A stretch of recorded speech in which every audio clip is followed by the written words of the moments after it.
Miss March 7th is looking for you everywhere. I don't know the details either, but she told me that if I see you, I should remind you to check your messages. She also said that some things you missed are actually extremely important.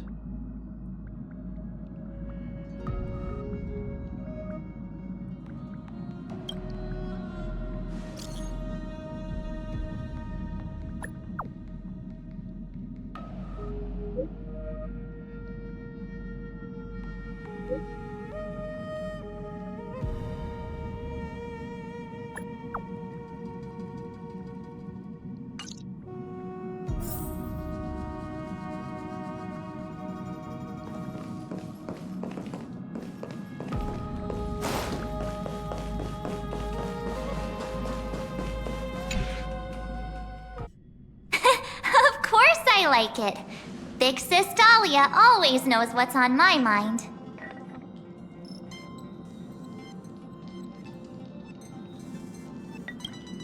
So that means we'll be companions again on the next Trailblaze mission?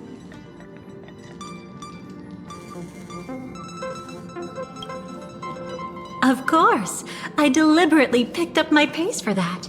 Though, sadly, I still missed out on some things.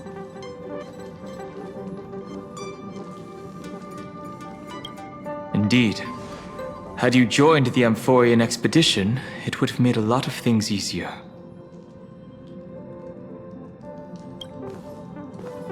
Oh, you're finally here! Big Sis Dahlia has been asking about you non-stop!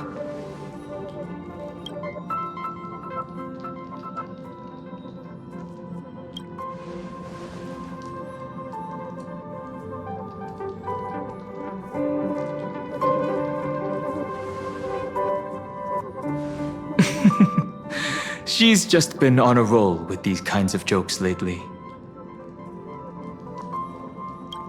No worries. It's okay if she forgot. She's always preferred the latest new thing. Maybe she picked up that bad habit from me.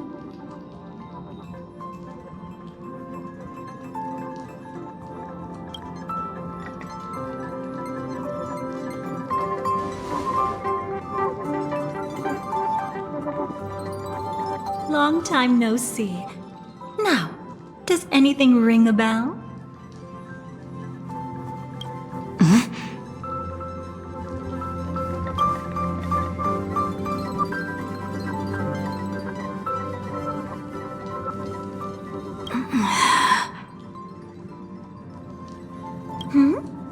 What's wrong?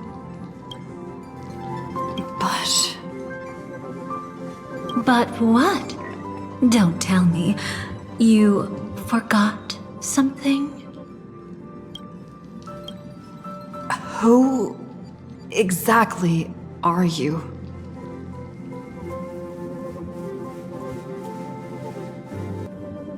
What's gotten into you?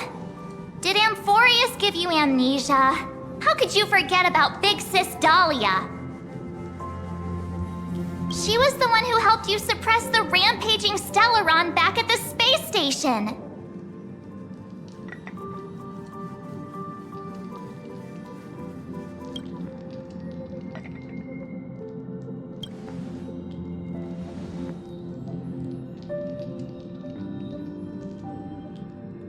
Exactly! What's wrong with you? Totally! It was Big Sis Dahlia who dealt the final blow to that Lord Ravager the first time we went to the Cienjo. You haven't forgotten something that big, have you? That was why Big Sis Dahlia had to go back to the garden to recover and couldn't join us in Penacony.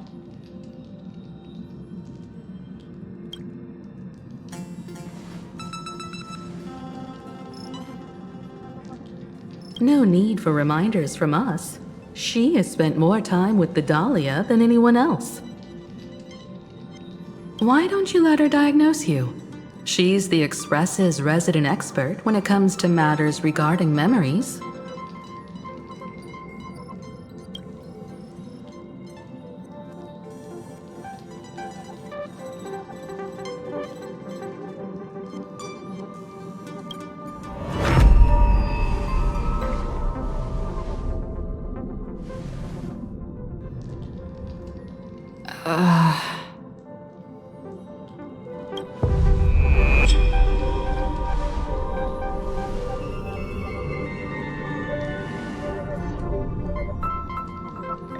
Oh, come on. Don't just stand there.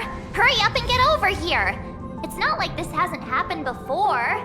Leave it to Big Sis Dahlia. It'll be fine.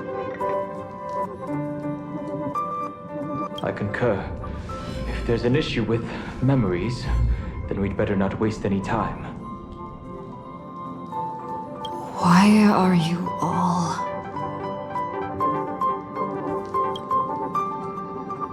No. This isn't right.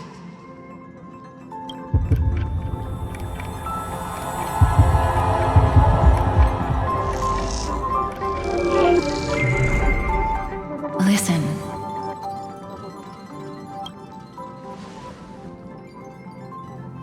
You'll face betrayal, lose your way, and seek answers.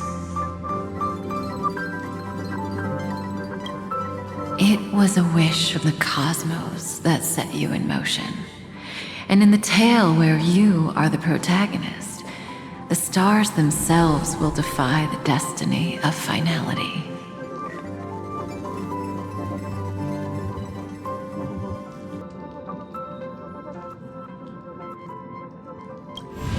Hang on.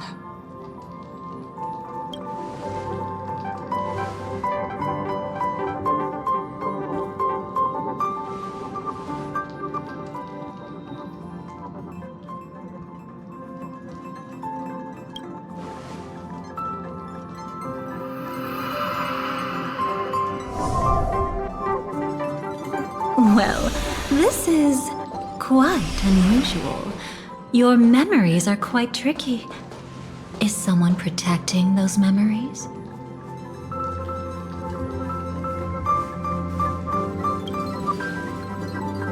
Let's try again then.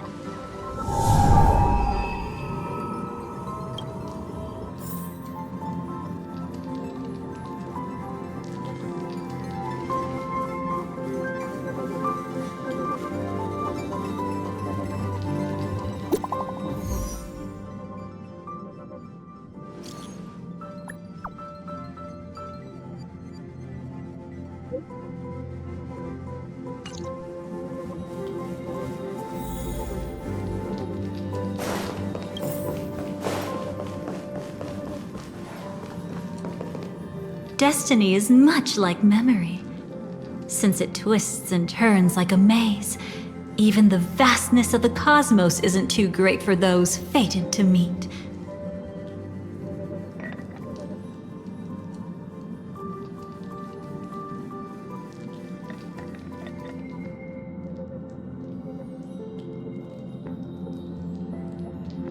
Perhaps we'll meet again soon. You're finally here! Lady Black Swan has something urgent, and you almost missed her.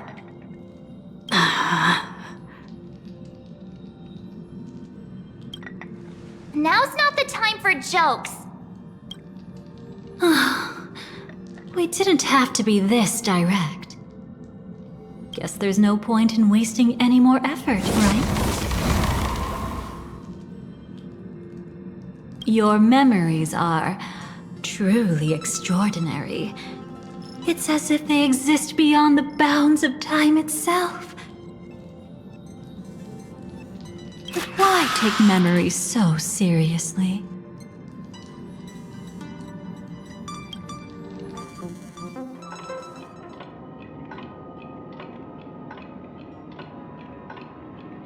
Welcome. Would you like me to dim the lights more? Don't worry, I haven't harmed your companions. What you've seen stays between us. It's a bit complicated to explain, but through certain methods, I've brought you into my own heart. We could be watched if we met anywhere else. This is the only place where I can feel safe sharing secrets that should stay between us. I'd feel a bit hurt if I didn't leave any impression on you at all. My name is Constance, an ordinary memo keeper. If you'd like, you can do what everyone else does and call me the Dahlia for now.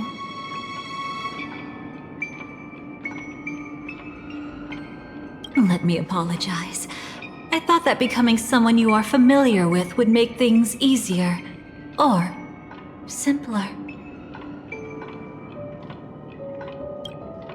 Take it easy. That's exactly why I came to find you. All your questions will be answered. Let's start with the first question. Now, slowly turn around.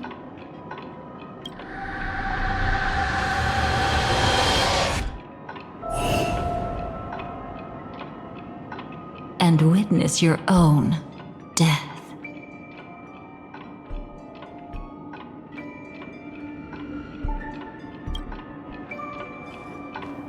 How does it feel to see your own corpse like this? I know death doesn't faze the nameless. It's practically just another day at the office for you. So don't worry, this scene isn't real. It comes from something you're all too familiar with. This was foreseen by the script. It's another possible ending for you in Penacony, but it was prevented by the Stellaron Hunters long ago. It's a tomorrow that never came. In other words, it's a non-existent memory.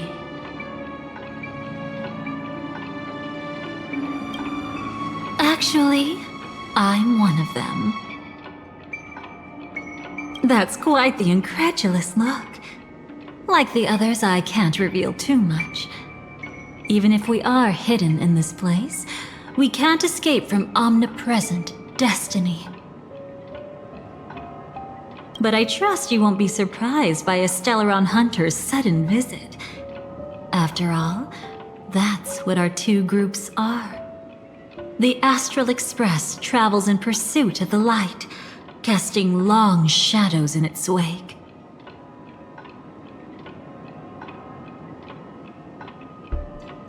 I'm here to tell you only one thing. Your memory of Penacony is incomplete. A part of it has already been stolen.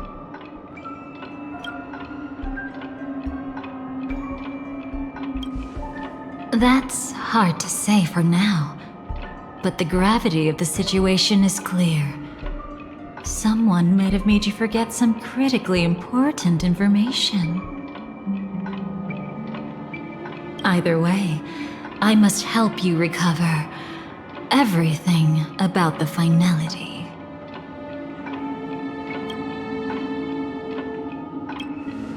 It's not surprising. Have you ever kept a gentle pet? They can always guess what's on your mind, always actively trying to please you.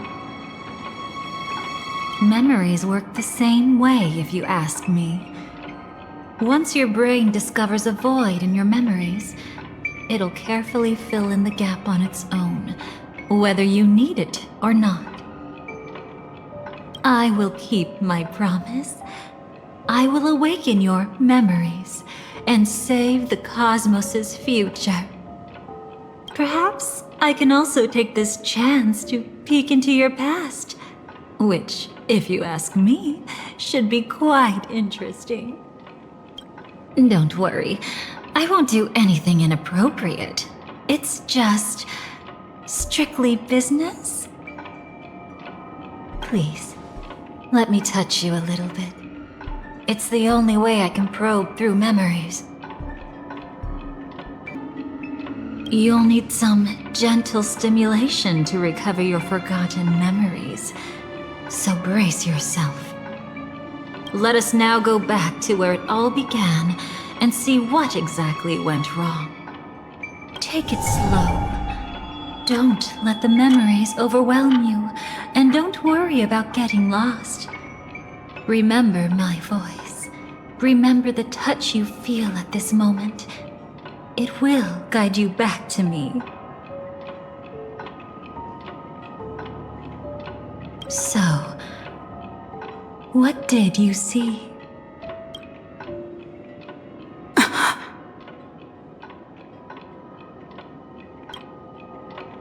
Seems like a rough start. Don't worry. Chaos is pretty normal in the beginning. Can you still remember where this journey began? Penacony, the land of the dreams, located in the Memoria-rich Asdana star system.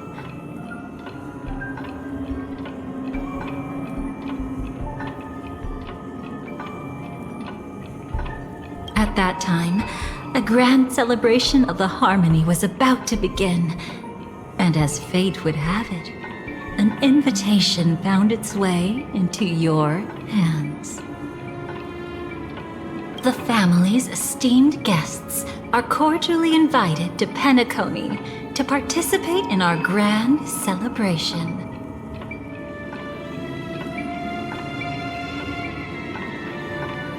Witness the impossible in the realm of dreams. Find the legacy of the Watchmaker, father of Penacony, and thus the answer to the question, why does life slumber?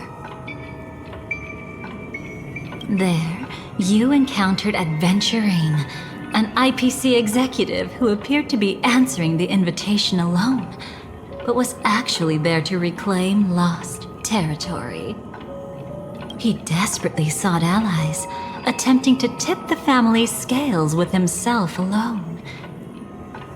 And then there was Sunday, the former head of the Oak family, a Pathstrider of the Order who would soon usurp the power of the Harmonious Choir and become your enemy. There was also his sister, the renowned Robin. She was meant to perform on stage, but got caught up in a series of unfortunate events, and in the end, found herself as lost as any bystander. Oh my, have there been gaps in your memories from the very beginning? This is quite troublesome. Where should we begin? Right. Let's start with her. You must remember. That girl who called herself an artist and was hunted down by the family. Of course, her true identity is no longer a secret. What you see as a first encounter is actually a long-awaited reunion for her. Let's begin our story here. Think of that girl who could neither enter dreams nor wished to wake.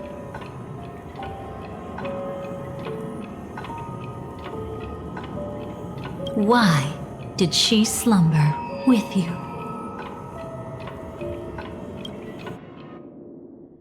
Is this what dreams are?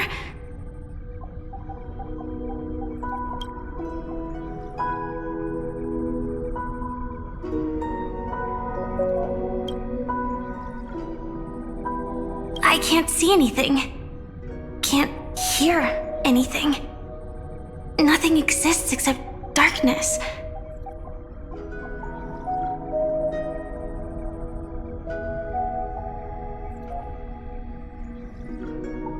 I don't understand. Why do people long for this darkness?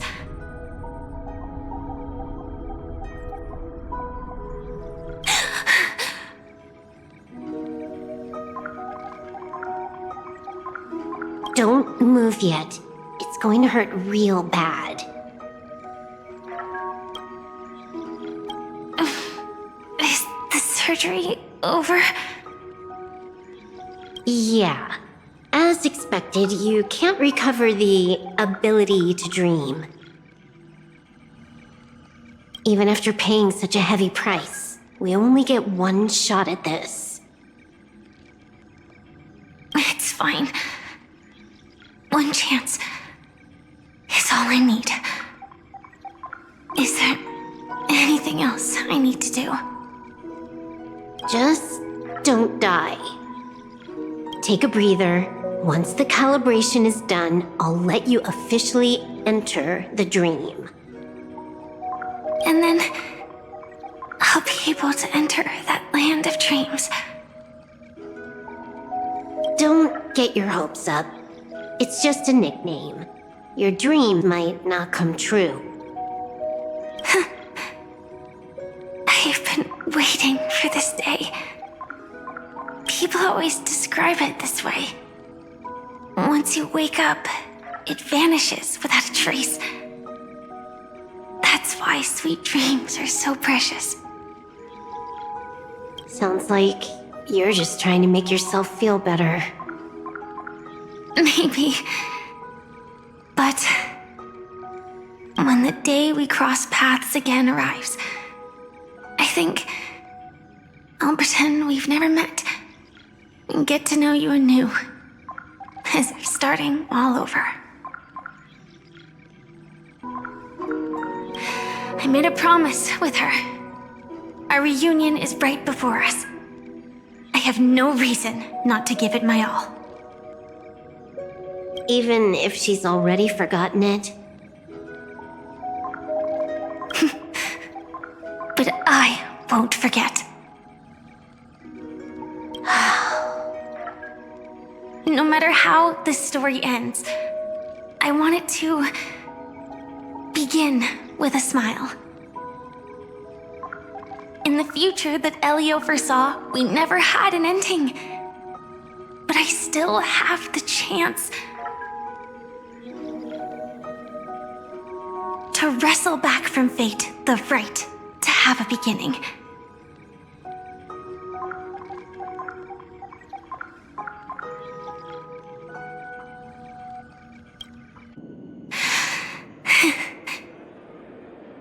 Thinking hard over there? Just spacing out for a while. This is my first time dreaming, so it still feels a little odd. Everything here seems just like the real world. It's mind-blowing to think that I'm actually still lying in a life support pod. Are you sure? Never mind. Hurry up. The Astral Express has arrived. How is the situation? Can we avoid the family surveillance? ID's already taken care of, but there's a snag. Let's walk and talk. Head to the room I prepped.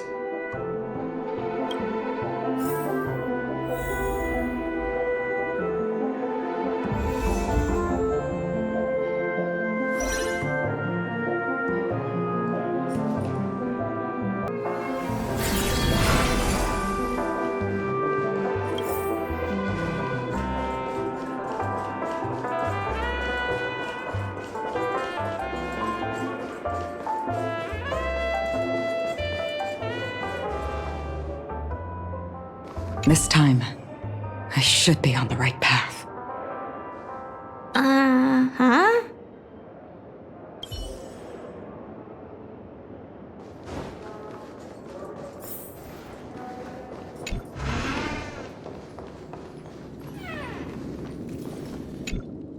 So, what's the problem?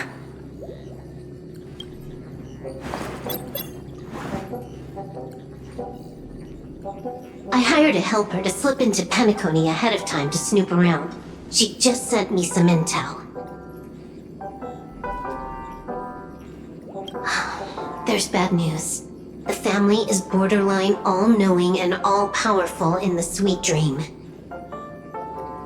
Is there an emanator of the harmony here? It's not necessarily because of a person. It could be a phenomenon. Can't say for certain. Anyway, just like the script says, no matter how you sneak in, you'll be found out. There's not even a single gap? Even just for a couple of seconds? It's not that we can't create one. The problem is that you're too powerful. You're no small fry. Here in Penacony, you're a colossal threat. They'll be onto you even if you just try to enter the dream.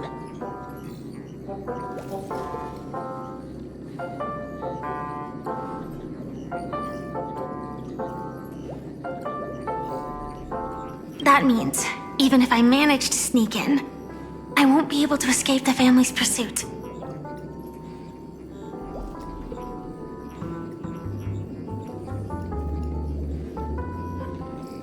Exactly. And a brawl won't change a thing. This is their turf. You'd be throwing your life away.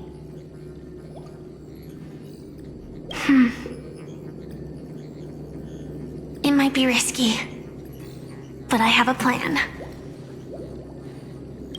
The family still hasn't figured out who Stellaron Hunter Sam really is, right? At least not this branch family. Then, let's use that to our advantage. I'll activate Firefly Type 4 and attack the Reverie Hotel. I studied their defenses on the way here. Their basic security won't be able to keep me in check.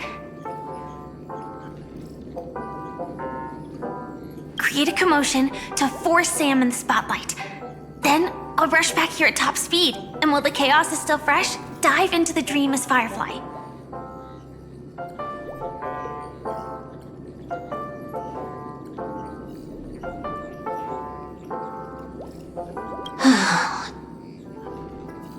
Too risky.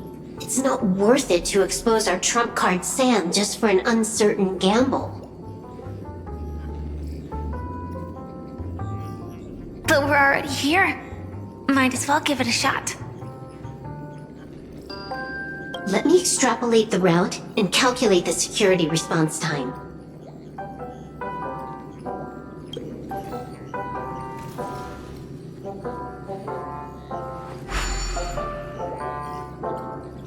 Hold on.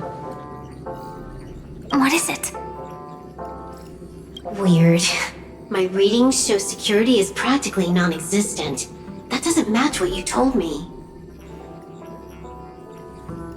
Describe to me what you see, just to be safe. Describe? It's just your standard hotel setup. Sofa, dream pool, and...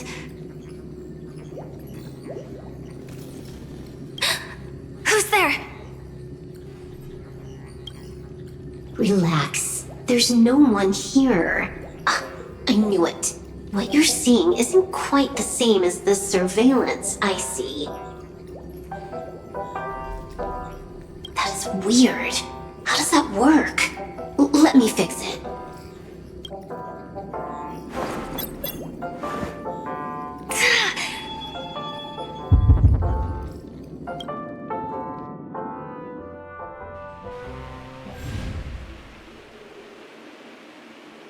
I told you, dreams are never as simple as they seem. How about now? This place is... You haven't gone anywhere. You've been here the whole time, saying weird stuff.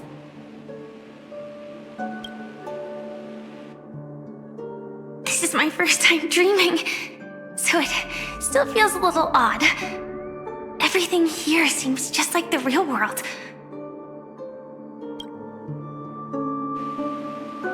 And here I thought you were just being stubborn.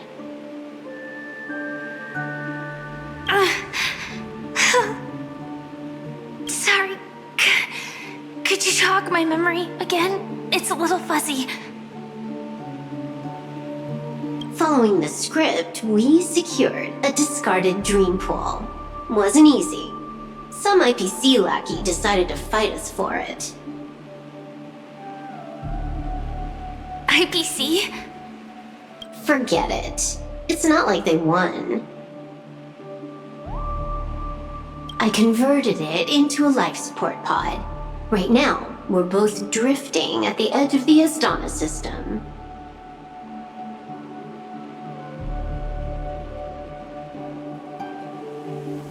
see. We're using the synesthesia dreamscape. But it seems I haven't made it into the real Penacony.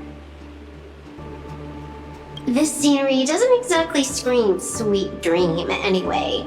It's probably some kind of buffer zone or something. What you saw just now was probably a mirage. Right. Then the plan to attack the hotel won't work either. Exactly. The only thing you can attack right now is me. In other words, I'm still in the clear. And I'm just one step away from the 12 hours. You always manage to find a silver lining in a pile of bad news.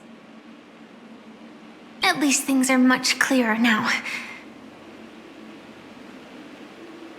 Let me take a look elsewhere first. Maybe I'll stumble upon a good entrance to become a stowaway. You scout ahead, I'll get in touch with the temp helper.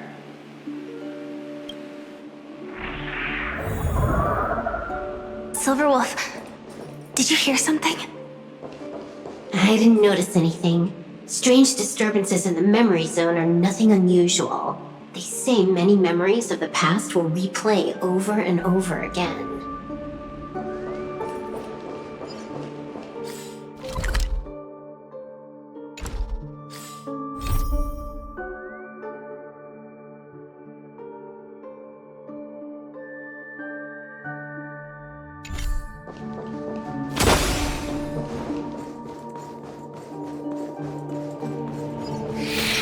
No. Wait. I'd recognize that sound anywhere.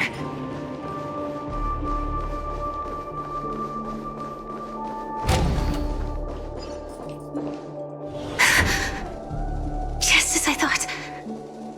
But why? Shouldn't you take cover first? No need. I know them too well. It's not necessarily the real propagation. This star system went through the swarm disaster long ago, remember? And it was anything but small. Are you saying this is just an echo from the past? Ideally, yes. But it might also be more like a meme. A fear buried in the Asdanians' hearts like a nightmare. So this dreamscape really isn't under the family's control. Maybe you're right. Let's keep searching down this path. As for what they really are... Let me try it out. Then we'll know.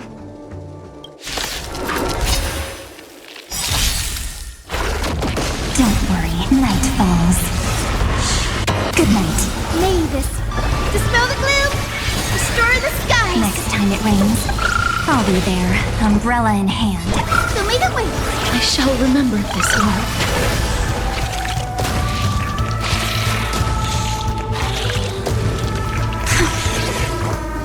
Way too weak. Nothing like in real life.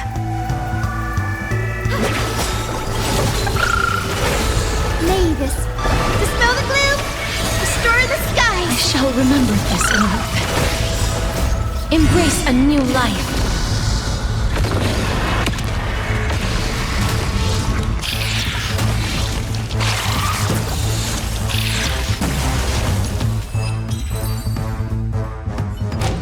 The remains are gone. Was it just an illusion formed by Memoria after all?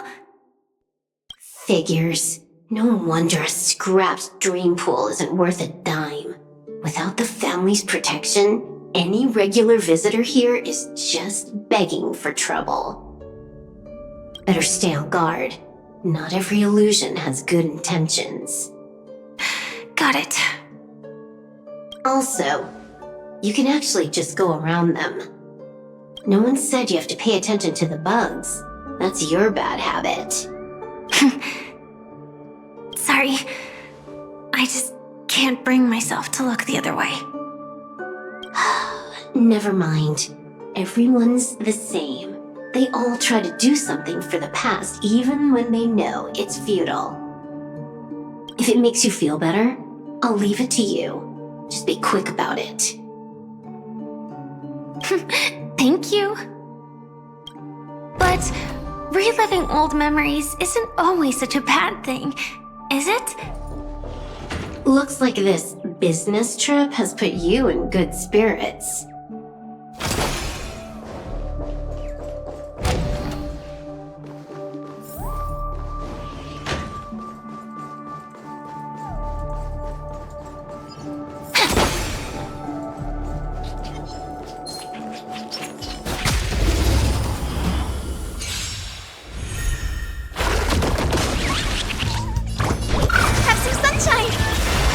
Flowers, bloom for tomorrow. Life is not as you wish. Till we meet again.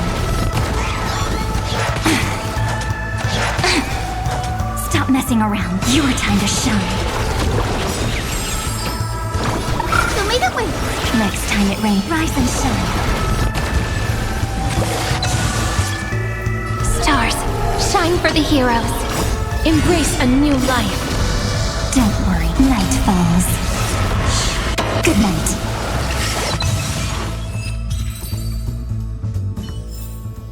All in all, not a bad memory.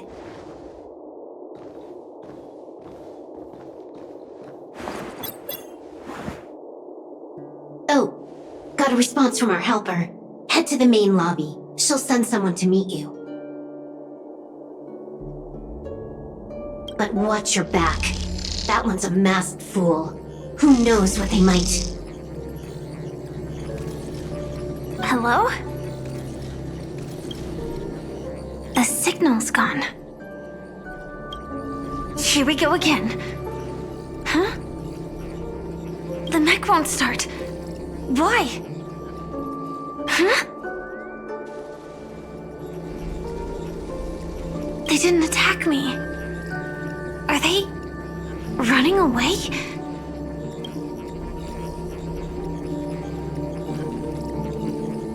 What lies at the end of this corridor?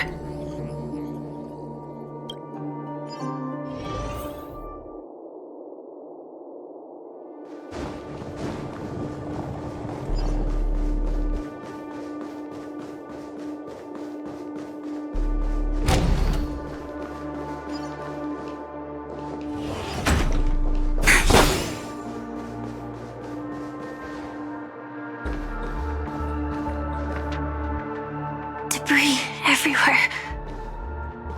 But weren't they just illusions? Could it be that there's someone else here besides me? The true Sting died from a high heat reaction. And the scar. How can this be? I know it all too well.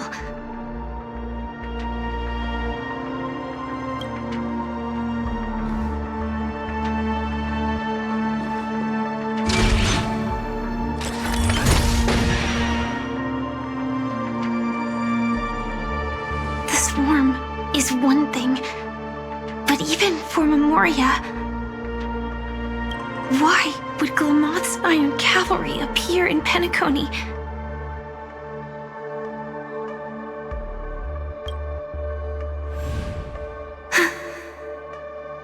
I hope we can see the stars on the next battlefield. Will we see each other again? Then we...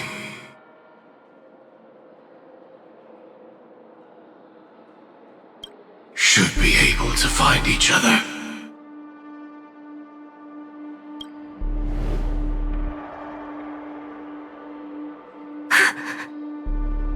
AR-214. Is this what dreams are? Is this nightmare your memory?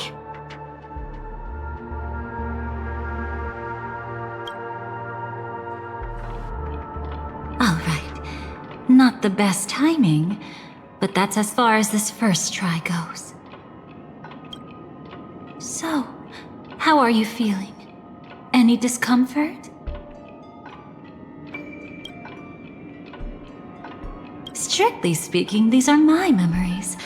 I can't presume to speak for others. You had just arrived in Penacony at that time, and were checking in at the hotel.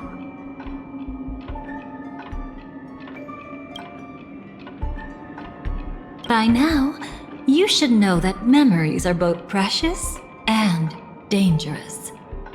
I must be extremely careful in allowing all the details of the past to come to the surface. If too many memories come flooding back at once, it would be too much for you to bear.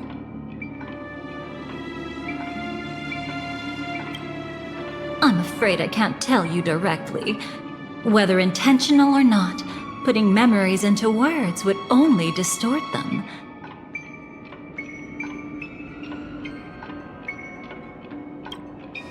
Relax. The dust is being swept aside, speck by speck. Look.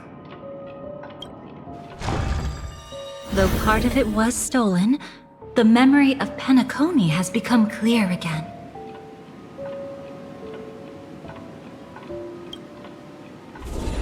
What you just witnessed was her beginning. This dream diverges into two parallel paths. Yours, named the Trailblaze, and hers, named the Finality.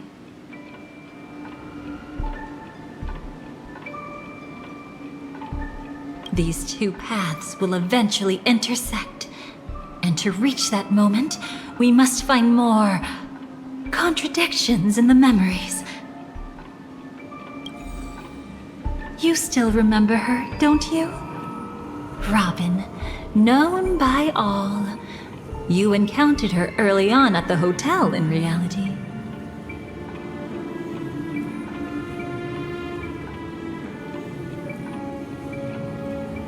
After you entered the dream, she was using the Harmony's power to help you adjust to the sweet dream. Oh, it's just that. After your farewell, she had already become a victim of a sinister plot when you saw her again. What did she discover during that time that would make her suffer such a terrible fate? Be careful. This time, we're going to dig deeper into a past utterly at odds with the memories you hold.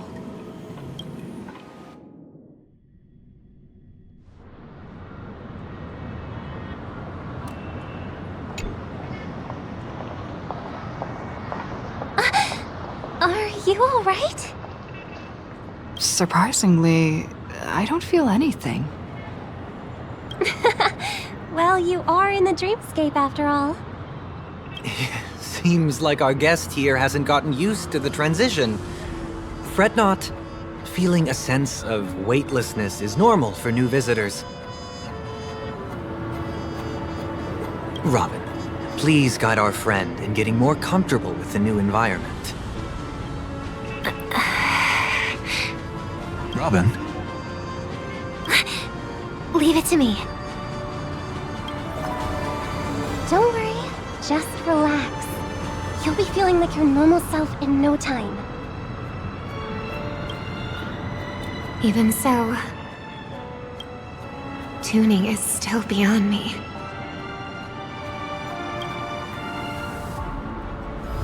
Don't worry.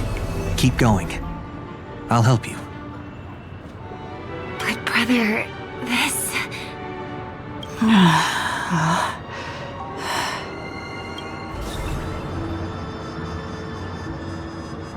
What did you do to me? Relax. Just did some tuning on you with the resonance of the harmony to allow you to control your limbs freely in the dreamscape.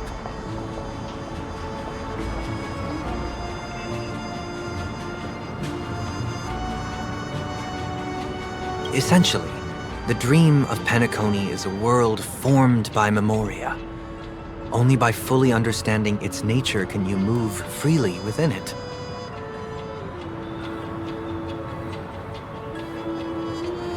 Unless you're one of the memo keepers of the Garden of Recollection, it can be difficult at first to manipulate the Memoria as you wish. Once you've been tuned by the harmony, you can use the same laws of physics from the real world to understand how the dream world works.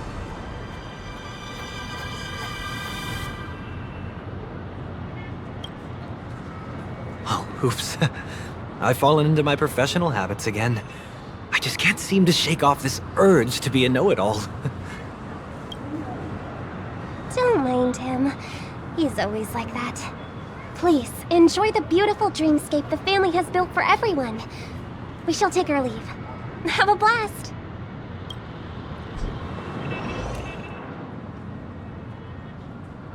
Sorry, brother. I'm the one who should apologize. I knew you weren't feeling well, yet I made such an unreasonable request. I should have known. Losing your voice was just the tip of the iceberg. The real problem lies with the harmony, doesn't it? Just as I thought. You figured it out too. Your letter. I've kept it with me all this time.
Don't worry. This is crucial. I'll uncover the truth before the festival begins. Let me help you shoulder some of the burden. Did something happen in Penacony? The Charmony Festival is approaching, and with all sorts of guests mingling, Mr. Gopherwood must focus entirely on the preparations, leaving no attention for other matters.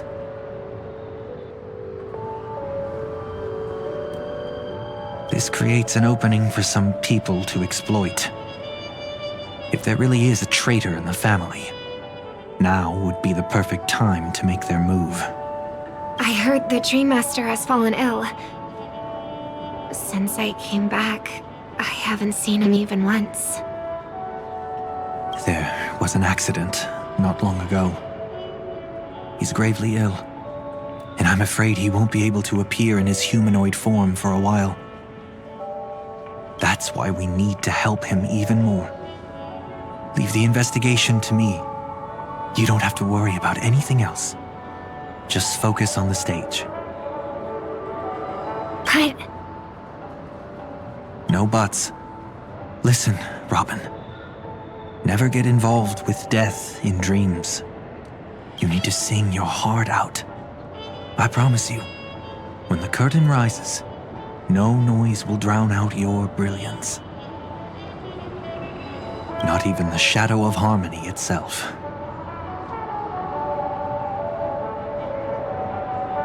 That's true. Ever since we were kids, there's nothing my big brother couldn't handle. Then I'll go get ready. I won't take up any more of your time. Be careful, brother. And don't forget to save a good spot for yourself. Of course. Who says I can't play favorites once in a while? See you later.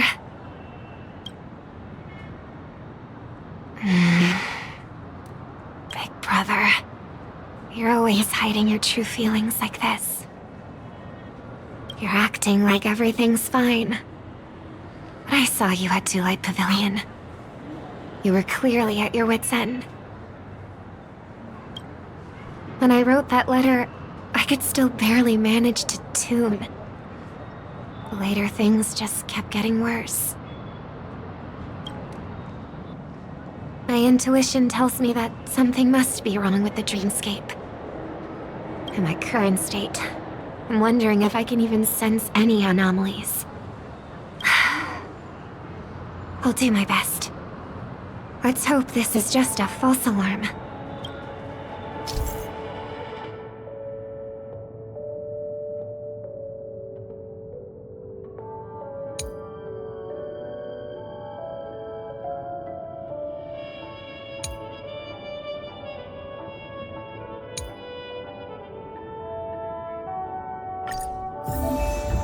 I've been wondering about something from just now. There seems to be a faint dissonance nearby.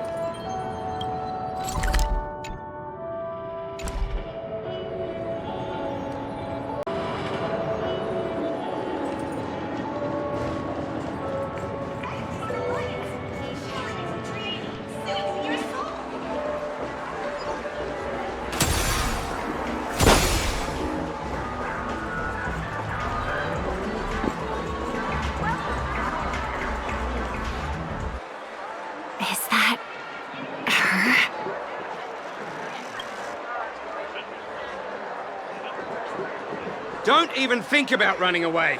You stowaway. Sorry for bothering you. Please, I need your help. What's wrong? I'll help you.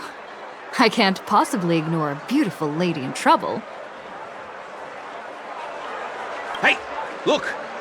She has an accomplice. Ha! Good work!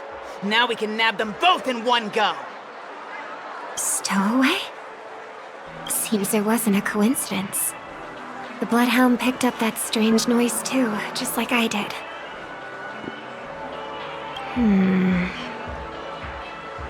Better to stay out of sight for now.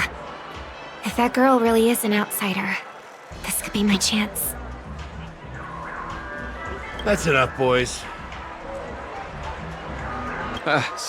Sir. What's gotten into you all? Open your eyes and take a good look. Is this lady the stowaway we're looking for?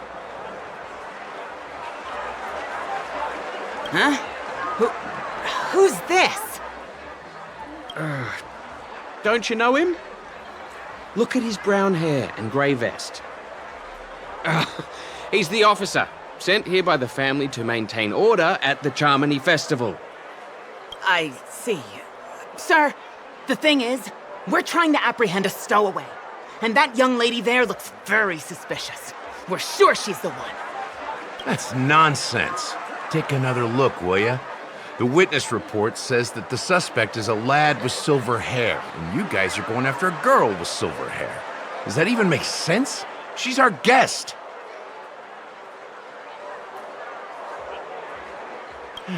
Well, just get out of my way and I'll take care of this. Yes, sir. Something's off.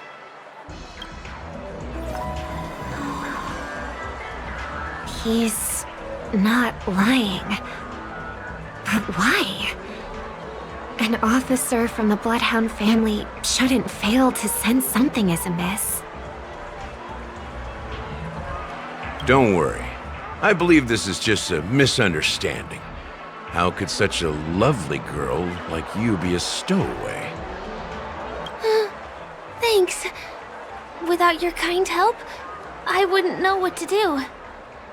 Just part of the job. I need to get going. If you need help, you can reach out to me through the young bloodhounds in this area. I wish you an enjoyable experience in this land of dreams. Too many people know me. It wouldn't be wise to follow them so openly. Looks like I'll have to use a few methods of my own. We need to get closer. Find a hidden spot.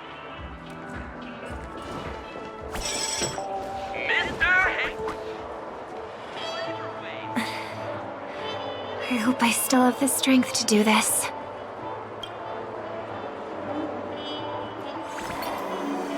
Although the Bloodhounds mistook me for a stowaway, I'm actually a local. My name is Firefly, and I'm from the Iris family. I work as a stage performer, although right now I'm just an extra.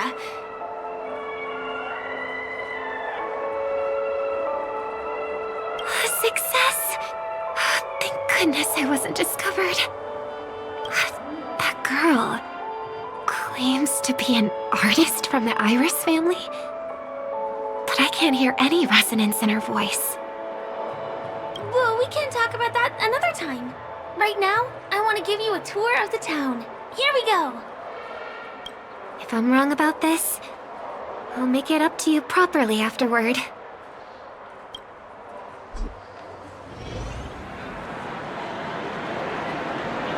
Since this is your first time here, I say we start with the easiest games. The Dreamy Rose and Lucky Wheel are pretty straightforward. Just here to play games? I guess I was worried for nothing. Sorry, Trailblazer and Miss Firefly. Maybe this was just a beautiful encounter. Nothing more. I should leave the dreamscape and see the sights beyond it. Maybe things will be better in the real world.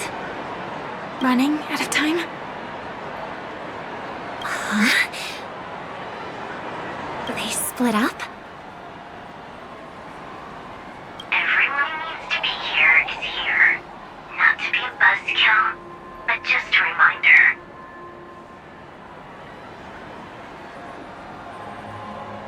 Don't forget about your first death. Who's she talking to? And what's this about death? Shh. Let's not talk about this right now. I think someone's following me. Did you have fun? No. My intuition was right. That girl is definitely not what she seems. Now I need to be extra careful.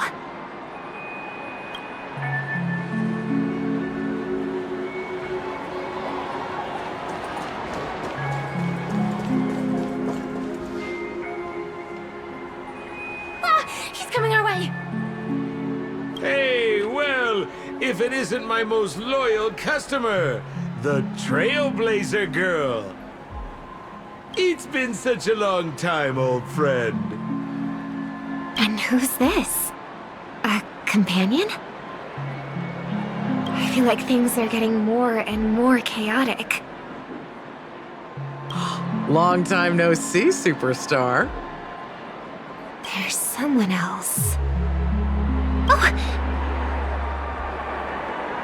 Lady Siobhan? Still radiant as ever. I could spot you from a mile away. I came over to say hi. What brings you here? Drawing too much attention is never a good thing. Oh, reminds me of that old saying, from afar, anyone under the spotlight seems endless and charming. But only when you get close do you realize how restless that heart truly is. Sorry you had to see that. I just came out to clear my head. The Charmony Festival is coming up soon and I'm a bit nervous. I heard about your voice issue. Drop by the Dream Jolt hostelry when you're free, and I'll take a look at what's going on. Thanks. I never thought even after all this time, I'd still be troubling you, Lady Siobhan. You must be pretty nervous if you're being this formal with me. Looks like my analysis is spot on. Follow me, you two. Let me give you a taste of the adult world. I'm afraid I'll have to take my leave. I'll come visit you properly. It's just that, right now... You need some alone time, I get it. It's a date then. Catch you later, superstar. Mm-hmm. It's a deal. Right. It is the Charmony Festival after all. As people say, you'll be performing for the Harmony. Remember? Before one of your tours, I asked you a question. It's been quite a while since then. I wonder if you found your answer. Robin, what do you sing for?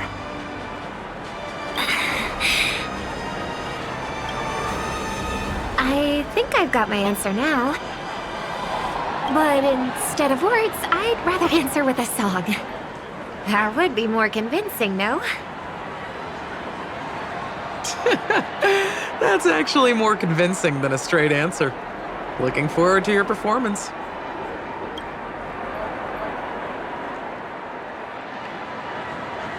Sorry, Lady Siobhan. If there was more time, we could have had a proper chat.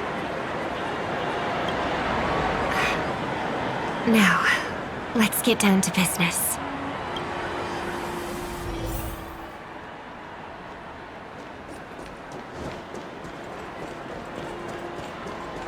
The distance. It's so far. Just where did they go?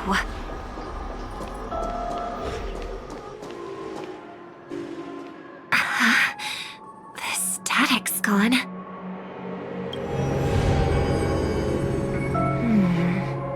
They passed through the commercial district. And past the Papashi Club. And then the voice just vanished. Did she return to reality?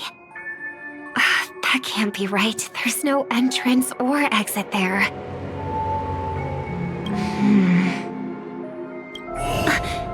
Again? Further away than before. This time in... Dream's Edge. Oh, I get it now. It's the underground tunnel. Right. Makes sense. I should have known. That place is a hotspot for smuggling cases. I should have pressed those two bloodhounds for answers back then. Anyway, I'll check it out.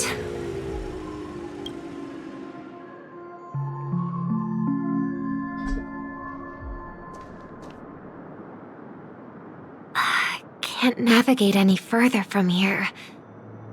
Is it because the dreamscape construction isn't complete yet? The family never stops weaving their sweet dreams. And Penacony has always maintained good relationships with the outside world. Why would someone choose this moment, of all times, to plot something sinister?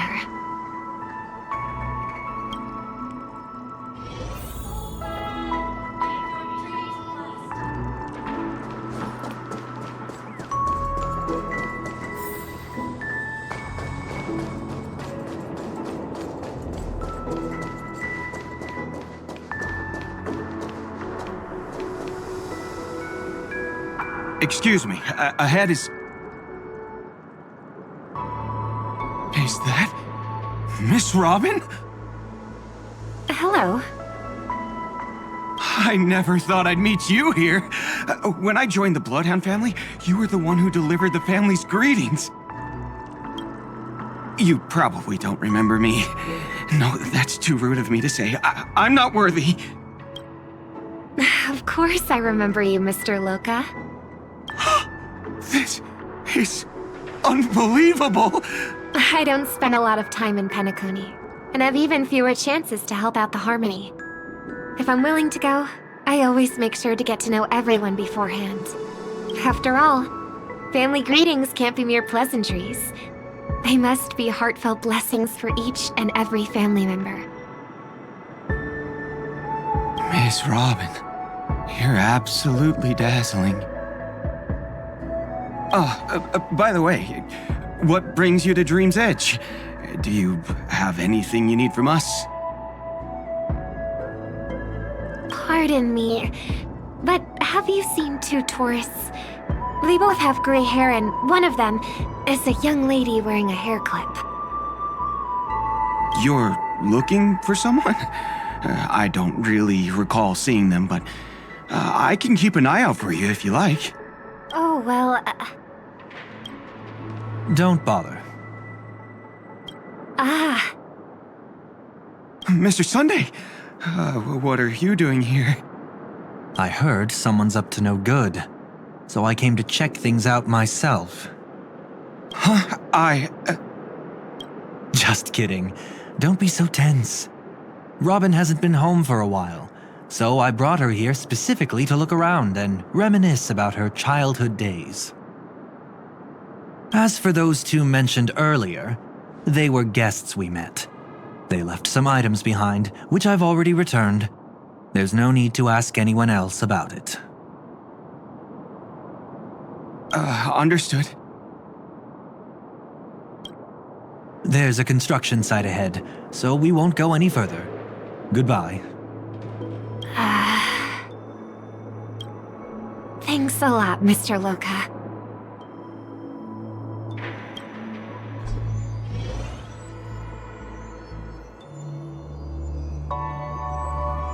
I couldn't speak freely earlier. Robin, why did you come here? Like you said, I'm here to reminisce about old times. What about you? What brings you here? Tracking down criminals is my duty. And you, my dear sister, you've always been this stubborn, and in times like these, I wish you never had this trait.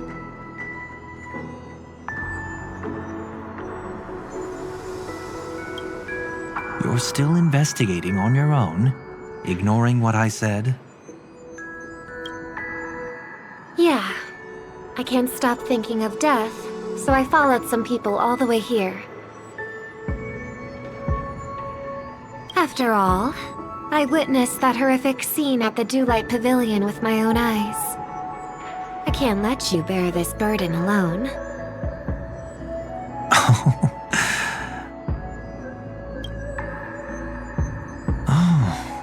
So you saw them.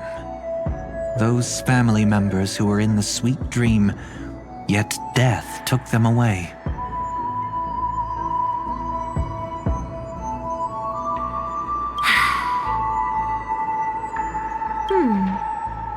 I only saw documents strewn on the tabletop. If my brother had even an ounce of energy left, he would never have tolerated such a disorganized sight.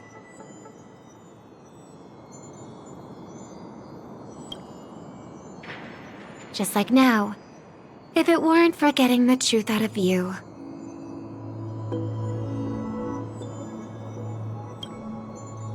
I absolutely won't tolerate your arrogant and disrespectful facade.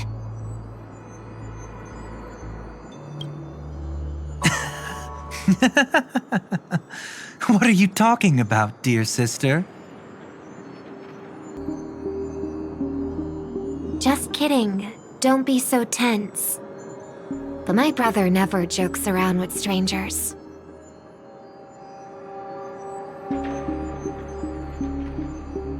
I watched as he smoothed away the sharp corners of himself, bit by bit, hiding them in the deepest corners of his heart.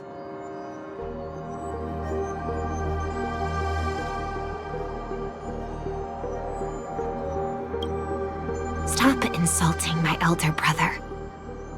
Otherwise, you won't just be dealing with the family.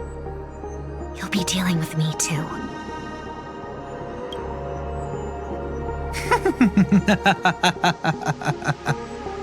And here I thought you'd enjoy my little creative spin I'd put on him.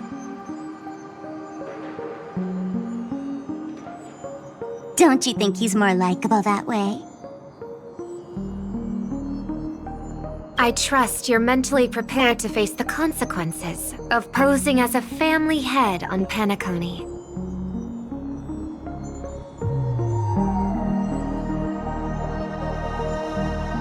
Jeez, I didn't expect to get played by a little bird. But do you really think you've got what it takes? There's no shortage of people trying to catch me, chicken-winged girlie. What makes you so special? This place is still governed by the 5 lineages. And along the way, you've seen how many of their members are stationed here. Besides, here at the edge of the dreamscape, I can also...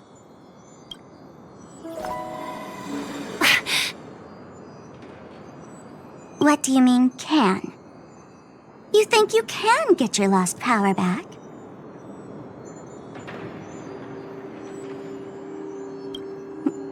I'll give credit where it's due. You must be quite talented to have been chosen as a chord master for the Charmony Festival.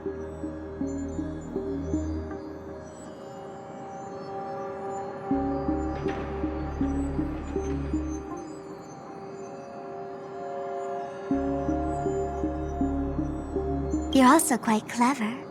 You almost got everything right, except for one thing. Silent little bird. Have you considered that maybe your sweet dreams never changed at all? They just stopped welcoming you because you grew up.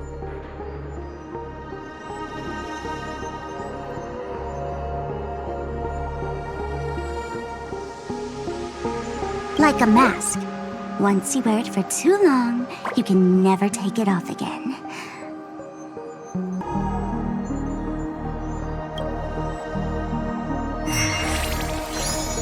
As for that mask of yours, is it really called the Harmony?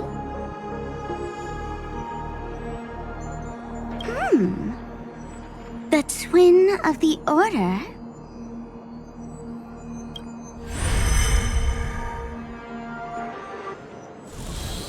Oh. You know what they say. Robins will fight tooth and nail to protect their territory, even at the cost of their own lives. Looks like that name suits you pretty well.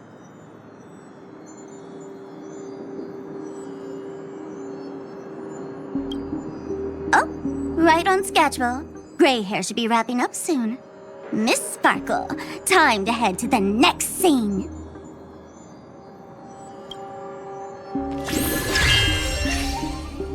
Let's roll! Oh my! I thought I could fool your eyes at the edge of the dreamscape.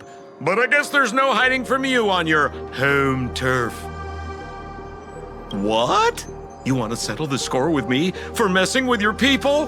Why don't we sit down and have a chat? You seem like a patient one to me. So tell me, what exactly do you want to take from me?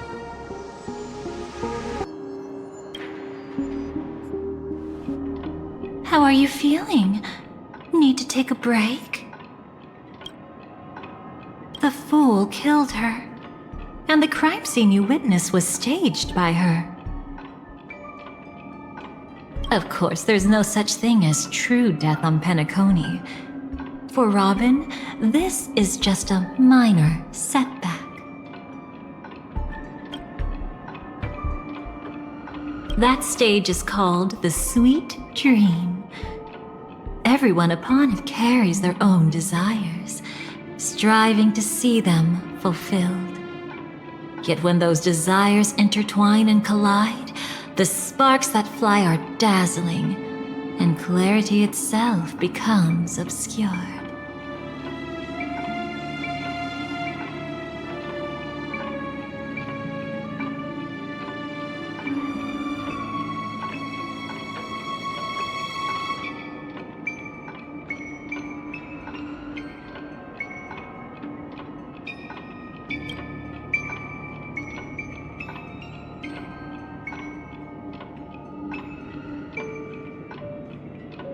Before we continue, I have one more question. We've spent some time together, so at this moment, how do you feel about me?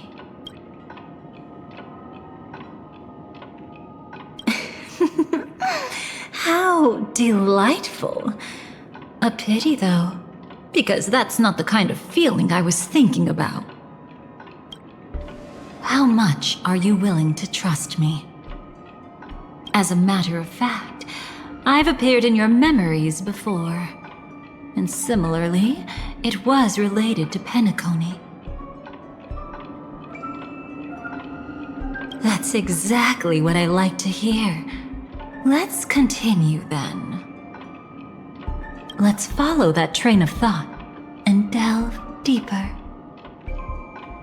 Even I don't know about your experiences in Dream's Edge.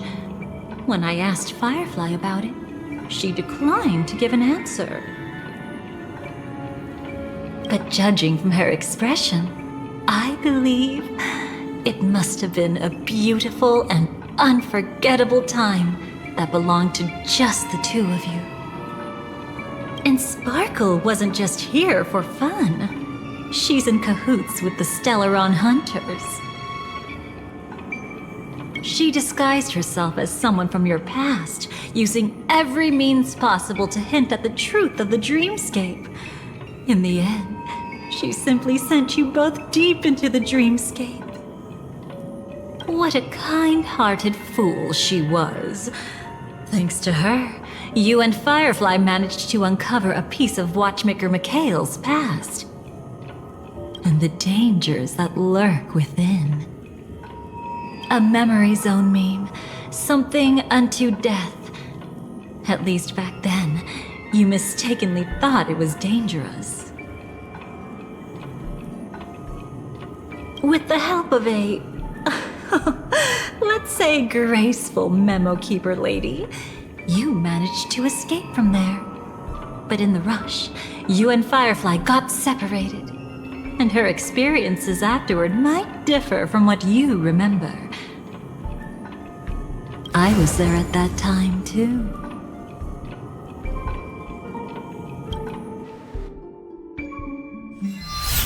See you next time. Hurry.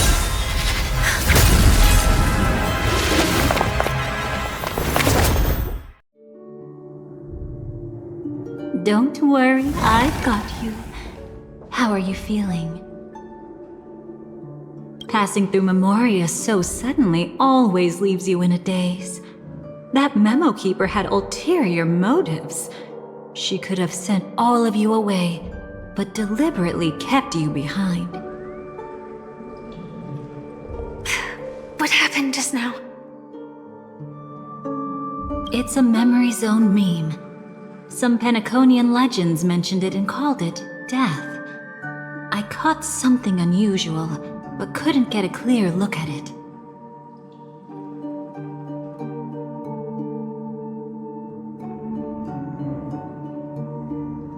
But I saw it.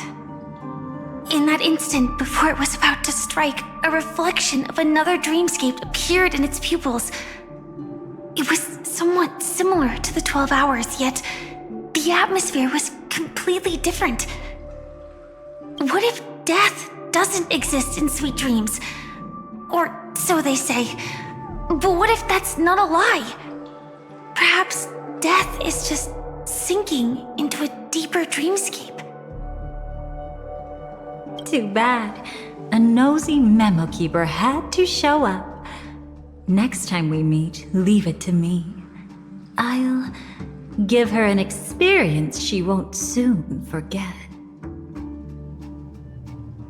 Every time you say that, it's always you who seems to be having fun. This time, try not to go overboard. It's not necessarily a bad thing. If I really do meet my end, I won't have a chance to tell them the truth anyway. Are they still around? I can't sense them anymore. I'm afraid they must have gone back to reality. hold on. Still no good. I can't get in touch with Silverwolf in the primordial dreamscape.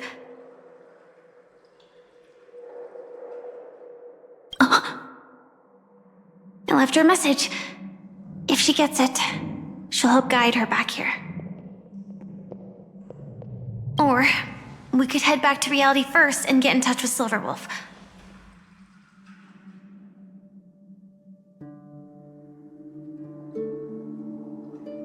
Hold on. Recklessly crossing through the dreamscape now would be far more dangerous than before. What's the matter? Death caused such a huge commotion that the omnipotent being within the sweet dream has turned its gaze upon this place.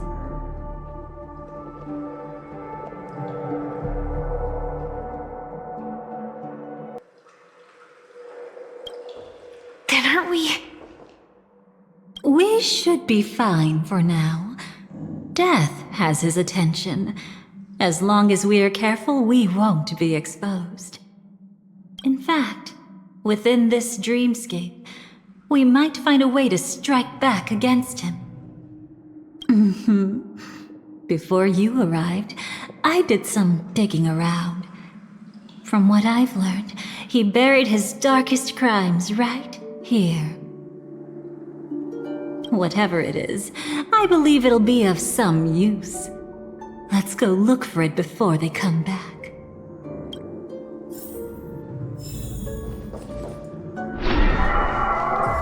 It's that memory zone meme. Be careful.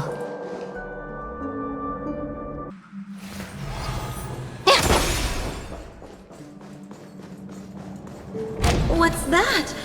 Firefly, let's go and check it out. From the traces nearby, it was Death's doing. But did they really die? No, your conjecture is right. It's just that these birds weren't welcome in another dreamscape.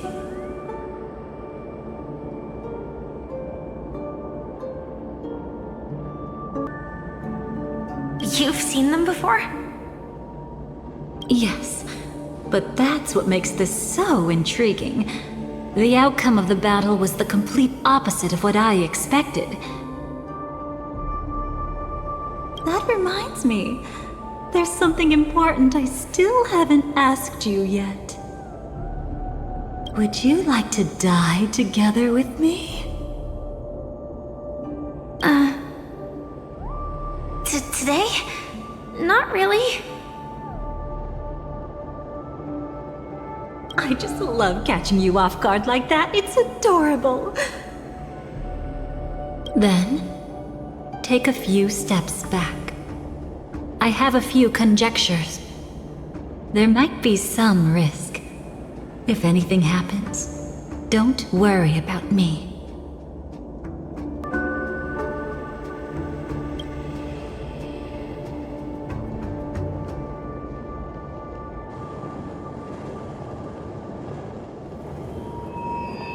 What are you?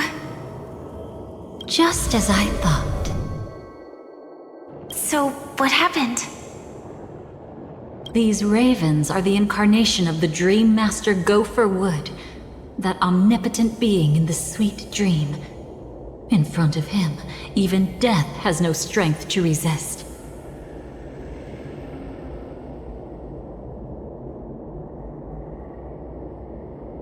The power I just released should have been enough for him to notice and deliver a fatal blow. Yet here we are, completely unharmed. You know, you're quite similar to Blade sometimes. I mean, when you're staring death in the face. It's not relief I feel. I'm savoring a once-in-a-lifetime thrill. If only it was just once for me, too. But was it really him? If I remember correctly, the Dream Master's body was burned to ashes in a riot long ago. And he can now only sustain his life within the sweet dream.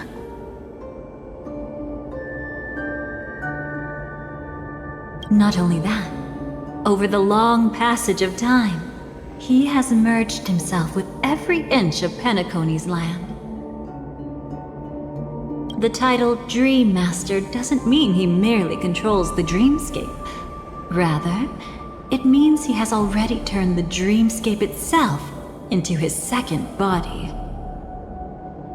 In extreme cases, he could probably burn all of Penacony to the ground, though hopefully he wouldn't have the heart to do it. We better act fast. Easy now. We're safe for the time being.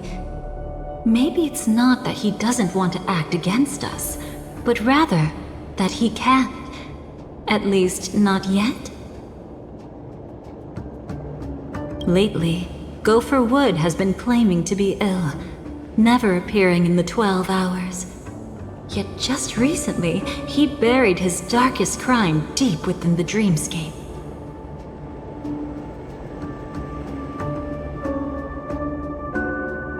So, you're saying that burying this crime took a heavy toll on him, leaving a flaw in his supposed omniscience and omnipotence? That does sound plausible. Could it have something to do with the Watchmaker's legacy? I don't think so. After all, that secret was branded as the darkest. And perhaps the legacy is not one alone. Only by seeing it for ourselves can we know.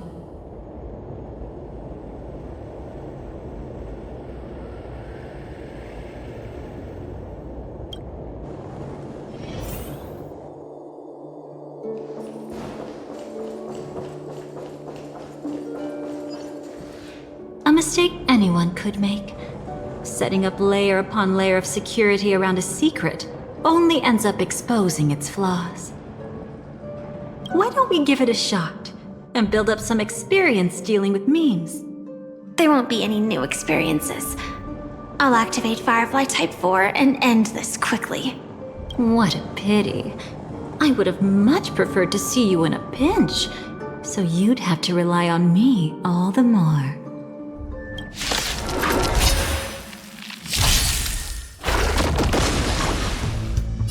Have some sunshine! Next time it rains. Faint. Dispel the gloom! Restore the skies! Next time it rains, I'll be there, umbrella in hand. Flowers, bloom for tomorrow. Rise and shine.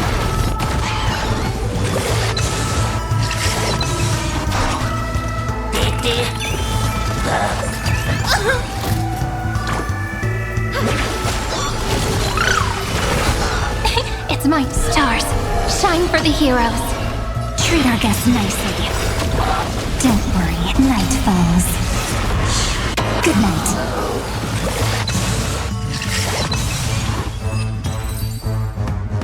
When it comes to this, you're the expert. Yet I'd always imagined that calling upon that power would make you profoundly melancholic. I'm not now, and never will be. Is this it? An entrance? It only looks like an entrance. That crack doesn't lead anywhere. It's a lock of memories. And the key is a light cone carrying specific memories.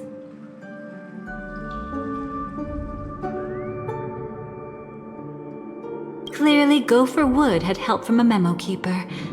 And since that light cone isn't in our hands, I fear we'll be returning empty-handed.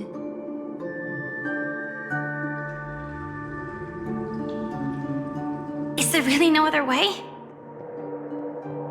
We could try our luck. Perhaps the memo keeper helping Gopher Wood shares the same habits as me.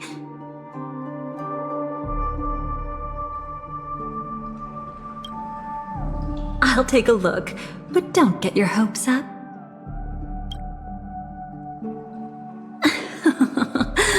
Pretty careless indeed. Just like... Looks like we're in luck. We found one of their contingencies.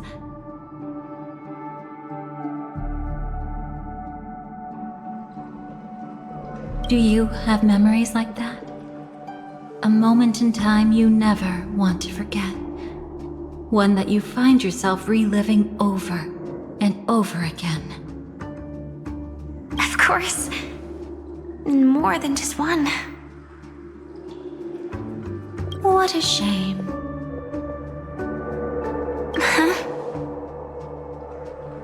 Don't take it to heart. I'm just imitating those annoying memo keepers. In their view, the more memory is recalled, the more likely it is to become distorted beyond recognition.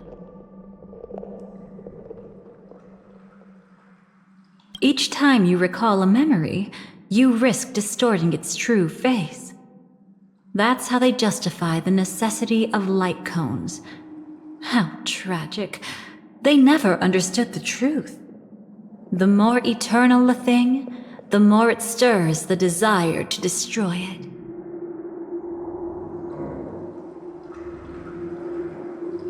But they weren't wrong about the present situation. Even if Gopher Wood were to come in person, he'd need to bring a specific light cone. His own memories can no longer be trusted.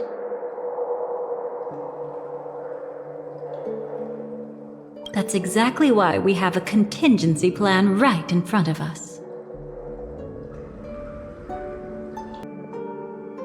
But I haven't seen anything since just now.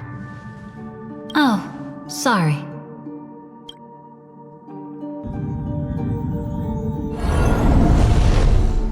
Inside here, there must be some kind of gentle trigger that would help him recover his memories before they are subjected to distortion.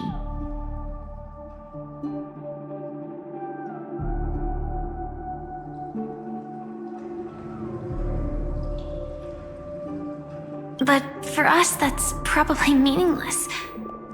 Whatever triggers his memories would just seem bizarre and random to us. Still, let's go take a look inside. We might pick up some clues at least. That's right. Go ahead. Every action brings joy. And a price to pay.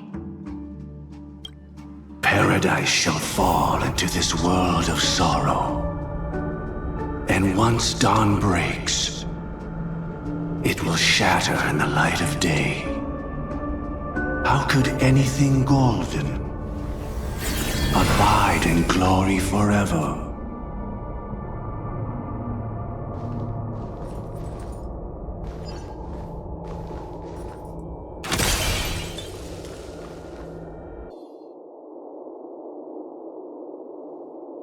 How can this be?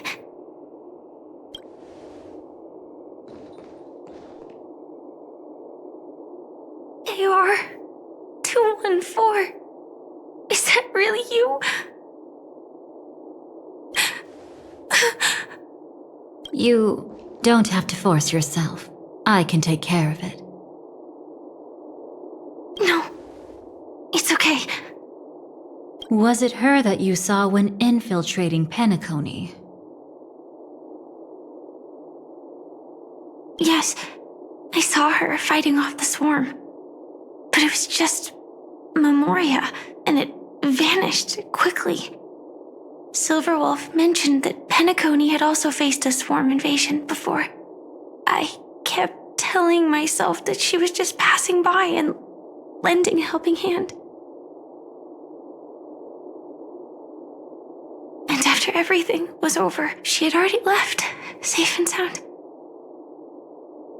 So this time, do you still want to know the answer?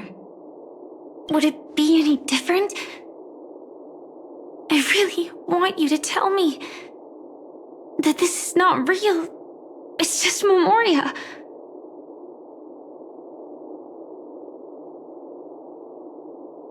But thinking about it calmly, nothing can change it. A memory is ultimately something that's already happened. You're more composed than I expected. I wish I wasn't like this. She and I, we could be called friends. I wish I could just break down and cry for her. Like any normal person would, to mourn her loss.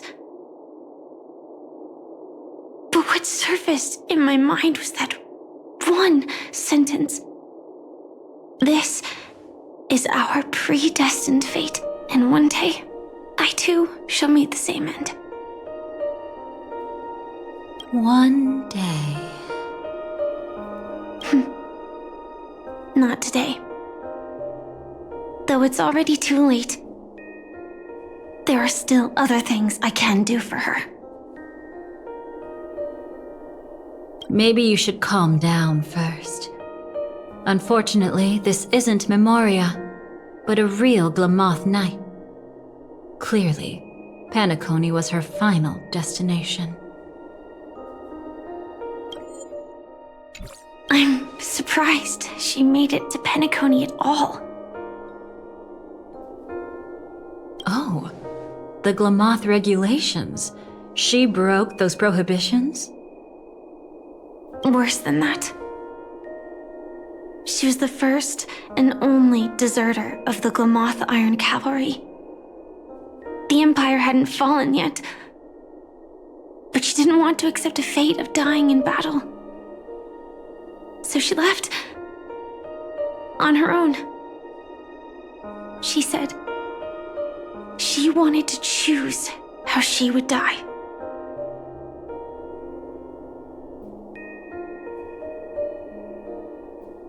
We had a brief farewell, but I didn't stop her. I couldn't. Leaving the Glamoth Empire itself would quickly drain her life away.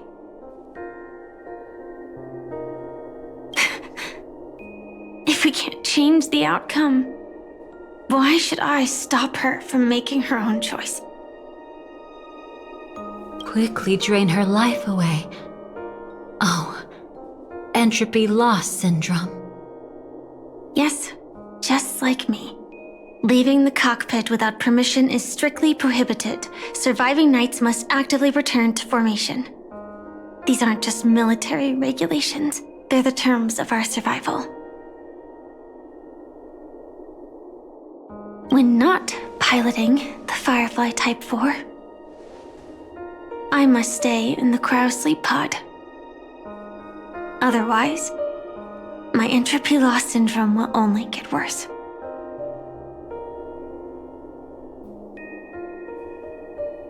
So, have you figured out the reason yet?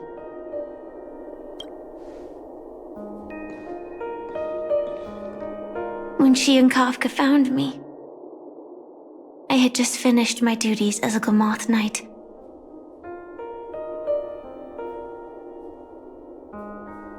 My final battle as a Glamoth Knight.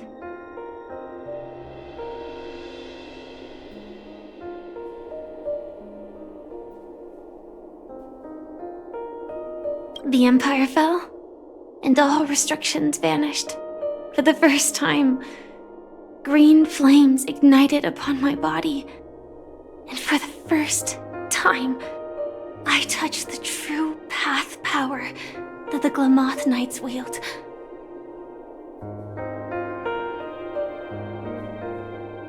That's when I realized entropy loss syndrome is a death called living.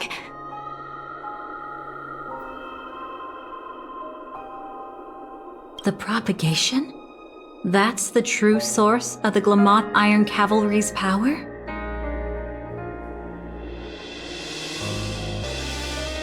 Yes, I've seen it happen. When the Swarm King dies, the Swarm completely loses its vitality and falls into silence.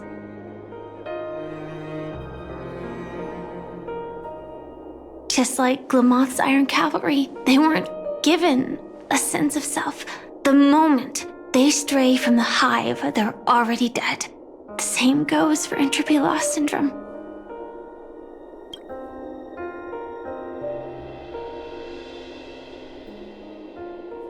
Could you help me take her away? I don't want to leave her here alone. After all this is over, I want to give her a proper burial, just like any normal person.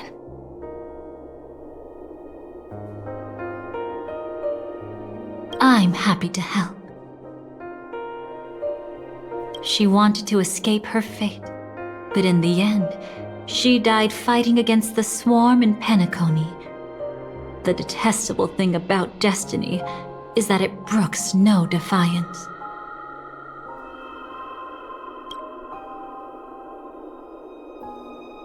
Do you know her name? When we parted, she had no name, just like me. But I hope, by the time she leaves this world, she will have found both a name and a purpose for her life. Why did Gopher Wood leave her here? No matter how much I think about it, everything he's scheming couldn't possibly be connected to the propagation.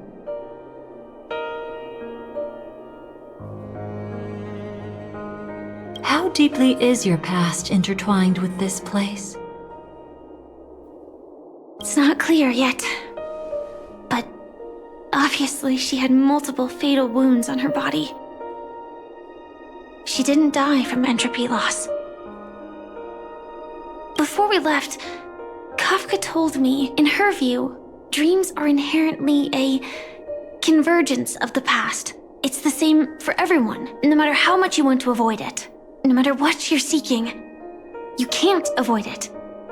Perhaps she was right. However, the Dream Master's weakness has also given us an opportunity. Good. Now then... Oh? Good news. It seems like we've got a few intruders in this dreamscape. Looks like Silver Wolf can still pick up signals from here after all. That was fast. Must be that Memo Keeper's guidance. Either she's lost her sense of restraint or got something nasty up her sleeve. Let's go check it out.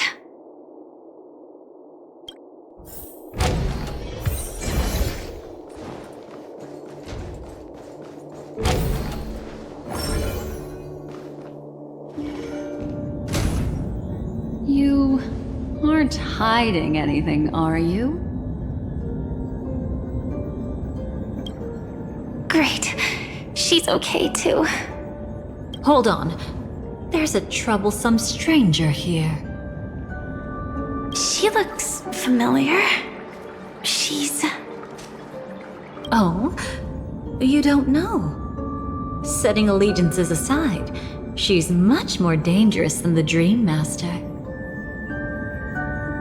When facing an emanator who walks in the nihility, we must always tread carefully, no matter when or where. An emanator of the nihility. Was she ever mentioned in the script? No. If it weren't for my father's death, I wouldn't have known about this either. Your arrival is timely. This dreamscape is fraught with danger. Since our destination is the same, how about we join forces? I can protect you from harm, but in the memory zone I'll need assistance from the Memo Keeper as well. And if we run into the family, it wouldn't hurt to have one more person to explain the situation. Absolutely not. We need to keep her away from her. Shh, be careful. What's wrong? Right now, their journeying together is actually saving us a lot of trouble. I can sense it. Death has cast its shadow once again. It's close, and unless things change, they'll cross its path before long. That Miss Stellaron is clearly unfamiliar with Memoria, and that arrogant swan, always mindful of appearances, is unwilling to show all her cards. Only with Acheron present can they cross beyond death.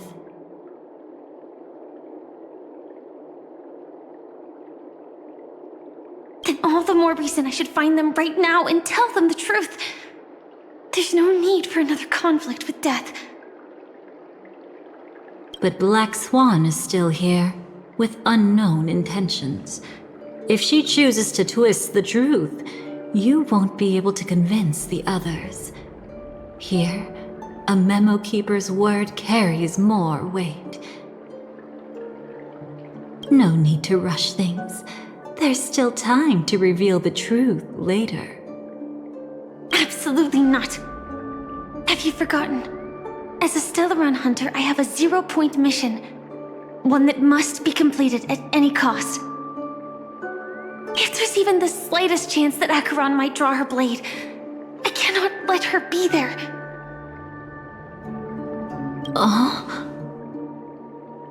I thought you wouldn't care. Haven't you had enough of sacrificing yourself for duty? My dream was destined to shatter from the start. But for them, it's still not time to wake up.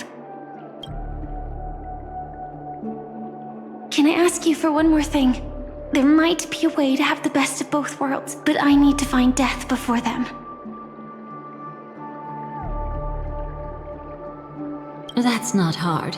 It's still lingering in this domain, but a win-win solution? I don't know for sure, but it's worth a shot. Maybe it's not always hostile. And even if it is, once I activate Firefly Type 4, I can quickly subdue it. But if we're dealing with the worst-case scenario... Elio once said that I would face death 3 times in Penacony, and for this first death, I want to decide how it comes. I just hope that reunion a moment ago didn't rattle you. Go on ahead. I've burned a hole through the Memoria that'll take you straight to the meme. Better hurry, though. It might not stick around in one place for long. Got it. Thank you. There's no sign of anything. Could it have already left?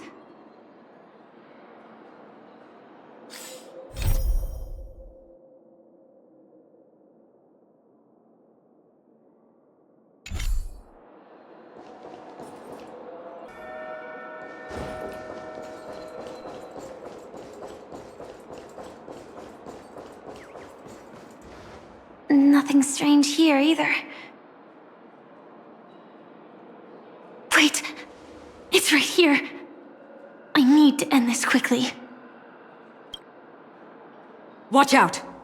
A dangerous presence lurks nearby. Already? There's no time. Then I'll... It's fine, it's fine. At least I get to choose how to die. That alone is great. Besides, this is just a dream. So it won't hurt that much. This is just my first death. I still have plenty of time to fulfill the promise we made together.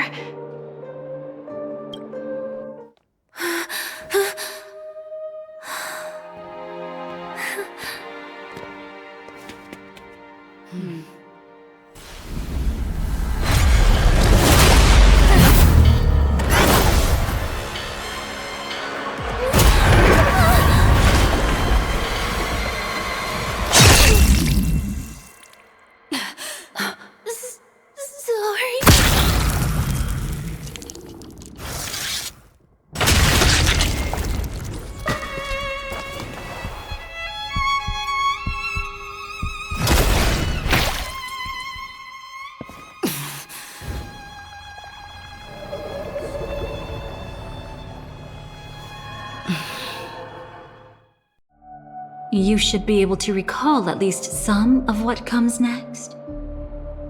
She hoped to reveal the truth of the dreamscape to you through her own death. At the moment she was impaled, even the emanator of the nihility would falter, blade wavering in hesitation. That was her way of securing the best of both worlds. Unfortunately, fate still played a cruel trick on her. The Memoria transformed so quickly that she didn't even have a chance to explain. After that, she arrived at Dreamflux Reef, land of the exiles, the true Penacony. The family went to great lengths to conceal its existence, using death as their justification. However, at that time she still couldn't venture deeper with peace of mind. Unable to reveal the truth, the situation that had worried her before continued to persist. She was burning with anxiety to return and get you away from the battlefield. Fortunately, a kind and caring lady was still watching over her. I reached out to help once again. Her worst fears didn't materialize. Death retreated on its own, allowing you all to escape unscathed.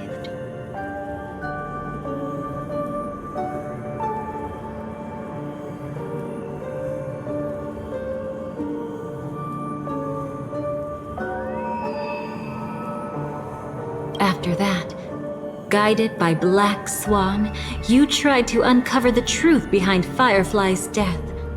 However, as you must have noticed, be it losing contact with her companions, or the embarrassment of being unable to activate her mech, those Memoria illusions were clearly left behind when she infiltrated Penacony from the memory zone. But that hardly matters. Because of Black Swan's blunder, Firefly gained the precious time she needed. When she appeared before you again, she was already using a different identity. That encounter stirred the whirlpool of destiny, causing many paths to converge. And after you left... Do you still dream, Hunter? Of those slain by your hand?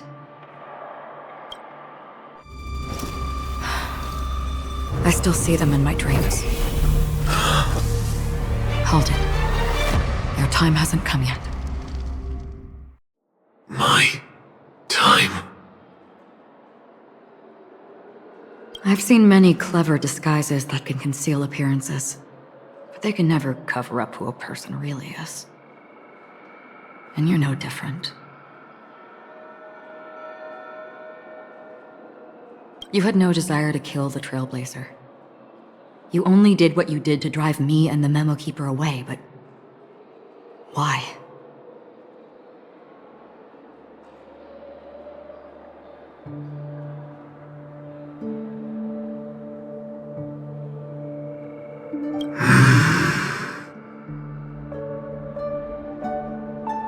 Did Destiny's slave make you do it?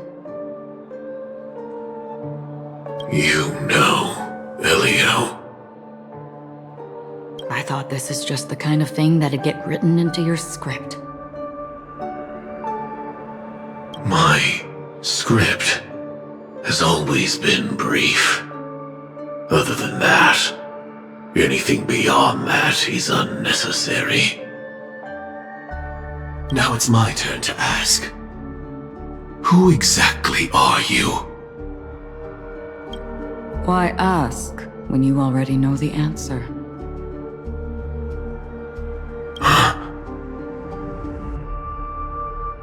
I tend to forget things. Which is why, rather than memories, I'm accustomed to using my emotions to capture what I normally wouldn't otherwise. So... I know who is inside that cold armor. Therefore, I can sense it. You know who I am. You know this blade, and the meaning that lies behind it. How about it? Ready to take off that armor and sit down for a talk? It's not yet time. You shouldn't know so much. Lost Self-Annihilator. Like I said, my memory isn't great, so you needn't worry. What's next then? The Trailblazer's been taken by Black Swan. Will you go look for her? need for that. No harm in telling you. On Penacony, Elio only gave me one instruction. Allow the Astral Express to pursue the Grand Legacy.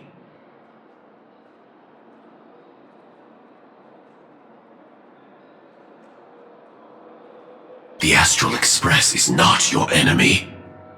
If your goal is the Watchmaker's legacy, then go look into the family.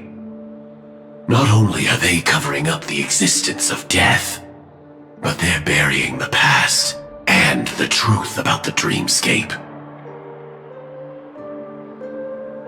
Already on it.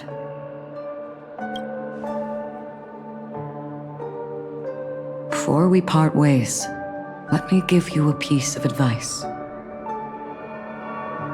No matter which path you and I walk, death is the inevitable finale. Even if we say farewell in the mortal realm, we shall have one final reunion when Terminus ascends to godhood once more. And the same holds true on Penacony.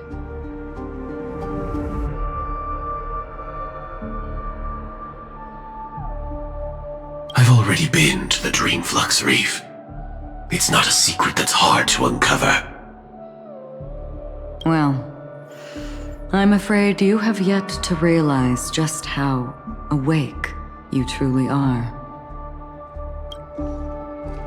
It is precisely because life dares to slumber that they can awaken. Ascends to godhood once more. Even if she's an emanator, she shouldn't.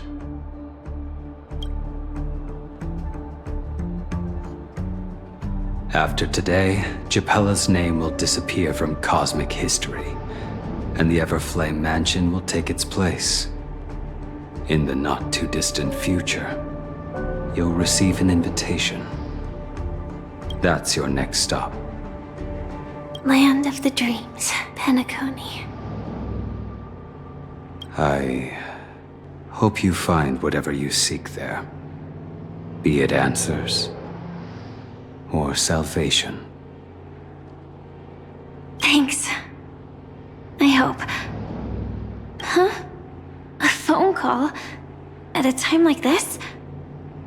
You can turn him down. You know what I mean. But Elio said I'm the perfect candidate. Candidate. So Elio finally came to a conclusion. Yes. He said he saw the fourth fate clearly. There won't be any more surprises. He also chose me as the last survivor. Just like her.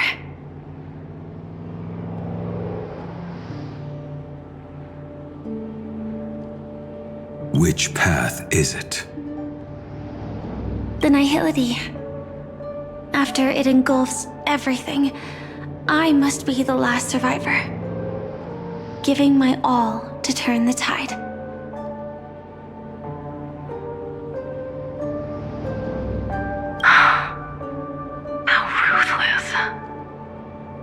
However, it's a bit different from the other three. Before that, I have other matters that need my attention.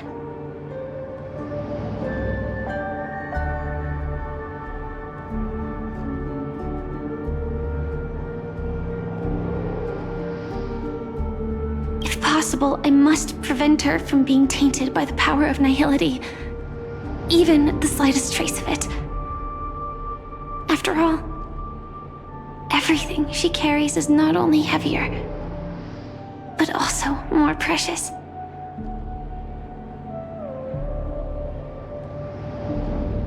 If possible is a bit vague.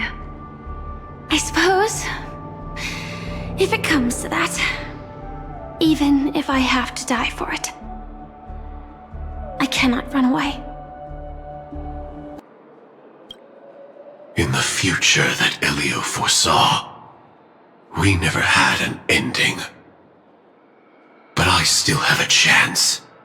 To wrestle back from fate. The right to have a beginning.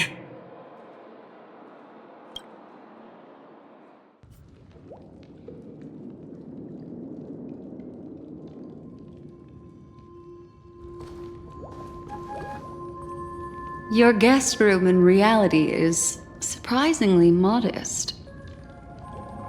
An aesthetic you share, Miss Acheron. It's a cinch. This music box. The invitation received by the Annihilation Gang. There are latent memories that linger on it yet. You see, memories of you are not yours alone. They travel in other people, other things. I know much, and I can predict even more. With some help, the dead can be made to speak.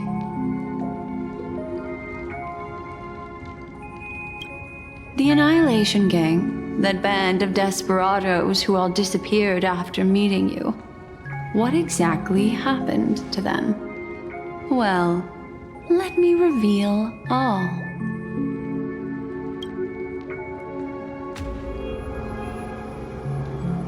Gradation 12. Dreamscape 12. Father, I dedicate this to you. Well done, Dubra. Wherever they go, shall be met by annihilation. There it is. It's hazy, but it's Ifrit's voice. The other one is probably his progeny.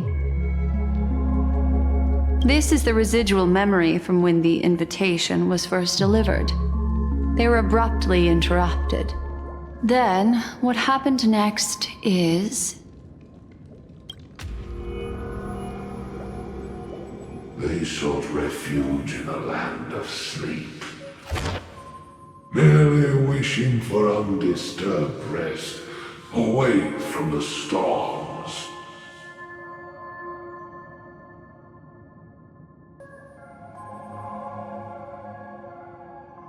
Children of the Flame, this marks your rite of passage. She won't be necessary. I alone am enough.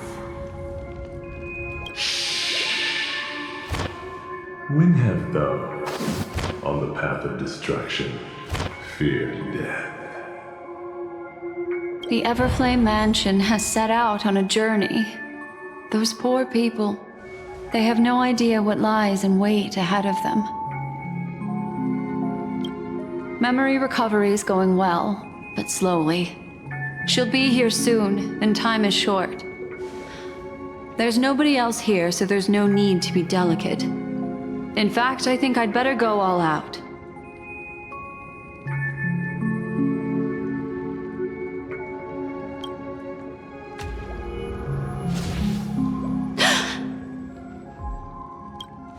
What happened? The memory after that is blank. How is that possible? This music box fell into Acheron's hands, and she brought it to Penacony. That's a fact, and that's how it should have gone. But along the way...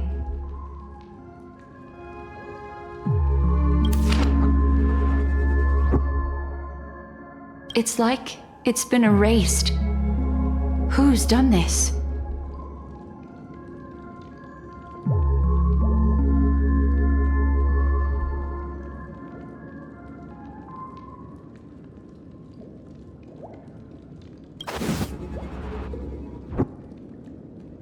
Who are you? Who are you? It's...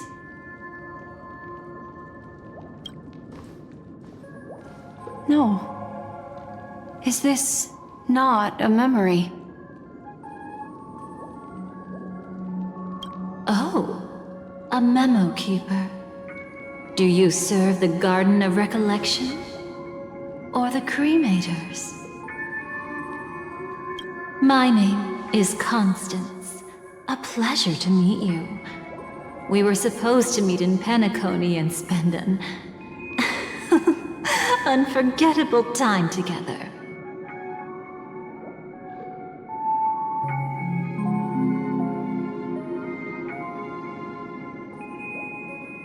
But that seems unrealistic. Dolly is not welcome on the banquet star, and I don't need a coming-of-age ceremony. And you, I know what you're looking for.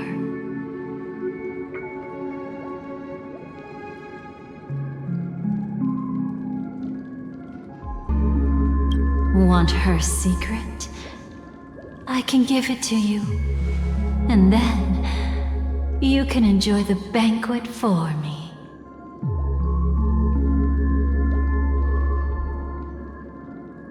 I wish you unforgettable memories. Cut the mystical act.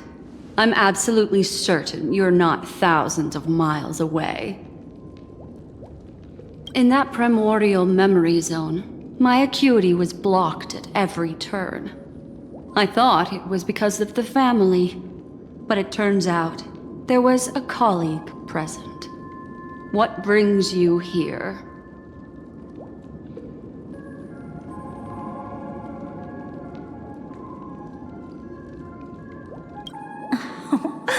My, how aggressive. Are you backed into a corner? Or have you figured something out? What could bring Constance of the Everflame Mansion here?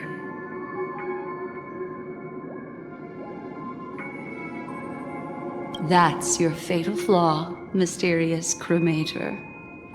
The Annihilation Gang has always operated in plain sight, with no secrets among its members, and Duke Inferno has never had an offspring named Constance. Oh? Are you so sure? What if I'm just too capricious and can't help but betray anyone? That's impossible. The Antimatter Legion has been after her this whole time. Aren't you the same? The Garden of Recollection launched 14 pursuits trying to erase me. And in that final one, I died right in front of you, didn't I? It really is you.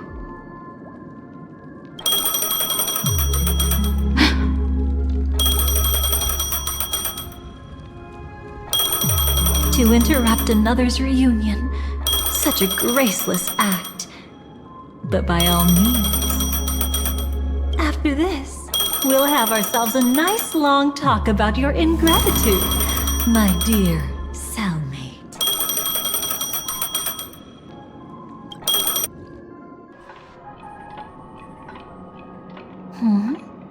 That's a peculiar look on your face. Before this, I was always anxious about this moment, always afraid you might find me frightening.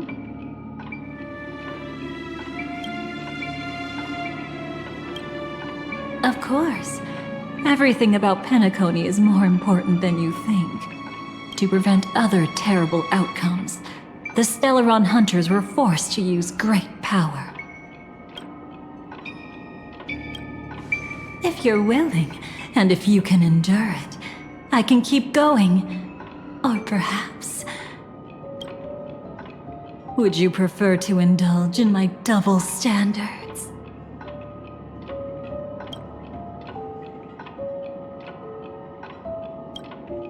Yeah, we were quite close. Don't get the wrong idea from how I phrased it back then. I've always thought that when two people are locked in a knife fight, with their blades pressed to each other's throats, they become more intimate than any pair of dancers. Now, let's turn our gaze to where the threads of destiny intertwine. Soon after, you finally learn Black Swan's intentions. She made a deal with the IPC to bring you before Aventurine. In order to reclaim Penacony, the IPC had been seeking temporary allies. As a show of initial sincerity, he revealed his discovery to you. The crime scene of Robin's death that was staged by the Fool.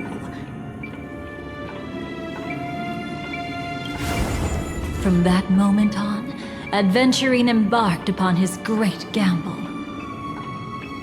Willing to shatter the cornerstone as precious as life itself, he deceived Sunday with his schemes, earning himself a chance to risk it all.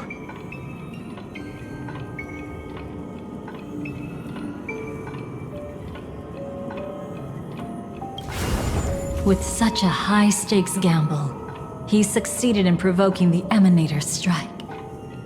The family's carefully guarded secret was exposed, and you, caught in the eye of the storm, were pulled into the chaos.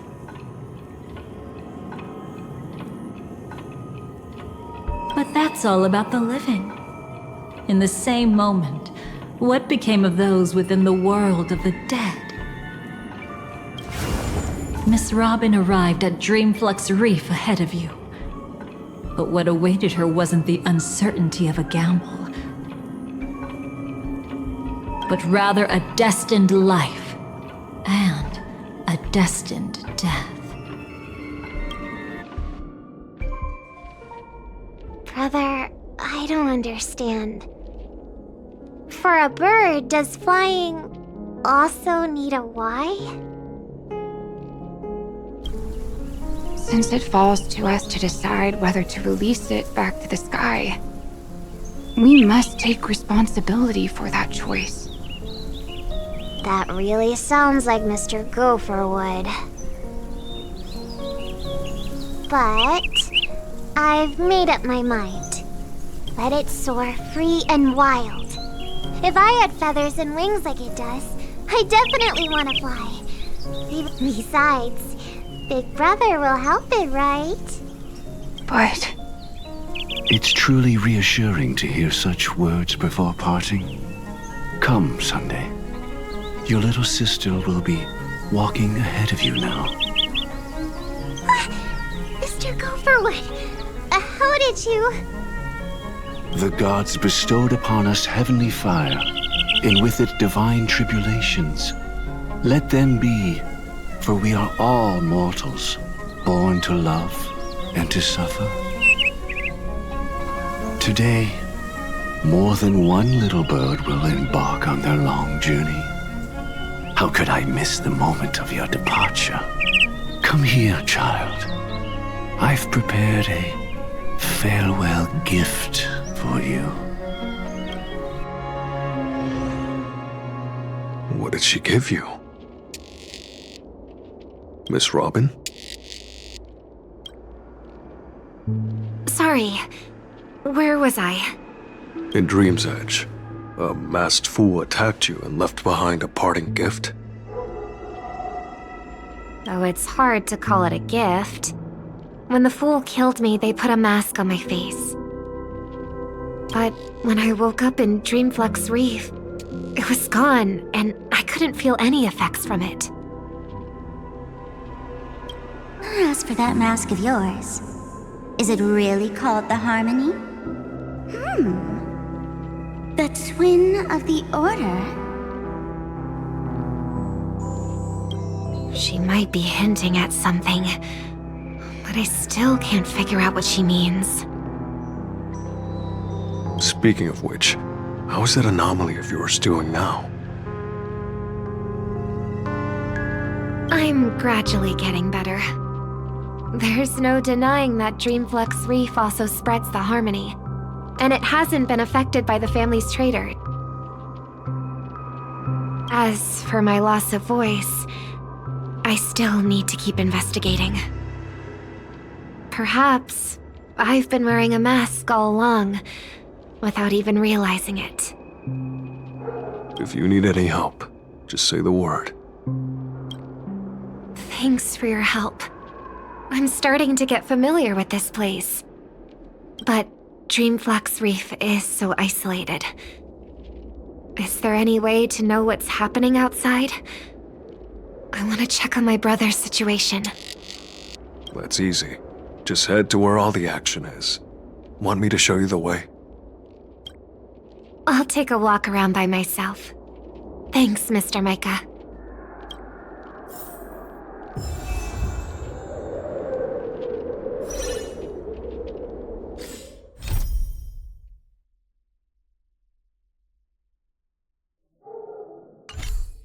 Turn over this eternal page.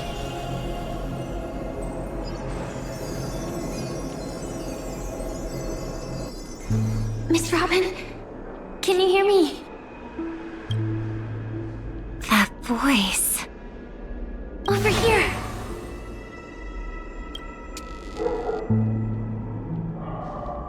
Are you Miss Firefly? So you did notice me after all. Sorry, but I can't show myself right now. Could we talk somewhere more private?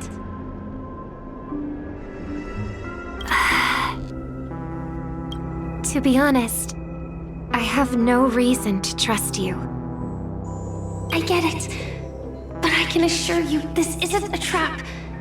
If you really need a reason, there are anomalies in the 12 hours. We are suspicious of the Dream Master's true identity.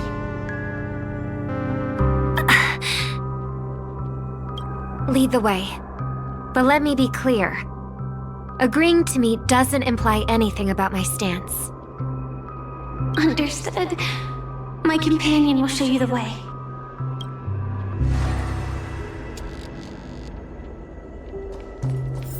Blue flames. Is there a cremator among Miss Firefly's companions?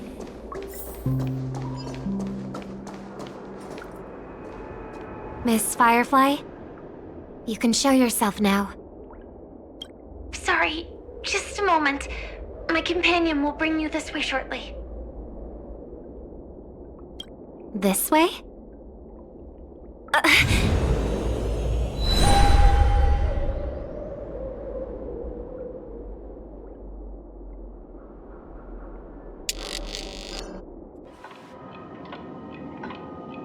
Where is this?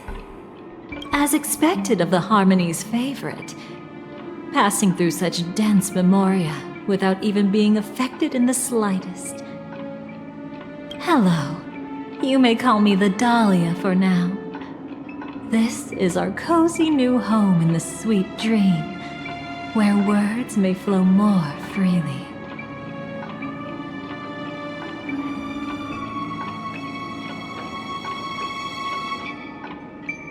A new home burned out of the sweet dream? If you really wish to have a proper conversation, you shouldn't resort to provocation like this. I apologize. But she's different from other cremators. She has no intention of stealing memories. The same goes for me. I have never wished to destroy the sweet dream. Sneaking into the dream was my only option. I really like Penacony as a tourist. This is my first time dreaming, and Penacony is more wonderful than I imagined. Thanks. So, what brings you here? I'm sure you've noticed it too. The Dream Master Gopher would completely merge with the dreamscape, becoming virtually omniscient and omnipotent in Penacony. But now, he's losing his grip on the dreamscape. To find out why, we conducted some investigations. In the primordial dreamscape, we uncovered a crime that he had buried away. We suspect that's why his powers aren't what they used to be. And that's why he's been telling everyone he's under the weather. Crime? I'll show you later. Belonging to his family. You wouldn't believe me unless you saw it with your own eyes. You've indeed uncovered many clues. But before we proceed, I must confirm your true intentions. My purpose is about a reunion, a rescue, and a farewell. Will you believe me? Miss Firefly, that expression and tone of yours just now, I've seen it many times in my audience. Expression? That's the look one has when describing what they hold most dear in their heart. So I'll trust you this time. When I first left Penacony, the Dream Master gave me a parting gift. A divine law, so to speak. For a leader of the 5 lineages, that's pretty cheap, isn't it? Since then, I've walked the path of harmony as a Pathstrider, wielding its power. Until I returned once again for the Charmony Festival. In the 12 hours converged by the Dream Master, I developed symptoms of losing my voice, and the strength of the harmony began to wane. Yet in Dreamflux Reef, I wasn't affected at all. I believe that the path he once pointed to might not have been named the Harmony. That's why I gradually became incompatible with the sweet dream. In the past, the Dream Master would harmonize for me. But when he... So, which path did he choose to walk? It's not clear yet. There aren't many clues about this. But I suspect it's the Order. Thank you, Miss Robin. You've helped us clear up many of our doubts. However, regarding the Dream Master's path, we have different conjectures. What is it? Come with me. It's time to see it with your own eyes.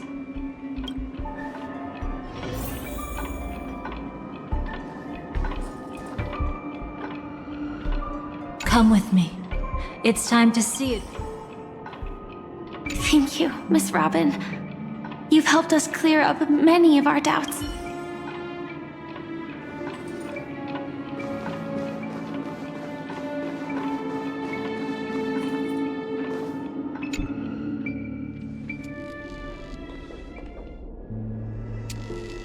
Here lie secrets that the family tried to conceal, and a long, romantic tale.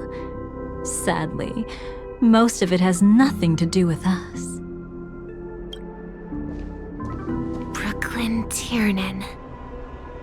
I remember that name. A Galaxy Ranger, worthy of admiration. When Penacony was plagued by the swarm disaster in the past, he was the one who fearlessly protected our sweet dream. That's why we had to come here. We suspect that after turning away from the family, the Dream Master sided with the propagation. How could that be? History as we know it may be long gone, but people's memories remain preserved in the memory zone.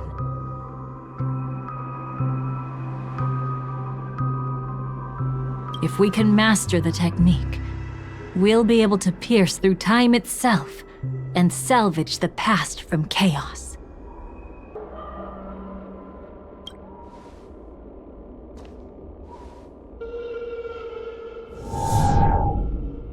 Is this... Memoria?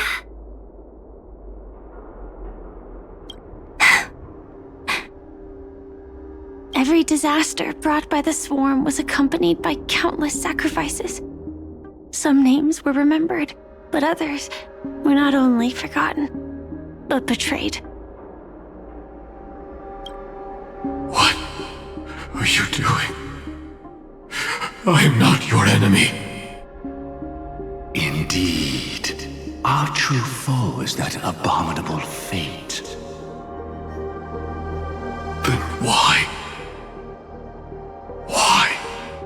Easy, child. Your struggle only adds to the pain. The strike I just delivered, dishonorable though it may be, did not miss. Here and now, your death is certain. But I was clearly helping fight against the swarm here. Indeed. As the swarm ran rampant, a Glamoth knight passing through joined the battle without asking for anything in return. Truly admirable. But have you ever wondered why? Right after that, the infestation only grew worse. Could it be? The Glamoth knight, born to purge the swarm, turned out to be a pathstrider, walking the path of propagation. The sweet dream has never been tainted by the propagation. You brought it here, and only your death can remove it. How can this be? I can leave and never come back here. I can't die. I don't want to die. That's precisely why I said that strike wasn't honorable. I explored your secrets for the sake of the sweet dream. But striking you down, that came from selfish desires after glimpsing eternity. Paradise shall fall into this world of sorrow, and once dawn breaks, it will shatter in the light of day. How could anything golden abide in glory forever? You shall become my darkest crime, in the beginning of a great undertaking. Your remains shall become the foundation for eternal paradise.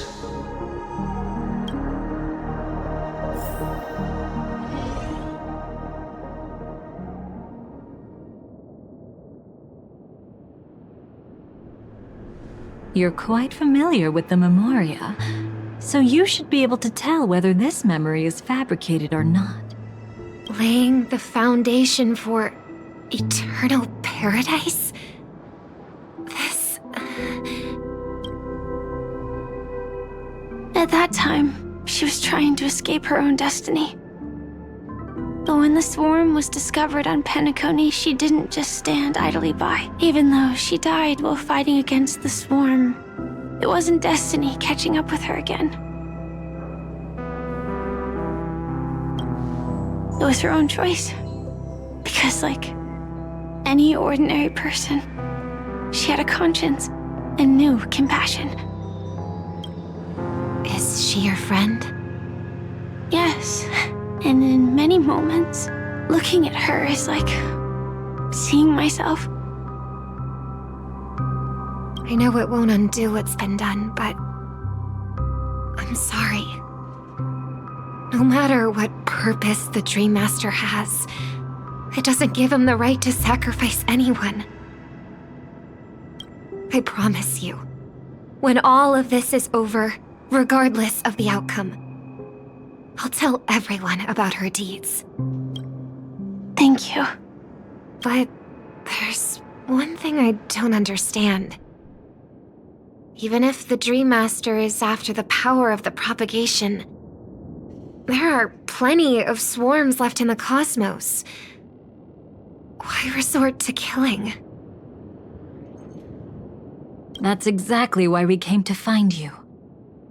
With the Charmony Festival about to begin, it can't be a mere coincidence that the Dream Master is pushing forward with his various machinations now, and you were chosen to perform for the Harmony. Whether you're aware of it or not, you must be absolutely crucial to his plans. I see.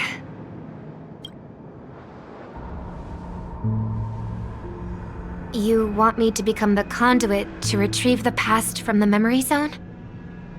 What exactly do I need to do? I'll need to temporarily take a piece of your memory.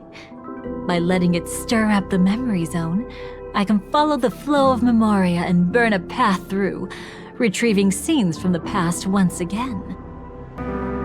Whether I succeed or not, I'll return your memories to you safe and sound. Let a cremator access my memories? I also think it's too much to ask. If you deem it necessary, you can use tuning to leave a safeguard in our minds, preventing any ulterior motives.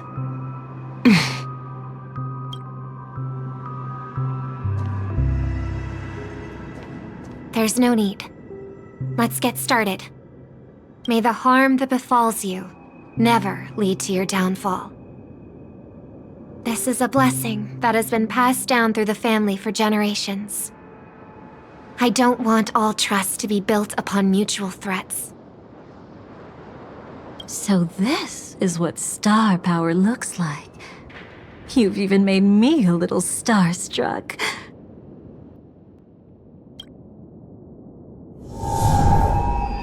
All right. Looks like we got lucky. Oh? What's this?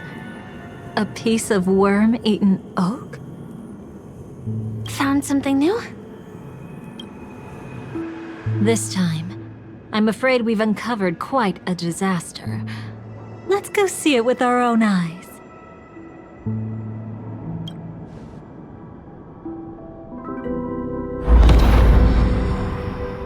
Nothing but lies, my dear.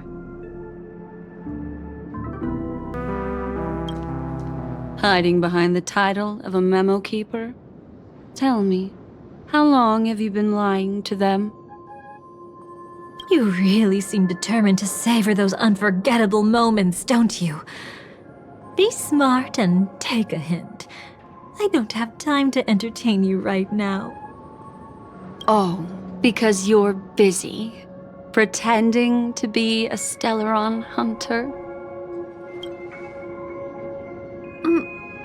Who are you talking about? Quite the clever move there.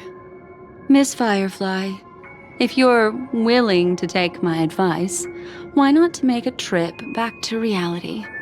Ask that Silver Wolf lady carefully who your true companions really are. How did you... All right, you. Still can't help sticking your nose into everything, huh?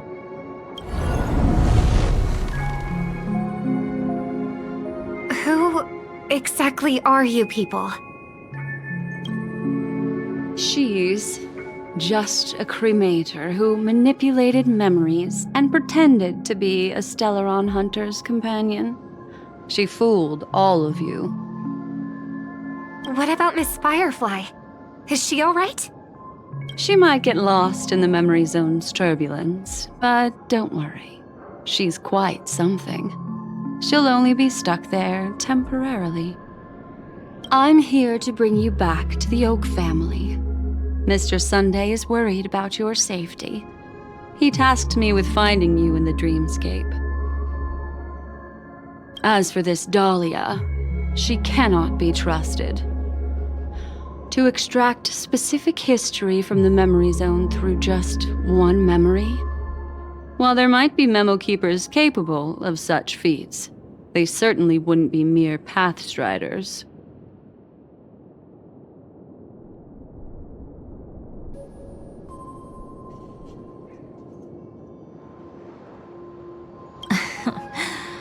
Seems you've been watching for quite a while. Yet you only show up fashionably late when we're about to make progress. Who's the untrustworthy one here, I wonder? Save your excuses. I bring a message from Mr. Sunday that will prove my identity. just a message. Don't you find that a bit ridiculous? Let's give it a try. It's only 2 words. Charmony, Dove.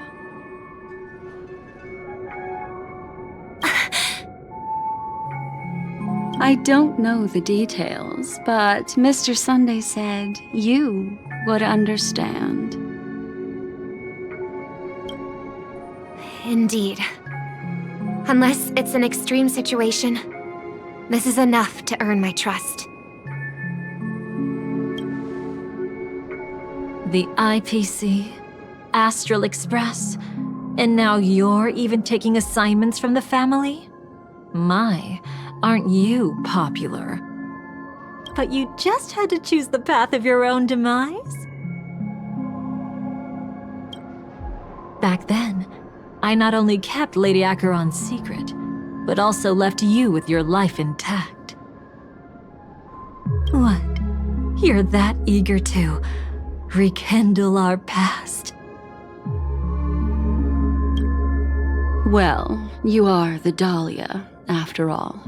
I have to keep an eye on what kind of trouble you're going to stir up next. I've been questioning this for a long time. How could Destiny's slave possibly accept someone like you, whose very nature is betrayal?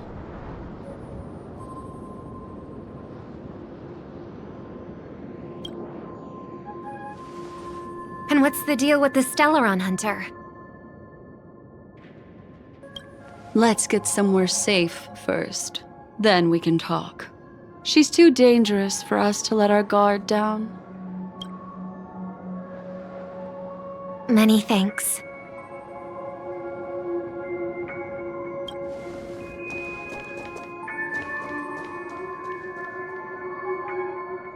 You've gotten more composed. Or have you just gotten slower? She's already left this area. There's no way you can catch up to her now. Catch? Why would I chase after her?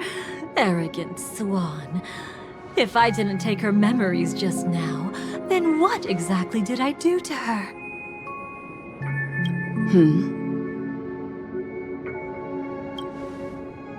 I might as well tell you. I planted a spark of the cremator's fire in her memories. It will spread silently, and in an instant, it will burn away all her memories of seeing me. She'll believe she was never here.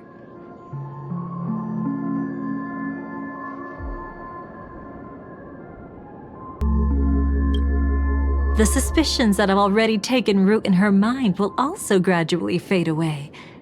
No matter what she has discovered, the moment she attends the Charmony Festival, she'll revert back to that good child who was born to walk on the Order.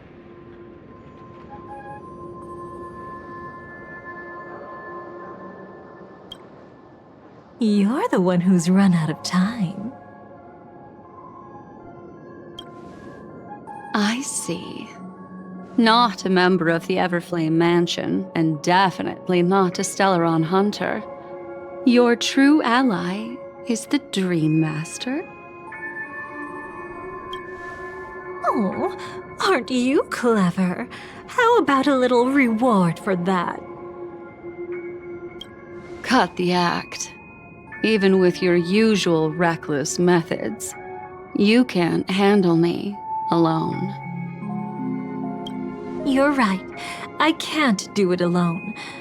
But I rarely feel lonely anyway. Repent and return to righteousness.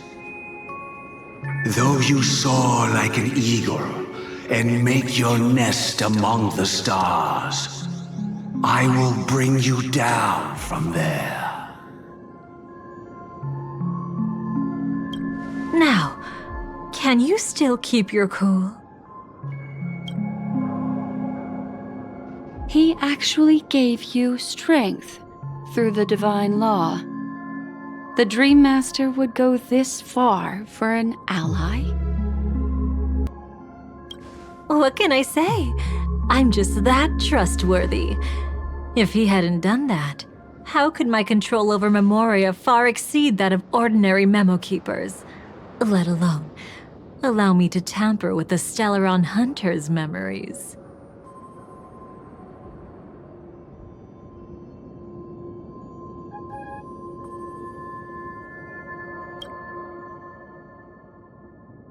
Unfortunately, you lost your composure in your euphoria.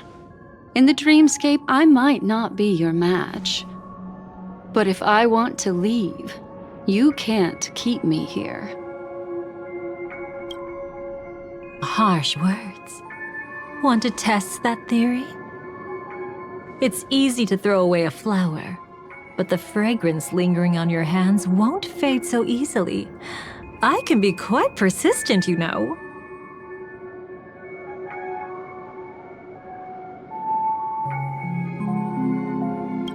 Even if we rekindle what once was, I remain unchanged.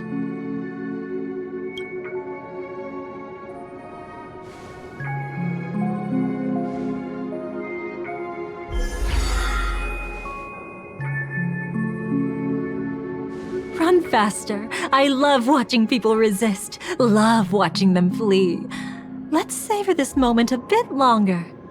After all, for us, this will be an incredibly crucial moment. No matter where you run, I will always find you.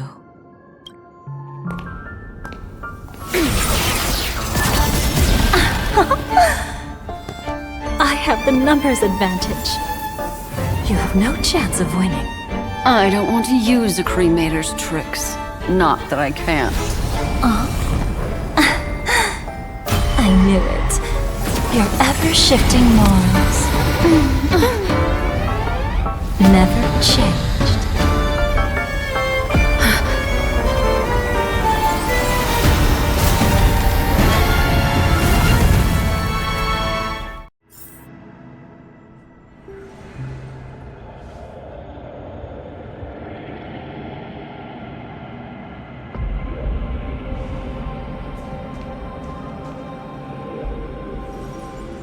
Where do you think you're going? After putting on such an elaborate show, won't you stay for a little chat?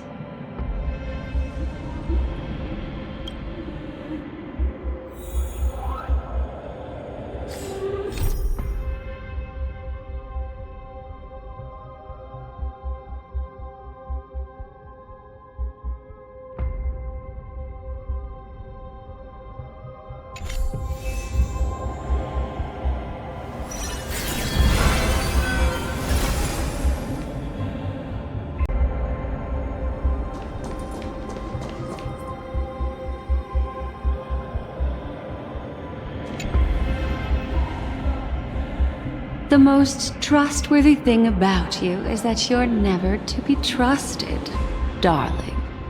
And that's one thing that's never changed about you. When did you figure it out? That the divine law used to share power with me was also the shackles he placed upon me.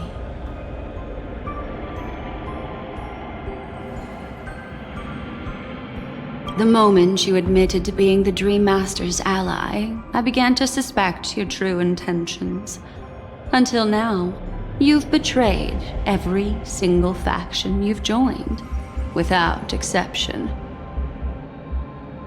Besides, after not seeing each other for so long, and now having such an overwhelming advantage over me, you'd do everything in your power to stop me, even if I had the slightest chance to escape.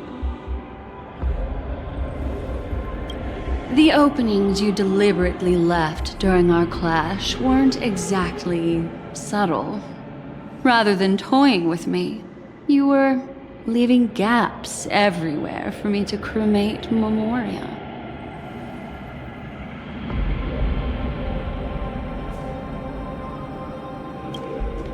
Oh, really? I'd love to drop the act and give you a proper taste of torment. But alas, as long as the constraints on me remain, I'm not my own master. I can't do anything that would harm Gopher Wood, nor can I reveal his secrets. Good thing we've always had this kind of tacit understanding, always trusting in each other's capriciousness. I wish that wasn't the case.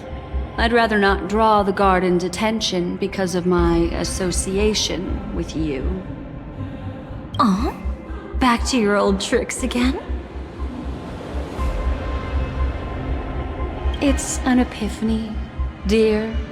Something you'll never understand. Let's talk about what's really important here.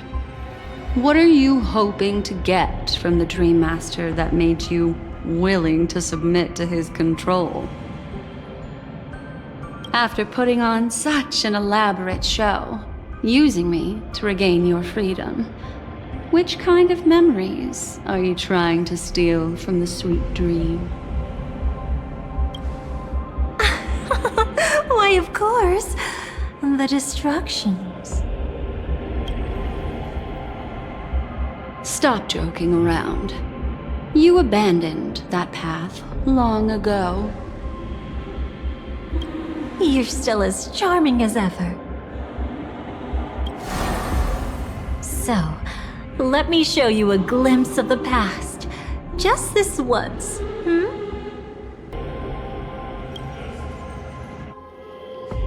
Weren't you really interested in the Everflame Mansion?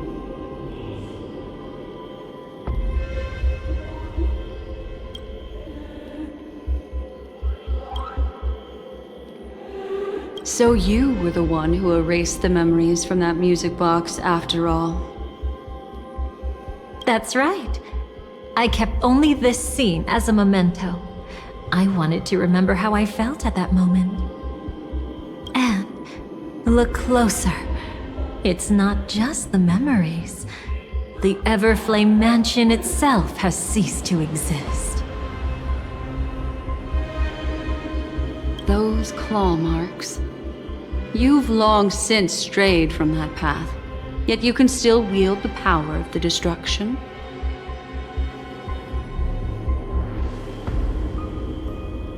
Isn't it the same right now? I've betrayed the Garden of Recollection, yet I can still show you the memories. If you have time, I can help you savor the memory of our first encounter. Go ahead and savor it on your own. I want to put it behind me. The sooner, the better.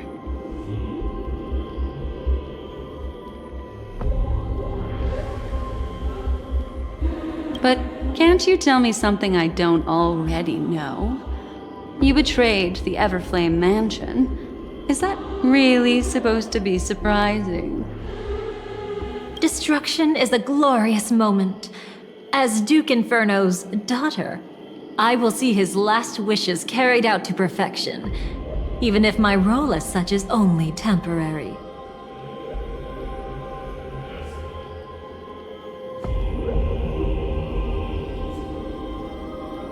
And besides, who said I betrayed them back then? I came here to fulfill Duke Inferno's last wishes. This was his command to me. Make the Knights of Penacony crumble and wither. Leave naught but a tomb of remembrance. In other words, everything on Penacony related to the remembrance was my target for destruction. But this was already a world of Memoria. How could I possibly accomplish this without any help?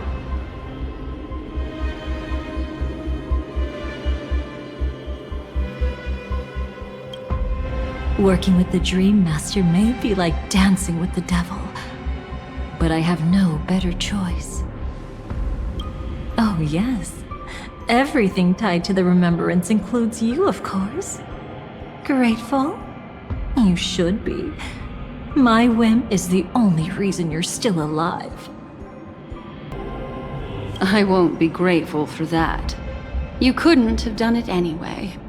Filial piety has never been one of your strong suits, so drop the act. That's exactly why I'm saying you only think you understand me. Think about it carefully. As a Stellaron hunter, didn't I work my hardest to help Firefly get closer to the truth? As an ally of the Dream Master, I also helped monitor the dreamscape. And when a hunter infiltrated Penacony, I seized the chance to pose as her companion and trapped her in the memory zone. As for Robin, whom he chose as his songstress, I burned away her doubts too, leaving nothing to chance.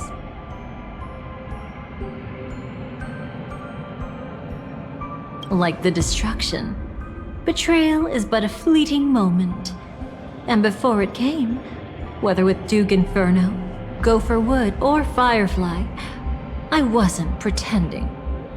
I truly, wholeheartedly became their companion. What about Robin? Those sparks that burn through memories. Don't you think that was a bit too much? Oh my! I thought I could fool your eyes at the edge of the dreamscape. But I guess there's no hiding from you on your home turf.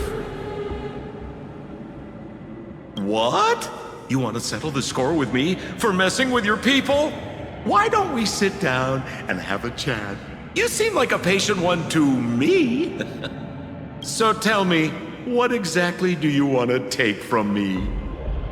Don't worry, I only went with the flow, suppressing her power a little to make it easier for you.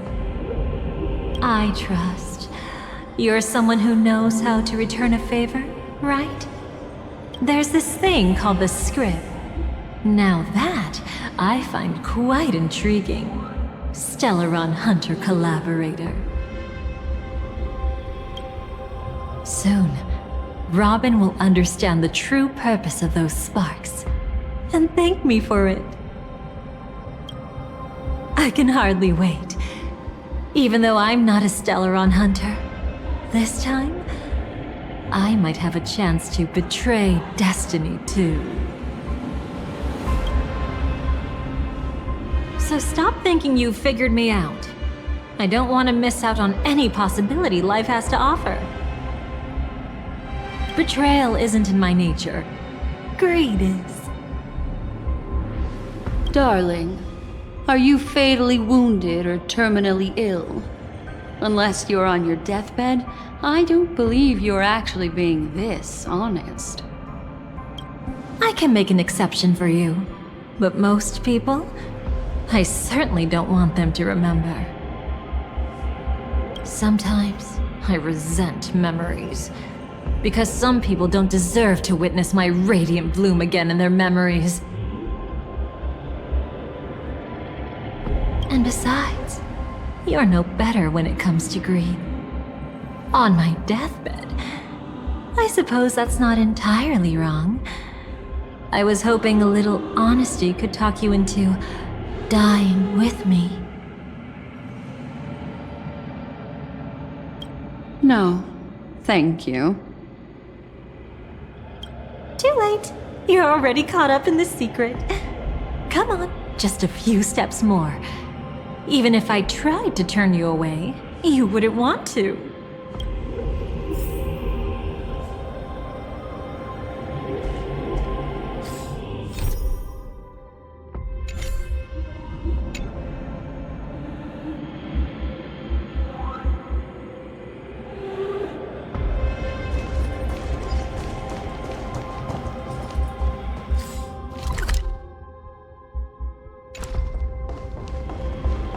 I see now.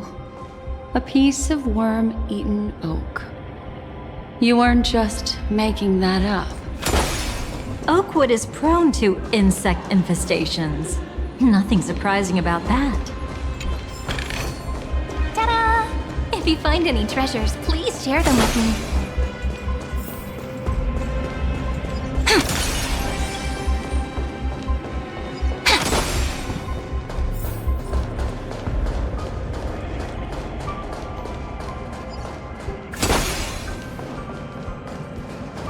It's him.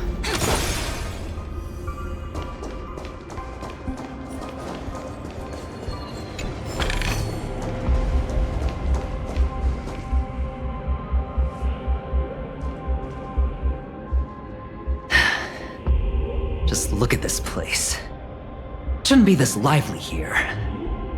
Ladies, which one of us would you say is the uninvited guest?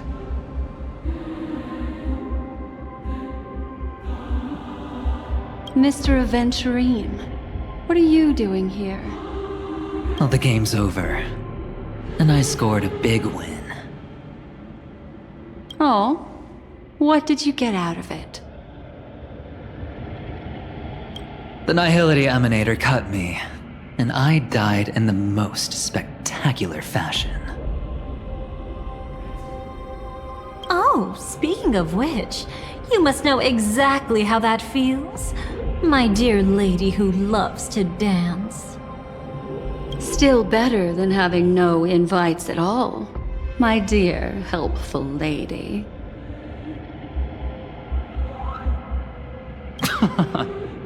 You two are really something special. You're quite interesting, Mr. Aventurine. However, you weren't supposed to find your way here. Unless you can give me a reason, I'll indulge you by letting you die once more.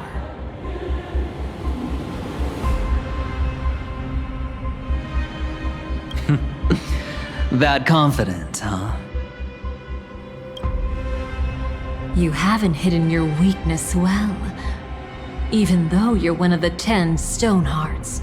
Right now, you'll be easy enough to handle. I wouldn't be so sure. Since you know who I am, you should know better than to gamble. Consider this warning a welcome gift from a friend. So long as my trump card remains unplayed, none will dare see the hand through to the end. Too bad you've used up all your luck for today. I've always found losing more interesting than winning. What's the harm in giving it a try?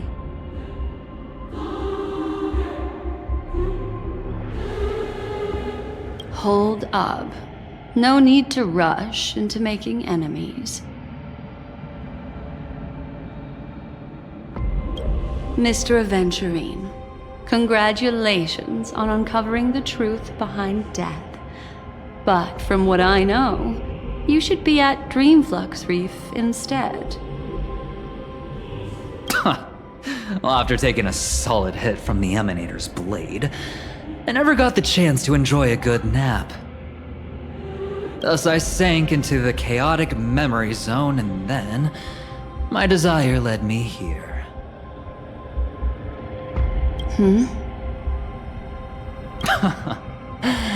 As I thought. You two haven't noticed. The answer was right under your noses this whole time.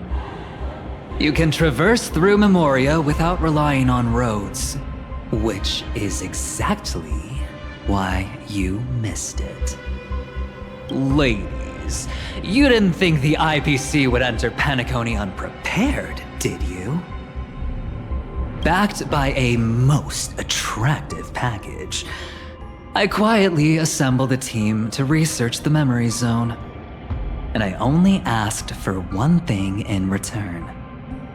How to escape alive if I accidentally got lost in Penacony's Memoria.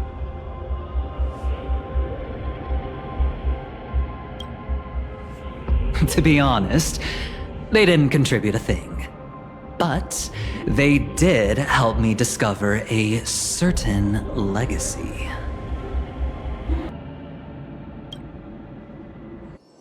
Rosalina Jane Estella, the former undertaking once belonging to this nameless.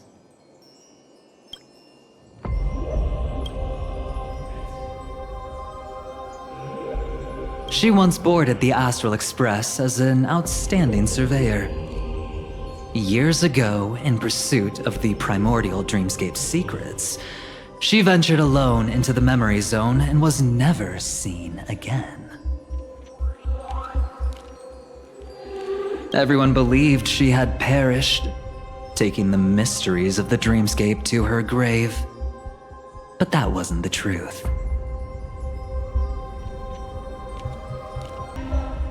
Before departing from this world, she single-handedly forged the pathway of Memoria. Mr. Aventurine, do you even realize what you're saying?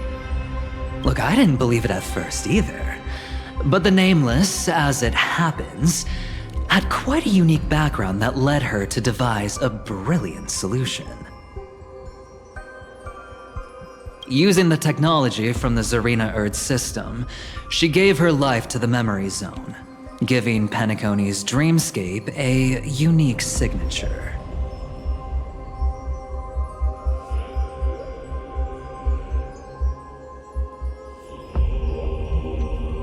When dream chasers wander into the memory zone, they'll drift towards places that can fulfill their desires.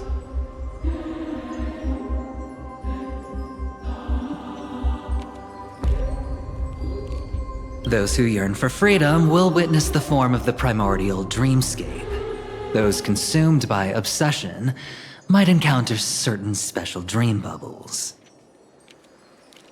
And those who are lost and directionless will return to the 12 hours, seeking their path within their own past. The family discovered this trait and cleverly utilized it, allowing guests to be sent to different hours upon their first dream entry.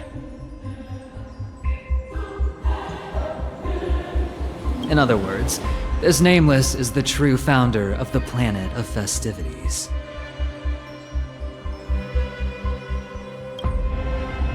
As for me, maybe I ran into a good doctor. From the look of this place, he's the one who let me blunder my way in.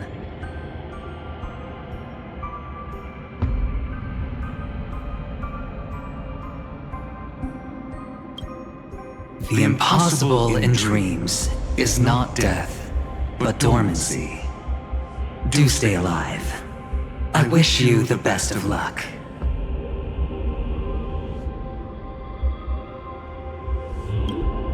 Looks like I'm pretty lucky. I can't wait to see what I'll discover here.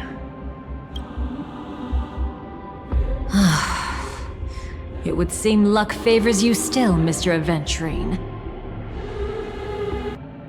Fate is truly fascinating, yet cruel. Remember Miss Robin's question? If the Dream Master was after the propagation, why did he have to harm the Glamoth Knight? Years ago, he had already completed this plan, waiting for a Glamoth Knight to enter the dream. Unfortunately, with the sudden fall of his empire, his hopes seemed to have been dashed. Yet just as the Charmony Festival was about to begin, a descendant of the Glamoth Knights appeared uninvited, and everything began to turn once again. The Dream Master was never afraid of Firefly investigating the propagation. That was exactly the truth he wanted her to see.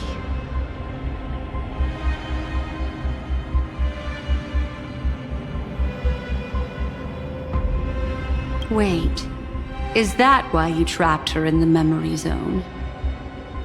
Correct. This place is where the Dream Master wanted her to be. And he wanted her to think she'd figured something out, only to make the wrong decision at the most critical moment. So, what exactly is the Dream Master plotting?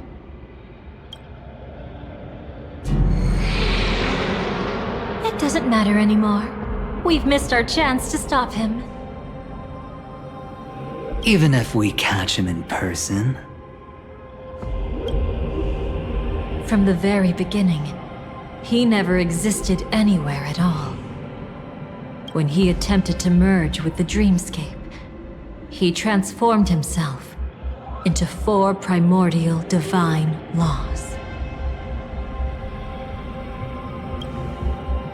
The gods bestowed upon us heavenly fire, and with it divine tribulations. Let them be, for we are all mortals, born to love and to suffer. The first law. As his parting gift, he bestowed it upon Robin, guiding her onto the harmony. Repent and return to righteousness. Though you soar like an eagle and make your nest among the stars, I will bring you down from there. The second law is the power he bestowed upon me as his collaborator. At the same time, it serves as a constraint to ensure I won't act recklessly. And the third law... Paradise shall fall into this world of sorrow, and once dawn breaks, it will shatter in the light of day. How could anything golden abide in glory forever? I haven't seen it myself either. According to him, it was an all-out attack, like a torrent of fire pouring down from above. And the last one? Nobody knows. After claiming to be ill and withdrawing from public view, even though the constraint remained in place, he never contacted anyone again. Not even me, his collaborator. It's just my theory, but I'm pretty sure I'm right. By then, he had finally completed the last law and used it to eliminate the one weakness that exists in any plan. The mastermind himself. The moment the plan was set in motion, Gopher Wood died a martyr's death for the just cause he believed in. And the swarm disaster shall reappear again in the sweet dream. The moment has finally come. Resentful from being deceived. Confused by conflicting memories. Your expression right now is so similar to what I had imagined.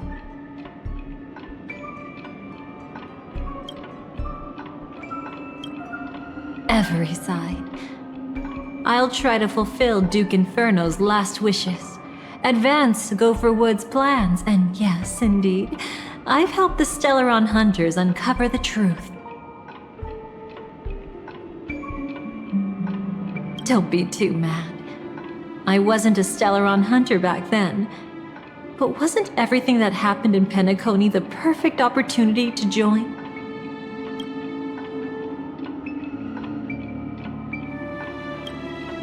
Though it wasn't my original intention, I wanted to help her, to keep her from getting caught up in Gopher Wood's schemes and facing such a detestable fate. Alas, I couldn't make it happen. The path your predecessor Rosalina left in the Memoria pushed Firefly towards a new lease on life.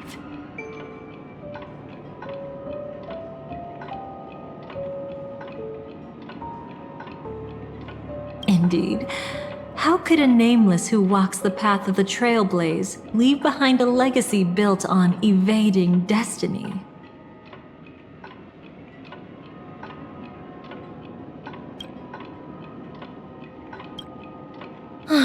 As you can see, he became a martyr, leaving all his power in the 12 hours, like a self-turning hand of time, driving his plans forward. The Order truly is a harsh path. Enna, Gopher Wood, and Sunday, the one you know even better. They all chose to sacrifice themselves for it. But then, something interesting happened. You turned out to be that variable. As Aventurine said, Rosalina's legacy would send dreamers to where they truly yearn to be. For Firefly, that place turned out to be by your side. She revealed her true self to you, reuniting with you as a Stellaron hunter.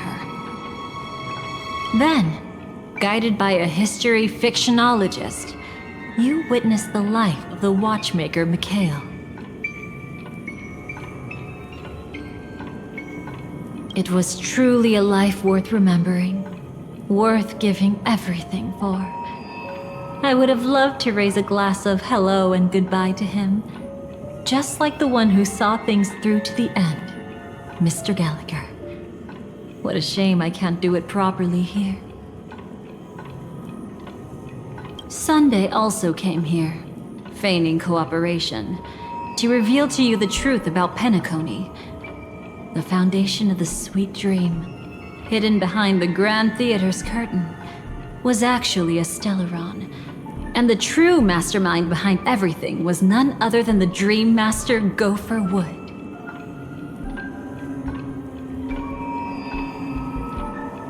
But you know now that his words weren't entirely true. What followed was one of the few beautiful memories that Firefly has held onto to this day.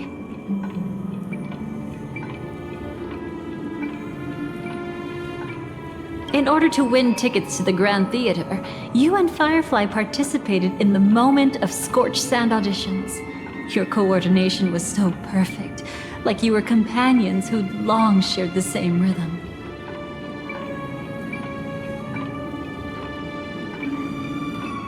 See? Even though you've forgotten everything from before, some traces remain etched in this moment, becoming part of your instincts. Until, following the script, Firefly sent you all to the final stage before departing on her own. In those beautiful moments before that, she experienced the joy of living, yet she still had to face the terror of death. However, you may have noticed that during this period there was a small gap. She and you weren't together the whole time. You returned to a child's dream through a dream bubble left by Mikhail and witnessed his legacy. However, Firefly was not a trailblazer, so she couldn't enter it. While waiting alone, she met her true collaborator, and thus learned that there was more than one legacy in Penacony, and more than one watchmaker.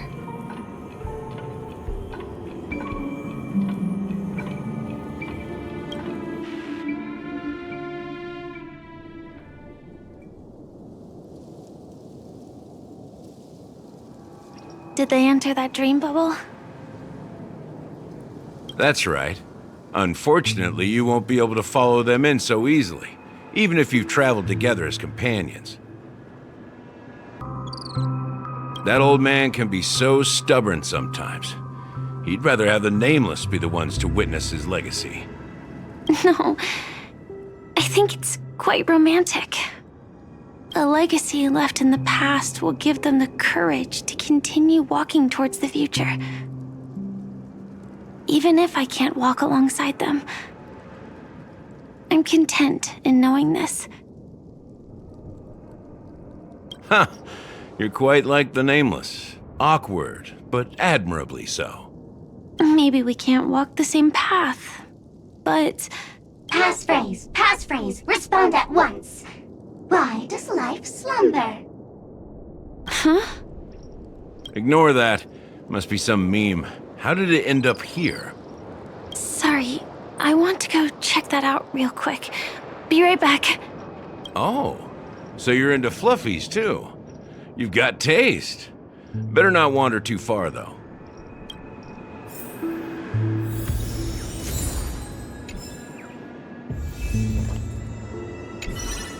That old man can be so stubborn sometimes.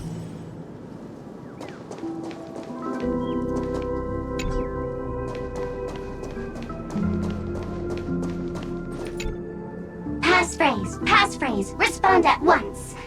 Why does life slumber? Because people are afraid to wake up from the dream.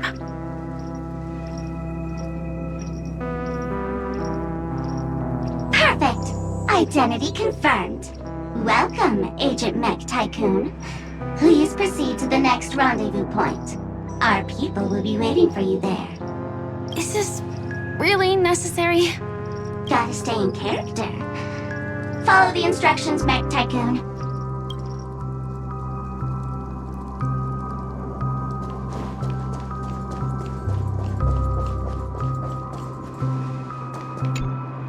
Hello. Please submit identity verification for Agent Ultra Firepower Instant Star Traveler. Who? Mech Tycoon wasn't cool enough, so Miss Sparkle went ahead and changed it.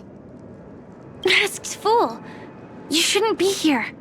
Well, someone's been kept in the dark this whole time, completely oblivious to their real body standing right in front of them.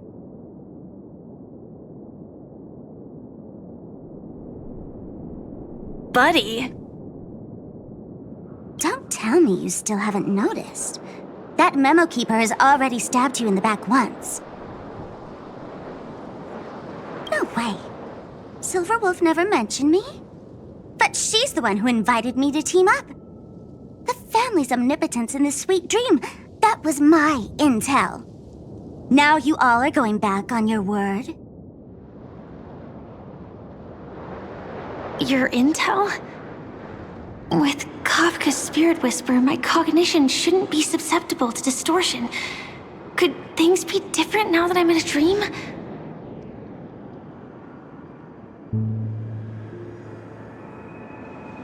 Before heading to Penacony, Silverwolf did tell me to keep an eye out for anyone asking, why does life slumber? But as evidence, that's not enough. Oh, really? Then what if you were to die 3 times in the sweet dream? Then why is this the first time we're comparing notes? What else could I do? As a fool, how could I ever catch up to a memo keeper in a dream? Every single time, just when I was about to reach you, poof, she'd vanish with you. Who exactly is Constance? She works for the Dream Master, but she definitely has her own agendas. She secretly made a deal with me. She pointed to a nightmare in which all the Dream Master's schemes would be carried out. I've been looking everywhere for you just to give you this spoiler. A nightmare? What exactly is in it? Tell you straight up? No way. I went through hell and back for this. Here's the short version. After you've lived through the best of times, soar toward the sky with all your might. You'll hear insects chirping at the oak's crown. That's way too cryptic. I can't trust you. Please, we're working together. I'm not some lackey. Just because someone else fooled you doesn't mean you get to pin it on me. You're back sooner than I thought. Any results? Yes. And now, it's up to us to forge ahead. Sorry, I'll catch you later. But thanks. At least you brought good news. Which part was good news? The best of times. And now, the Dream Master's plan begins to turn like clockwork. And so too does destiny. What does the Dream Master gain from recreating the swarm disaster? Oh, reminds me of the good old days during the War of Gods. Oh, silly me. I almost forgot. I need to retrieve a certain lost item. Otherwise, there's a lady who won't be too pleased. Sorry, but I need to get going. Sorry, but you're not going anywhere. This is the land chosen by Gopher Wood to meet disaster. But he doesn't want the swarm to truly surge forth and devour the world.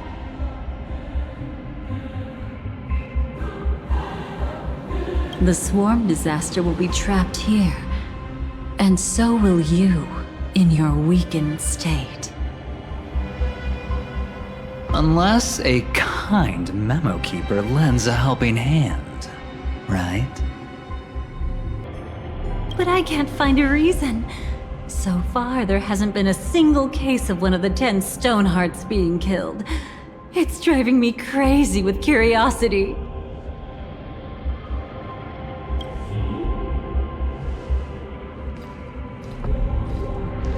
Glory above all! My friends, in the face of the omen of evil, we must stand united more than ever. Allow me to prove our resolve with my spear and pierce through this darkness.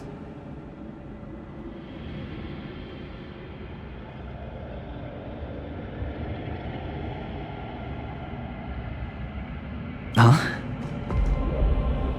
Whose backup is this? Pardon my late introduction. I am Argenti, of the Knights of Beauty, traversing this cosmos to eradicate all that is unsightly in this world.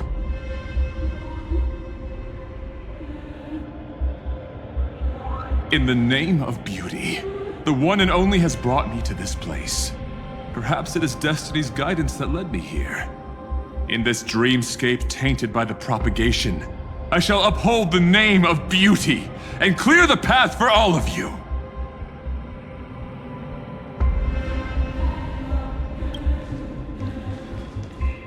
Ah, passing knight.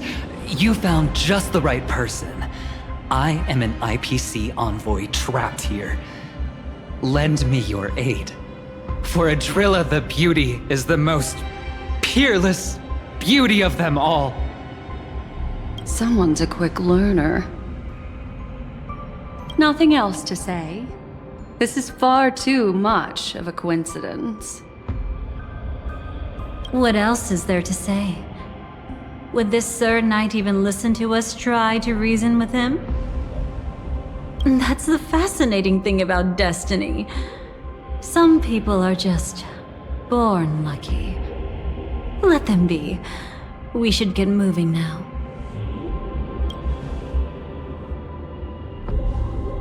Where are we going?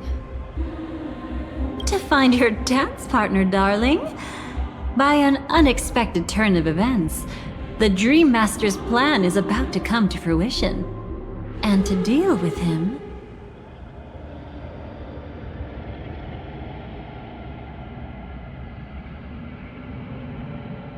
we'll need an emanator to step in.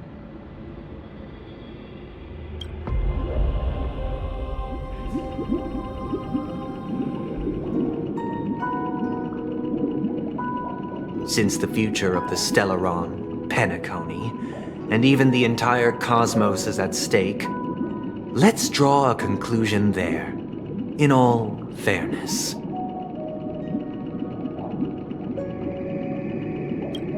Does that mean he wants to fight us during the Charmony Festival?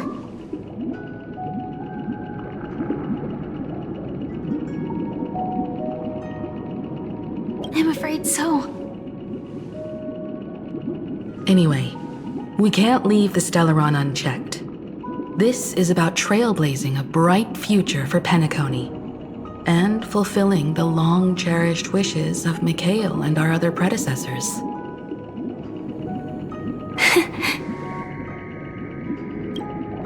After After you've lived through the best of times, soar toward the sky with all your might. You'll hear insects chirping at the oak's crown. It's all over now.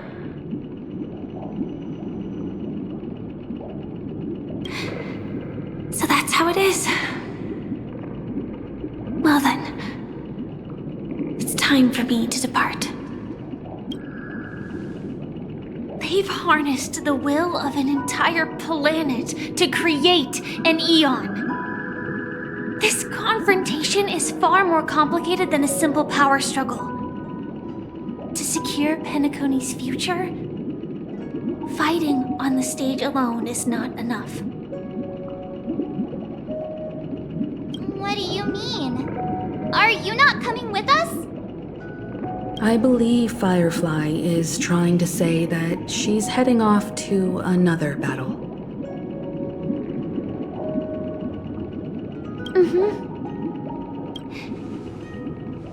Before I left, the Destiny Slave told me that this journey would bring unforgettable rewards. Even though the script he gave me only had a few lines, I couldn't ignore them. Because one of the lines said, "I'll experience death 3 times in the land of the dreams." 3 times? This can't be serious, right? The first time was a painful death when I was stabbed by the Blade of Dormancy, which led to all subsequent events. The script will always come true, but in a way that will only be revealed when that page is turned. But the death granted to me by the planet of festivities was merciful enough. For my first death, I chose how it would come and what it would change. For the next 2, I want to try my best to achieve the same outcome. Have you made up your mind, Firefly? Yes. Otherwise, I wouldn't be here. Thank you again for your assistance for the Astral Express. May we meet again, in reality. Yeah. Farewell, everyone. May your trailblazing expedition never end.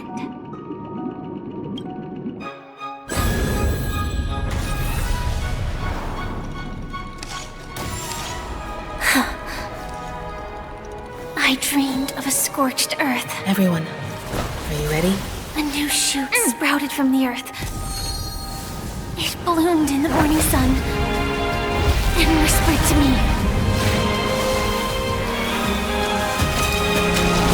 Like fireflies to a flame, life begets death. May we meet again in reality.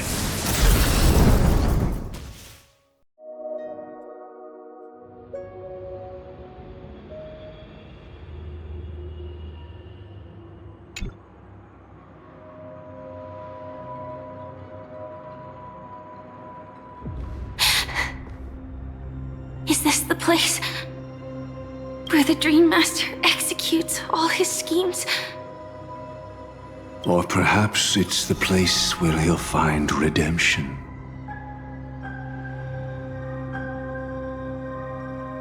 Dream Master? No.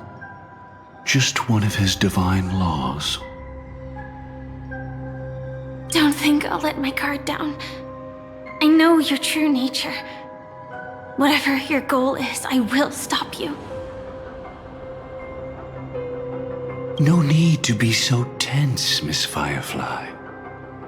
I am but a thought, formed from memory. Feel free to strike me if you wish to verify this. But his actions aren't baseless. There's a reason for my presence here. Please continue. Thank you for your openness. I'm equally unaware of the Dream Master's malicious plans. But he's been waiting for your arrival. That Glamoth knight he killed with his own hands, through me. He hopes to restore justice for her. And you, her friend, are meant to witness it.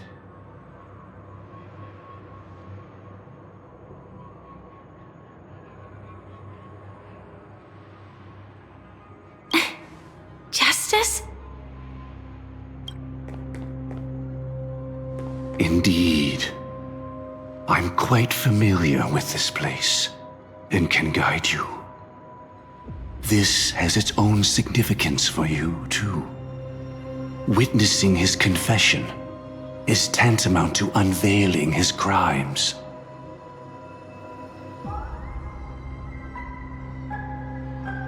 I don't need your guidance to get this done. But you need someone to decipher the truth. Force alone won't solve anything. It's not like you'll stop here if I refuse. Lead the way. But I'll be keeping my eye on you. What is this place? Oak Manor. Once part of the Dewlight Pavilion. Before becoming the Dream Master, he used to hold family councils here.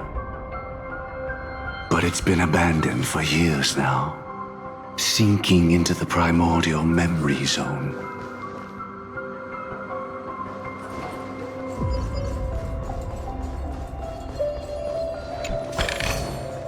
Ta-da! If you find any treasures, please share them with me.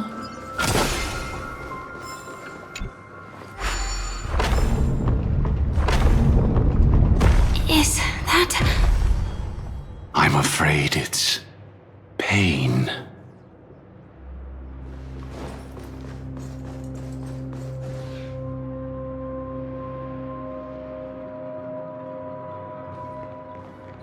Did Oak Manor always have decor like this? After taking over the Sweet Dream, he never turned away any sincere dream seekers, even if they were shady characters.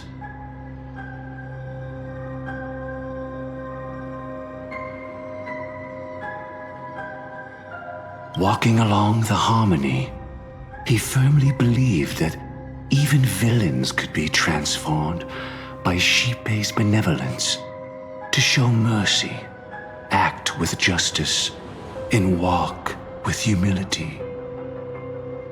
It seems his wishes didn't come true. Indeed, those villains never learned their lesson. They even conspired with one another, foolishly attempting to establish their own family lineage. Such arrogance. They went as far as sending a messenger across the vast cosmos to seek permission from the main family. In the end, they only brought shame upon themselves. And then there was a revolt. Fortunately, his heart was already aligned with the Oak family, allowing him to survive by sheer luck. Though he could never leave the Sweet Dream again. Soon after, the manor was decorated this way. Was he trying to warn himself? If your beliefs lead you down a path of plight, why stubbornly cling to them? That's exactly what I'm getting at. At least now, I can understand those feelings. And I think I've come to understand why I exist here. At that moment, Gopher Wood stood at a crossroads, pondering whether the Harmony was still the right path. But my fragmented memories have not yet revealed where this would ultimately lead. Since he was about to commit a great evil, Perhaps the Dream Master who left behind these laws was hoping I would choose a different path. But it's too late to change anything now. Not necessarily. We might as well keep moving forward. Good intentions are always the final creation of evil deeds, for they know they must be stopped. And his past choices will reveal his schemes to us.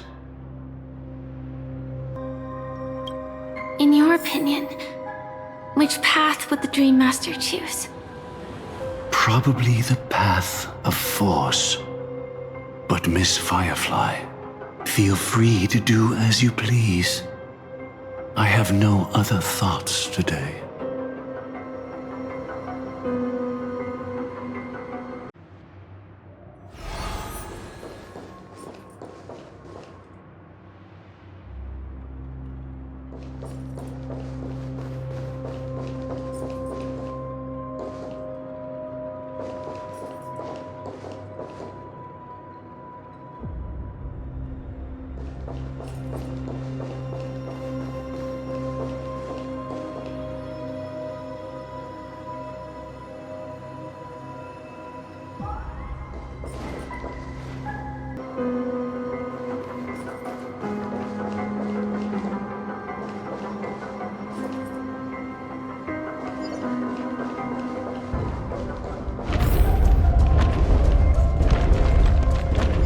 The road not taken can never be retraced.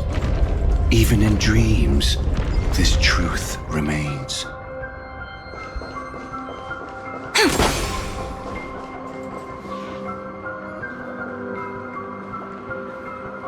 In the end, all paths lead to the same destination. Human will, it seems, truly has very little impact. Is this?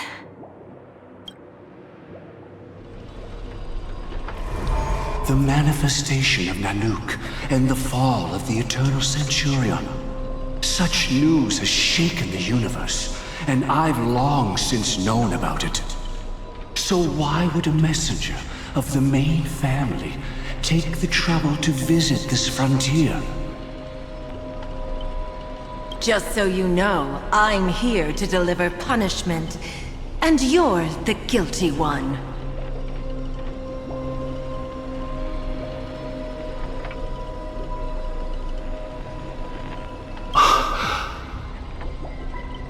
I barely escaped death, and I still can't reveal my true form. Tell me, why have I been branded a criminal upon returning to this place?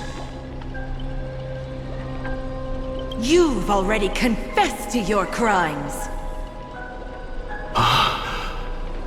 The family doesn't tolerate incompetence, even from a branch leader on the frontier.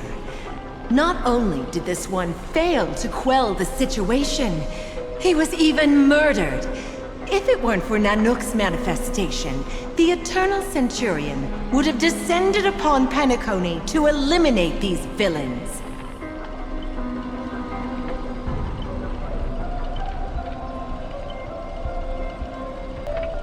But you survived by sheer luck, and I set out for this very reason. You must settle this matter yourself and reclaim your lost respect. Not for yourself, but for the family. To survive, but without the power to do anything. Therefore, your crime shall be punished with a blessing. I shall bestow upon you another crime. Its evil reaches even the heavens, and once known, the name Gopher Wood will lose all meaning. You will be alive in body, but dead in spirit. I know my sins. Please bestow your punishment. Here and now? That's not possible. Before I lead you to that honeyed fountain, I shall tune you, so that you can no longer speak out. People believe it to be a creation of the destruction, for it always arrives coupled with calamity. I shall clear the shadows before your eyes, so that you may once again behold that almighty force that giveth and taketh, and worship the mercy bestowed by the triple face. The harmonic cancer, the Stellaron.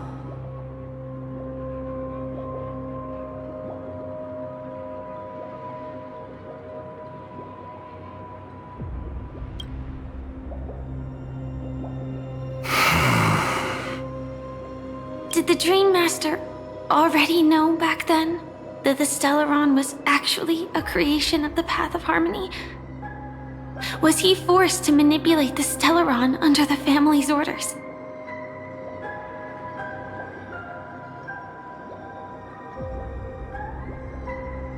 I'd like to defend him, but calling it forced would be self-deception. He claimed he was powerless, not that Xipe taught us we shouldn't do this. Whatever the family's true face may be, right now, Go for Wood is no longer a follower of the Harmony. What if you were the one standing there? Perhaps I too would betray the Harmony. But in any case, that would only mean I found the family unworthy of obedience. It doesn't justify the Dream Master's heinous acts. Miss Firefly, have you ever pondered over destiny? I often wonder if we could face our past decisions again. Would we really make different choices?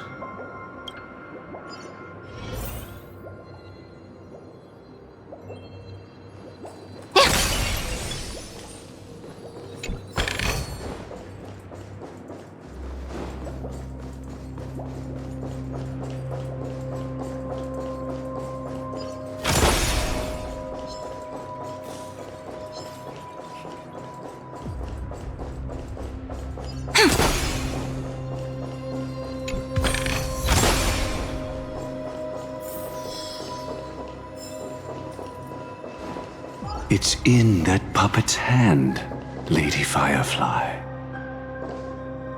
Got it.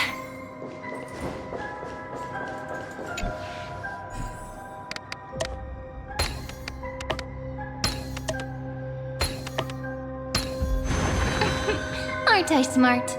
Come on, gimme. Rest in peace now, old friend. Mikhail, was it you who killed him? Is that what you think of the Dream Master? Someone so unforgivably evil? He was once the Dream Master's closest friend, but they ultimately parted ways due to their differences over the sweet dream.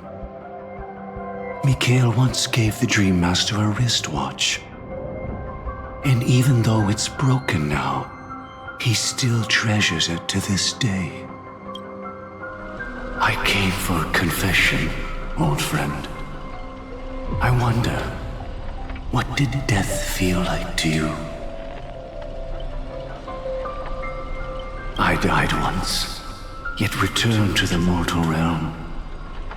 If you were as fortunate as I was, would we still walk different paths? In my eyes, you can still hold on to hope precisely because you've never faced inevitable death.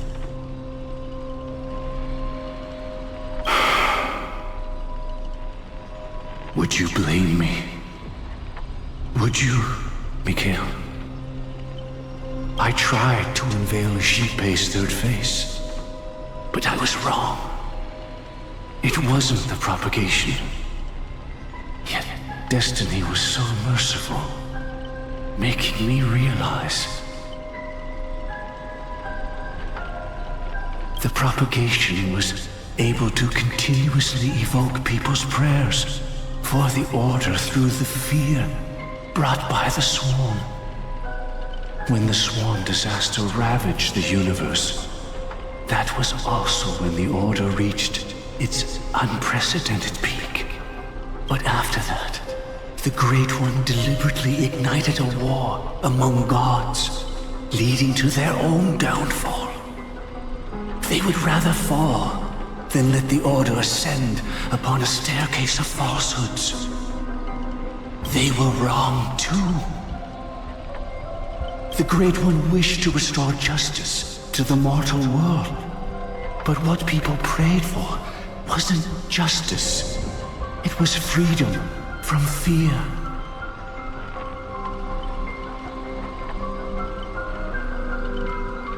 Will you forgive me?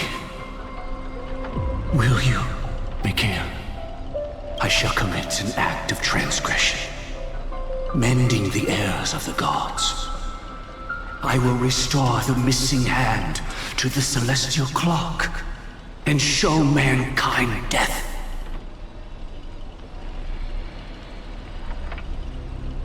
I know my sins. They are ever before me.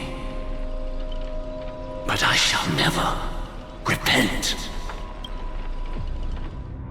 Using the propagation to lay the foundation for an eternal paradise.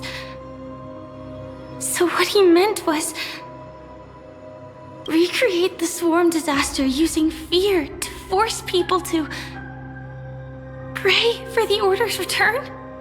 Perhaps that's why your friend was killed. The Dream Master wanted to find out how the Glamoth Iron Cavalry obtained the propagation's power. That's not a power that can be easily controlled. We need to pick up the pace.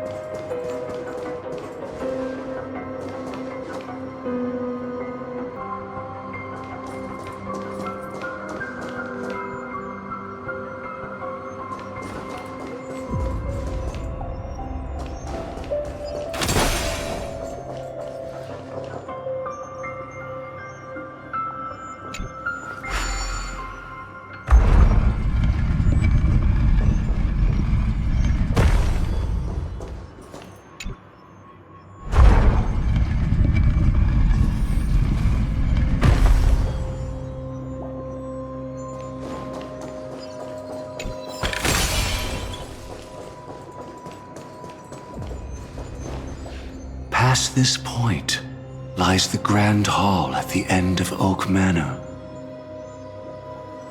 And before us lies his final decision. Where to go after turning away from the Harmony. Since he wants you to choose again, which side will you take? Go ahead with whichever path you think is right. I'll take the other one. Don't worry. I can't change anything. Even if I have a sudden awakening, it would only give the Dream Master peace of mind. He deserves absolute punishment and must be brought to heel. So you made a different choice after all. I will stop him. I hope everything goes well. This is goodbye, then.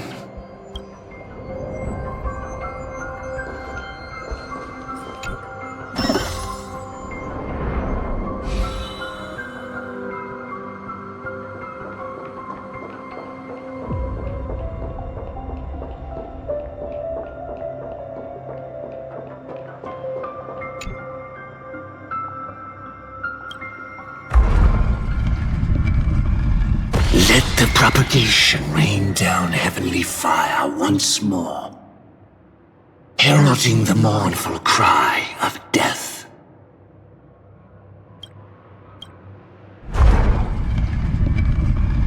Let the Harmony's lies be exposed in an instant, revealed by the piercing blade of truth.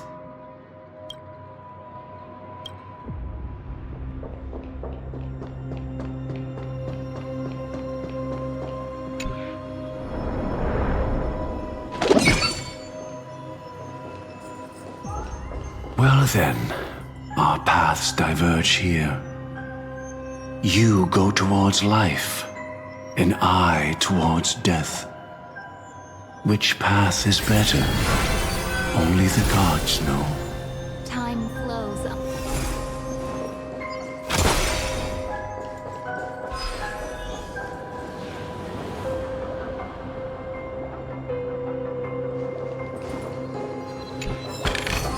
What a desolate sight. Find any treasures, please share them with me.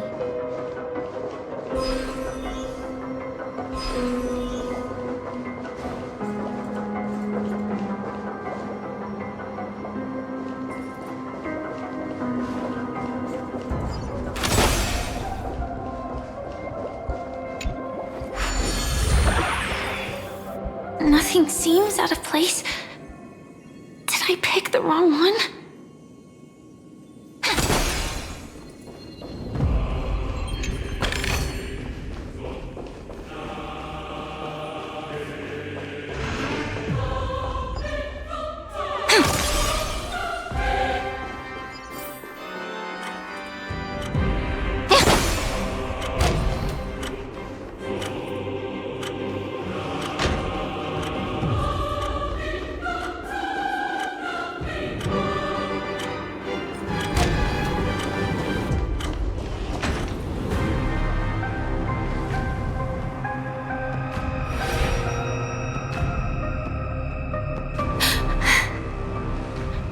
No doubt about it.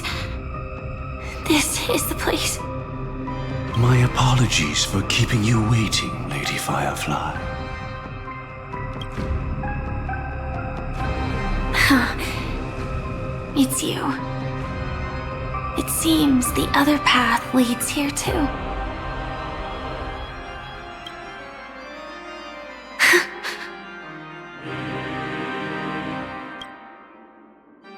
What is this?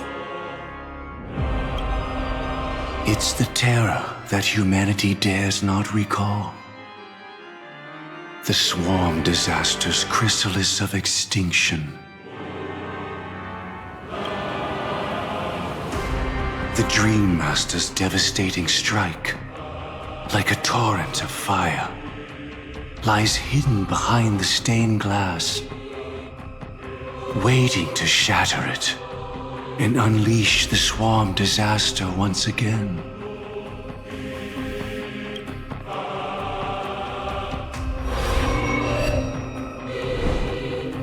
How did the Dream Master become this powerful?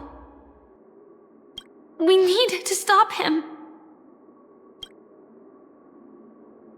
Or maybe stop me. As expected. I shall end this matter on his behalf. This thought, together with the power beyond the window, completes a single, true, divine law. Divine law? Everything you saw along the way, none of that was meant for you. It was meant for me. So that I could bring you justice. I don't see any justice in any of this. Lady Firefly, I assume you've pondered over destiny too. I don't think it can be used as an excuse for anything. Even if the ending is predetermined, we can still decide how we get there. That's just self-deception. You've never been able to change the course of events. When we stand at the crossroads of choice, no matter how many times we start over, we'll always make the same decisions. By that moment in time, we've already been shaped by our past, believing that choice to be the only correct path. All the past you've left behind has already determined your future. Your friend tried to escape destiny, only to meet the same end. And now, here you are, no different. But the person you met today is someone who has rewritten their destiny. Well then, I'll offer you my sympathy, Hunter. As far as I know, there's only one way to rewrite destiny. Give up your true desires and stop walking your own path. In doing so, your destiny will indeed change, and you may even sway the course of the world. But from that moment on, you will have killed yourself. Alive in body, but dead in spirit. This is the price we're willing to pay to defy destiny. Not everyone chooses to surrender with their hands up.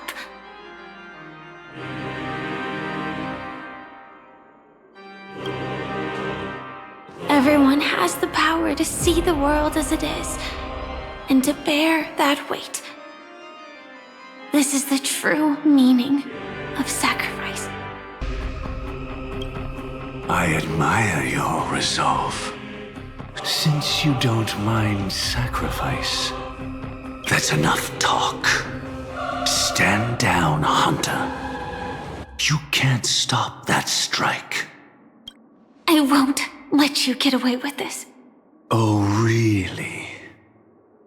How did the Harmony succeed in spreading its cancer across the universe, then?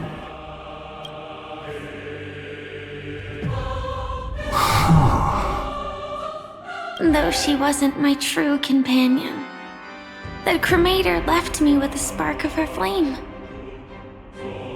I never trusted you. During our journey together, I planted it on you. And now, I'll let it reignite. It can burn away a thread of thought with ease. Impressive. But do you really think you can get ahead of me? If I can't, I still won't run away. If that strike is inevitable, I'll be the only one who dies in this nightmare. Your courage shines like pure gold. Even so, paradise shall fall into this world of sorrow, and once dawn breaks, it will shatter in the light of day. How could anything golden abide in glory forever? Come forth and present yourself, last heir of the Empire. I permit you to unveil the true face of order. I permit you, with mortal hands, to bring forth the Great One. The Swarm will again devour all things, and fill the hearts of the lost with terror. Someone must cast down rage in their stead. All that lives will one day die. Even so, I will still do as I've always done, and pray that I can stay alive. I can do it. Right? But death will come because you, out of all people, are the foremost in seeking life.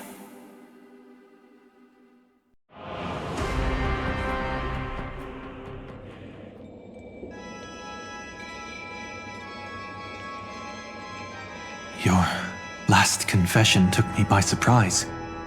Mr. Gopherwood. No. The final divine law. I suspect there was never any chrysalis of extinction from the swarm disaster to begin with. Was there? What exists in Oak Manor is nothing but a disguise. The only thing hidden within is a Stellaron. True. I never unraveled the secrets of the propagation. Now, split into 4 parts. A single strike of mine cannot harm that hunter. But if a Pathstrider of the same origin as the Swarm were to be deceived by tuning, mistaking what lies before them as certain death, if they were to make a wish to live before the Stellaron, the outcome would twist into a catastrophe that brings death. The Swarm disaster. Her life shall beget death, and that death shall beget life unto this world. But why are you so certain that nothing will go wrong? I've already glimpsed the secrets of the Stellaron, and I have no need for certainty here. Even if she never entered the game, that strike would still fall at the appointed time, causing the Stellaron to shatter.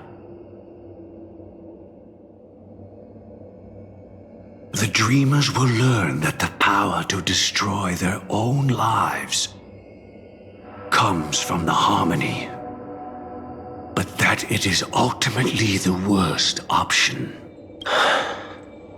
You should know that I won't agree with this. Too late, child. The hands of time have struck midnight. Look up at the stars. Do you know why they are so cruel? That reason shall be the final divine law. And with this, we entrust everything into your hands. Because the stars belong to everyone, they have never belonged to anyone. If you love everyone, then you love no one. Well, that's where our conversation ends. Go ahead. The 107,336 souls of the Oak family have dreamed of this moment. The opening is near. Go, my child. Seize the power of the harmony and reveal your karma. I shall walk the path of the Order to its end, as you wish. But I can no longer accept your divine laws. If I become the only star in the sky, even if I belong to no one, there would still be no cruelty.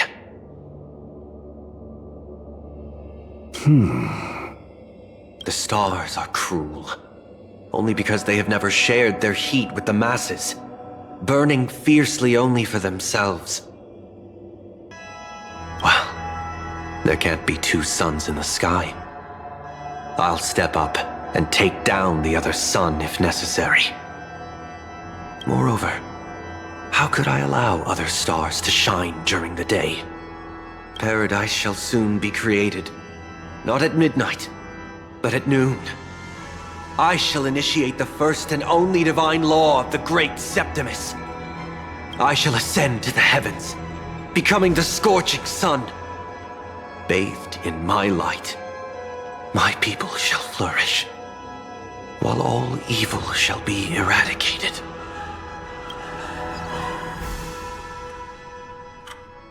Very well, child. Do what you must. Perhaps I was never without choice, merely too entangled with the fear of losing, never knowing what was possible if I chose to act. I should become a watchmaker too. The harmony I seek has but one note, repeating endlessly, never falling out of tune. Life, too, has its time. We did it. He faded first, causing the power to lose control.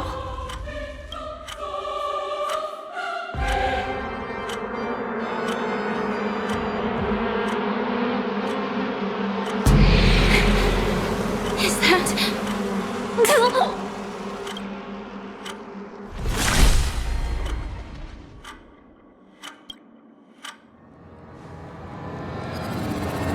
How did you...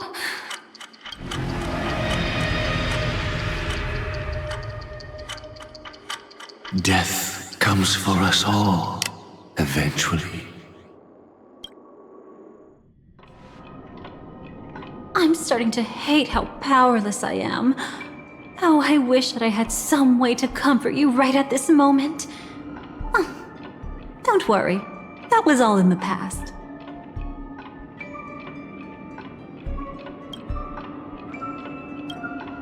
She had almost reached her demise, yet she survived. Her second death hadn't come yet. It would be upon her soon.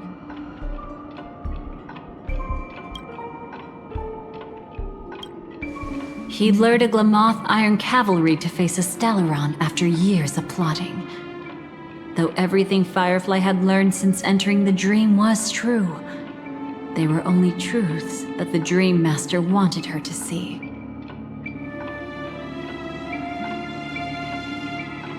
And that is often regarded as the highest form of deception.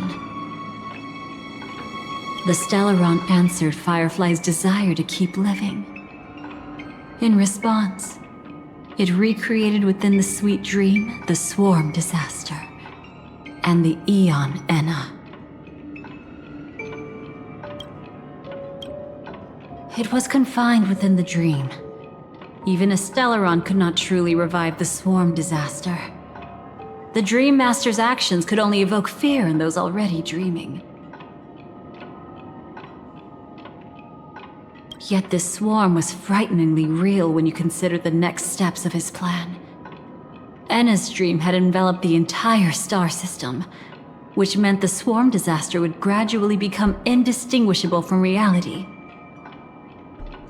The propagation would awaken the most primal fears in all dreamers. Through their cries, the path of order would be sustained, until the entire cosmos drowned in a singular dream. You engaged in a decisive battle with Sunday at the Penacony Grand Theater afterward. He had, without question, become an emanator at that time after usurping the Harmonious Choir.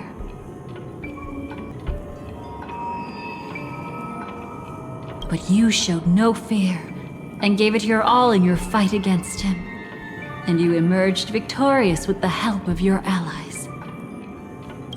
Yet that battle, the setbacks, the victory, was just an illusion woven by Sunday. Enna's dream had already enveloped the entire Asdana system. It was impossible for you to beat Sunday at that time. Enna's dream was so terrifying that even memo keepers could not act freely in it. Fortunately, we sought out Acheron first, and she lent us a helping hand. That allowed us to take action and try waking people one by one. Indeed.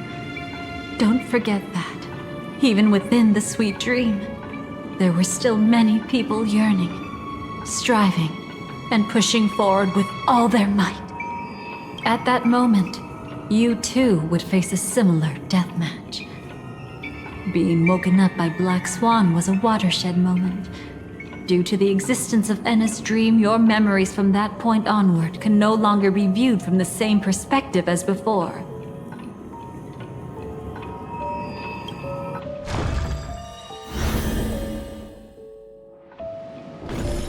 It's not that they're not real enough.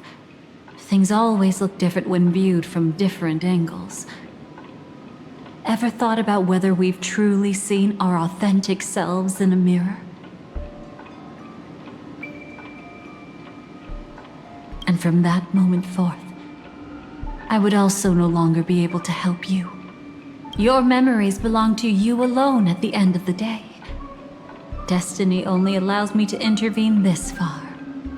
However, you must remember this. How your memories manifest is ultimately up to you. People can't dream of things they've never seen before. They're afraid to wake up because the sweet dream is woven from their own past. A past they still can't let go of. It's just like your actions at this very moment. Only by embracing the past can you find the strength to walk towards the future. Firefly, me, the Stellaron Hunters, this entire world, we're all waiting for you to reach that moment. I can hardly tell if this is nervousness or excitement. You are different, unique, and worth waiting for. Go and write a prelude to memories once more.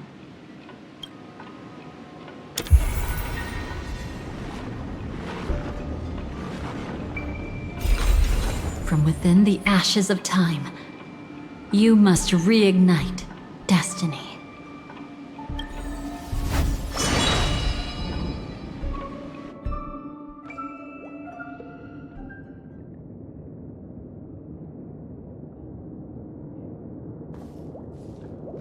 This way, darling.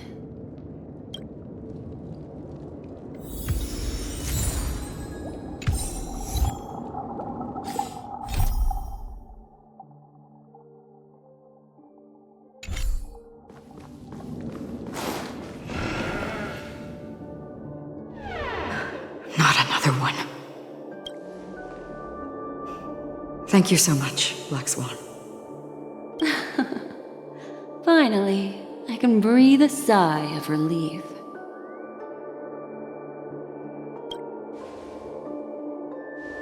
I understand you must be confused, and will do our best to shed light on the situation. However, before that, it's essential to know that this place is the rift between dream and reality. A place reserved only for those who have awakened from Enna's dream. Do you remember Sunday's ambitious plan?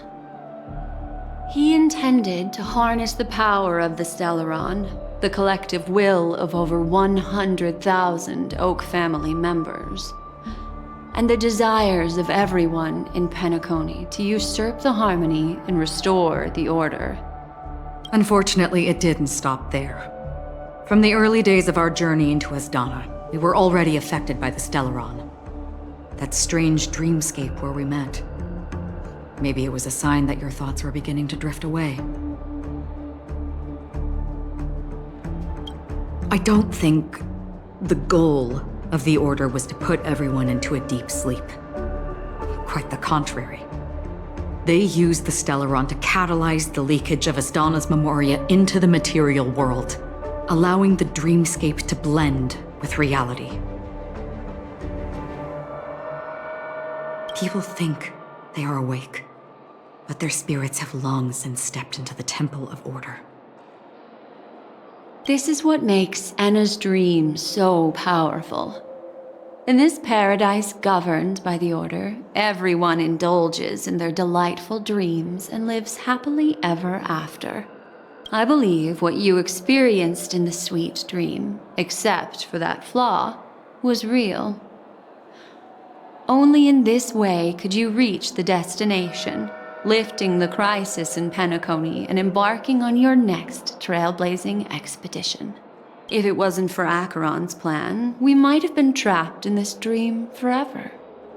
Well, I'm not as fortunate as she is. Even if I'm a memo keeper, I was still influenced by the power of the Order and fell into hallucinations. However, thanks to your memories, now we still have a chance to turn the tide. We still have a chance, though. To make it happen, please, Black Swan, Guide us to those with a strong will. The truth of the dreamscape runs deeper. We must notify anyone willing to wake up, so we can end the long night together. All right, please come with me.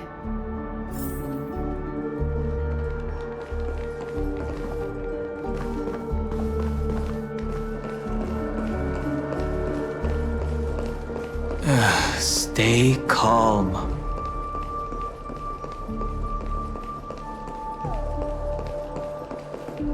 I bet that even if I don't resist, you'd still...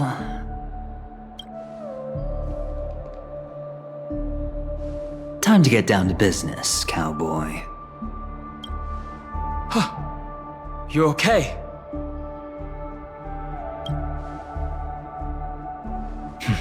A memo keeper is looking for them.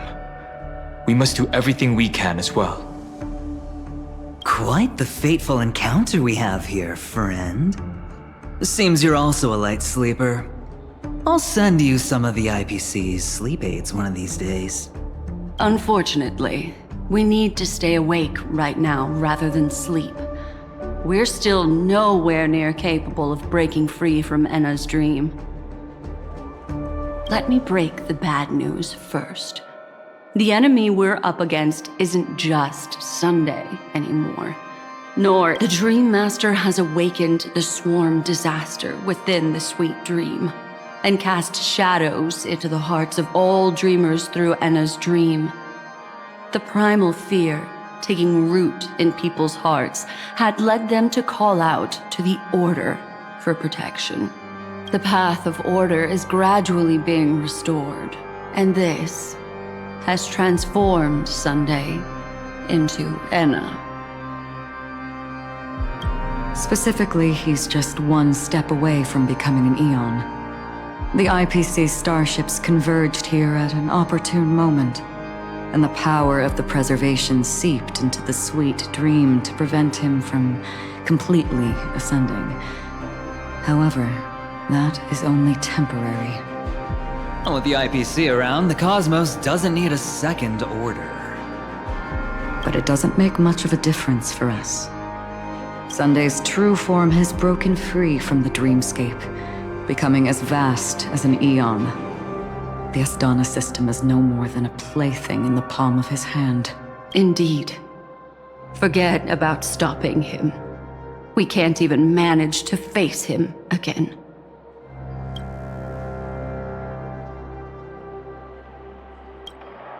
The key still lies in Enna's dream. Fear and sweet dreams. He relies on these two lies to gather the dreamers' shared wishes. He's still just a false god who barely managed to ascend. If we can wake people up and break Enna's dream, Sunday's divinity will fall with it. But the current sweet dream is extremely complex. Miss Black Swan, could you please explain the rest of it? My memory isn't the best, after all. Time is of the essence, so I'll cut to the chase. There are 3 layers to the dreamscape trapping us. First, there's Enna's dream controlled by Sunday. It wove a beautiful illusion for every dreamer, making... Second, there's the primordial dreamscape, which includes Dreamflux Reef. The swarm disaster is manifesting again in the Oak Dream within this layer, and is continuously empowering the Order through an endless stream of fear. Third, there's the 12 hours established by the family. This layer was the first to merge with reality and is itself an enormous trap. Forget about winning. We need to cross all 3 layers of the dreamscape before we can even face Sunday again.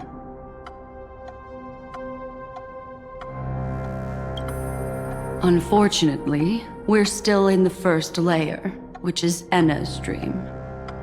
Although we've regained our sense of self, we're still dreaming.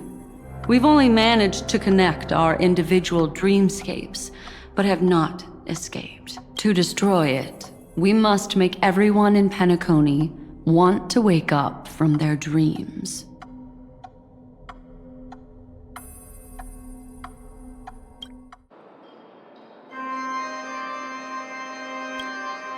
Humans yearning for sweet illusions borders on obsession, leading them to subconsciously resist the harsh reality. Therefore, I carefully selected a moment where she was completely unguarded, guiding her to uncover the truth herself to make her regain her consciousness. However, to wake up everyone in Penacony and get them to share the same determination. But we can't just stay here and do nothing. This is the first step of our plan. With the assistance from the Garden of Recollection, those who possess a strong will, like you, will gradually awaken from the dream. These free wills are the discord that will sway Anna's dream. However, awakening a mere handful of individuals is insignificant compared to the vast number of people immersed in the dream. Looks like the Jade Abacus of Allying Oath will be the only solution. No need for that. Keep your once-in-a-lifetime treasure. We don't need to bother the Cienjo Alliance for such a tiny request. You want thousands of people with unwavering free will? That's easy. Just leave it to us Galaxy Rangers. Do you know what it is, Acheron? It's the relic I returned to you. Exactly. Its owner must have told you that it's meaningless to anyone other than a Galaxy Ranger, and that it can only fulfill its purpose when returned to its rightful owner. Because it's a burial artifact, worthy only of a hero who has served the Galaxy Rangers with honor. When its light illuminates the universe, it means the fall of a hero, and in the direction it falls.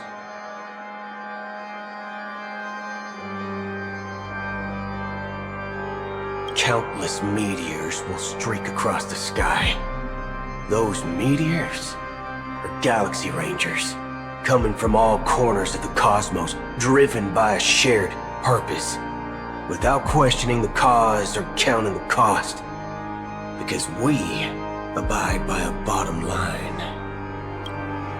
The shooting stars of the hunt only descend on the longest night, and with them comes the dawn.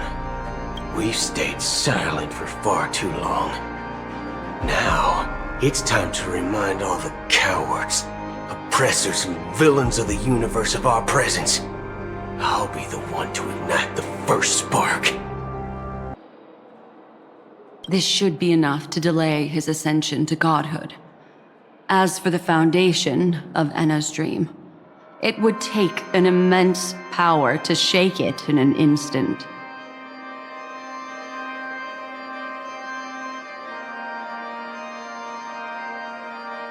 I think that shouldn't be too hard. So, you're the key in the end, I assume? Even if it is just a counterfeit god, we'll need an emanator to step in. Perhaps it's not about being an emanator. This is a different collective wish.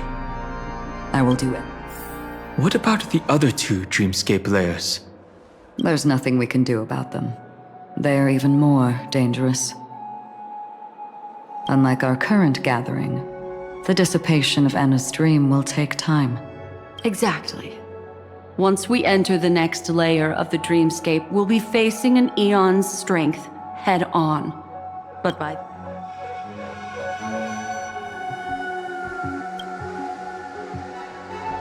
It's too late. Unless another eon intervenes. But that would be tantamount to igniting a cosmic war among gods. The Order is one of Shipei's aspects. Yet the Harmony stands idle at this moment as Enna is being reborn, without any further intervention. There must be some deeper reason behind this. Enna's dream is no ordinary matter.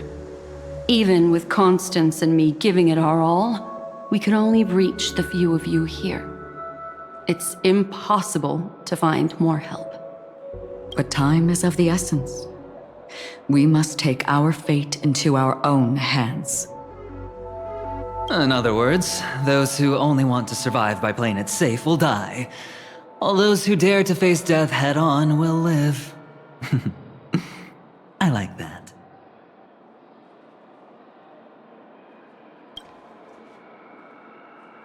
Just these few people? Oh well, that'll do. Quiet down. You're just a kid yourself. It's not just Penacony. The entire Asdana system is done for. A Stellaron hunter?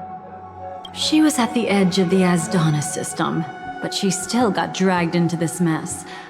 Just finding her nearly wiped me out. Quite a bold investment strategy. Tell me, with such a huge risk, what kind of payoff are we talking about? The other 2 layers of the dreamscape will be handled by the Stellaron hunters. One of our associates is searching in the 12 hours for the other person chosen by the Harmony.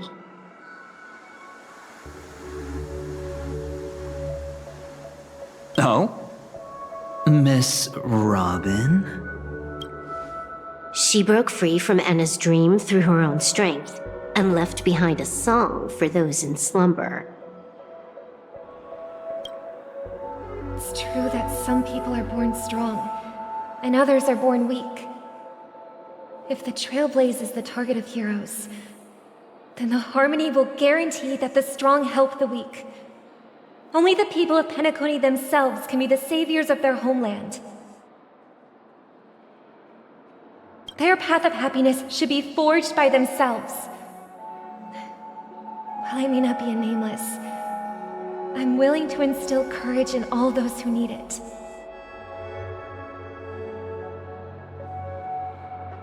This includes my brother as well.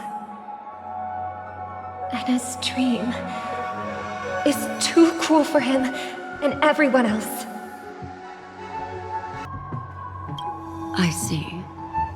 So, we were able to wake up thanks to Miss Robin's help.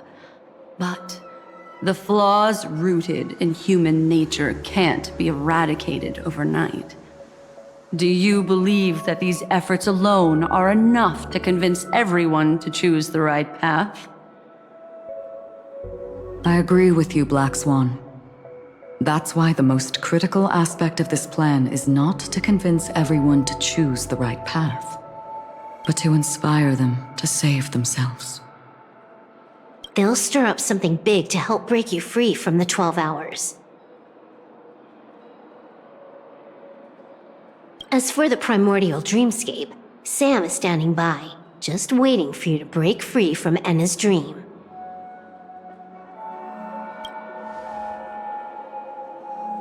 Now, I'll tell you, but don't panic.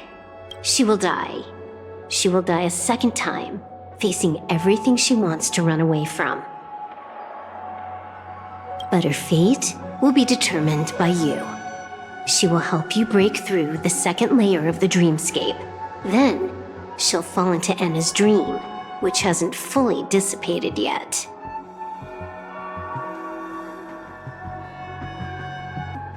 If you defeat Sunday and wake her from that dream, then her second death, too, will become nothing but an illusion.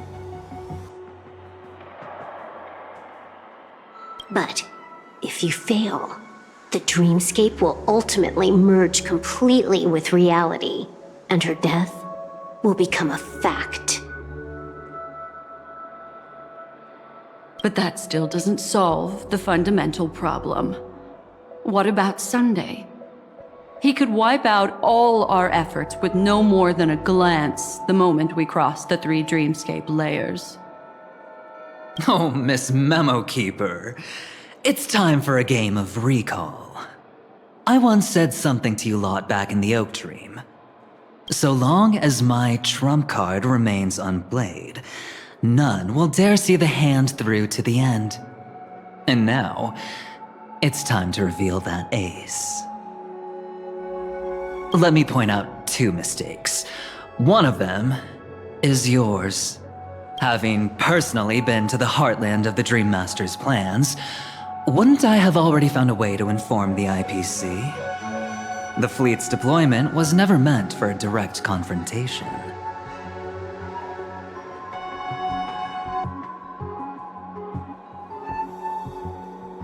It was to seed the preservation's heart into the dream.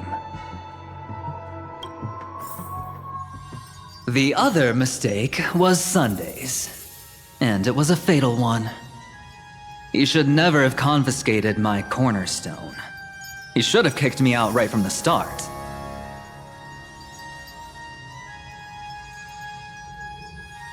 That's how every gamble with me goes.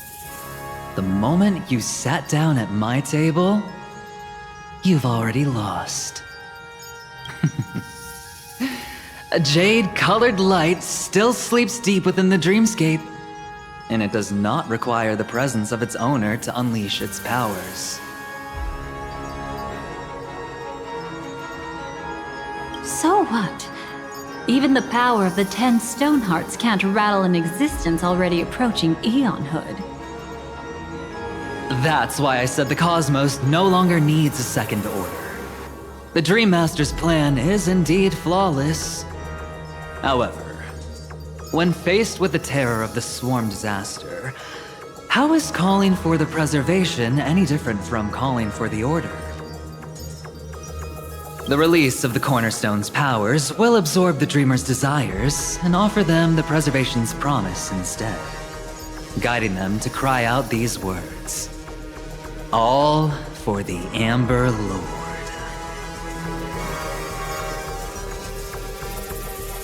Is this the IPC's real goal? To completely take back Penacony on a conceptual path level? What, you think I'm also trampling over others' beliefs? Sorry, but that's exactly what the IPC believes in. Don't question your own ruthlessness. All that matters is profit. The new swarm disaster will end the same way as it ended before.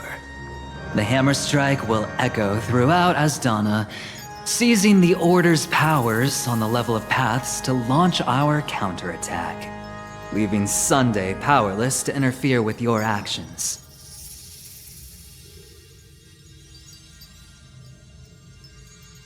But a new Amber Era will not arrive because of that. Today's hammer strike is not the wrath of an eon, but humanity's battle cry of defiance. I'll hold my breath and listen for that moment. Once our plan succeeds, we can strip Sunday of his godhood, but we'll be too drained to join the battle afterward. So...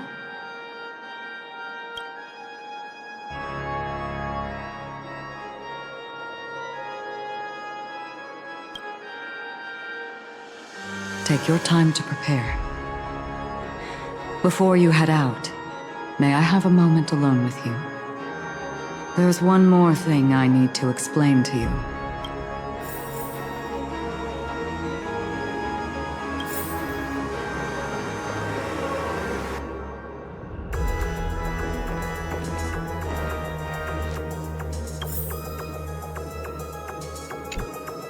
It's you. I've been wanting to meet you. I'm curious, why does she value your existence so much? Not now. This is not the time. I used to wonder about destiny, about where it's heading. But you can decide its destination, at least for today. The bigger the stage, the more you need to be composed when stepping onto it.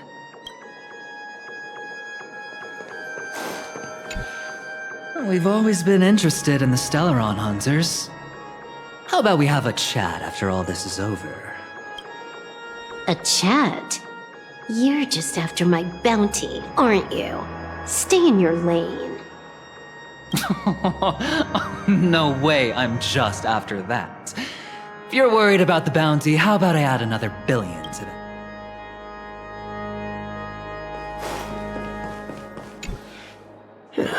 Now that our roles are assigned, let's get to our battlefields and pose a grand finale. Go. You already know what I want to say.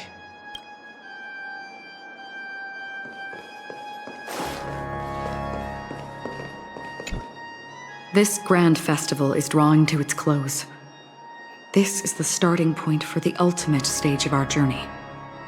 Just as it marked the beginning of all the stories in Penacony. Are you ready?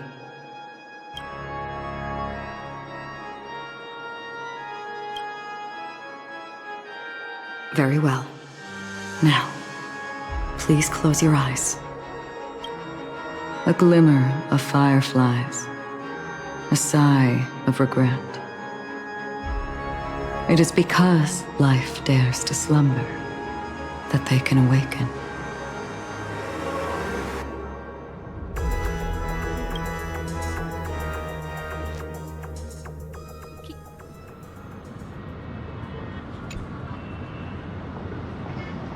Am I awake?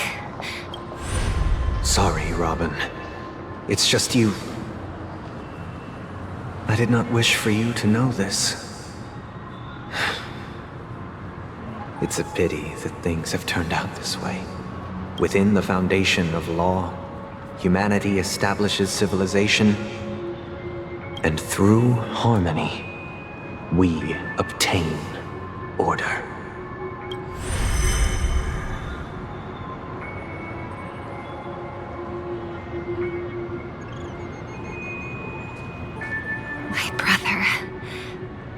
Did you still bring the Order's sweet dream into our paradise? Ow! You're still trying to play the family card at this hour?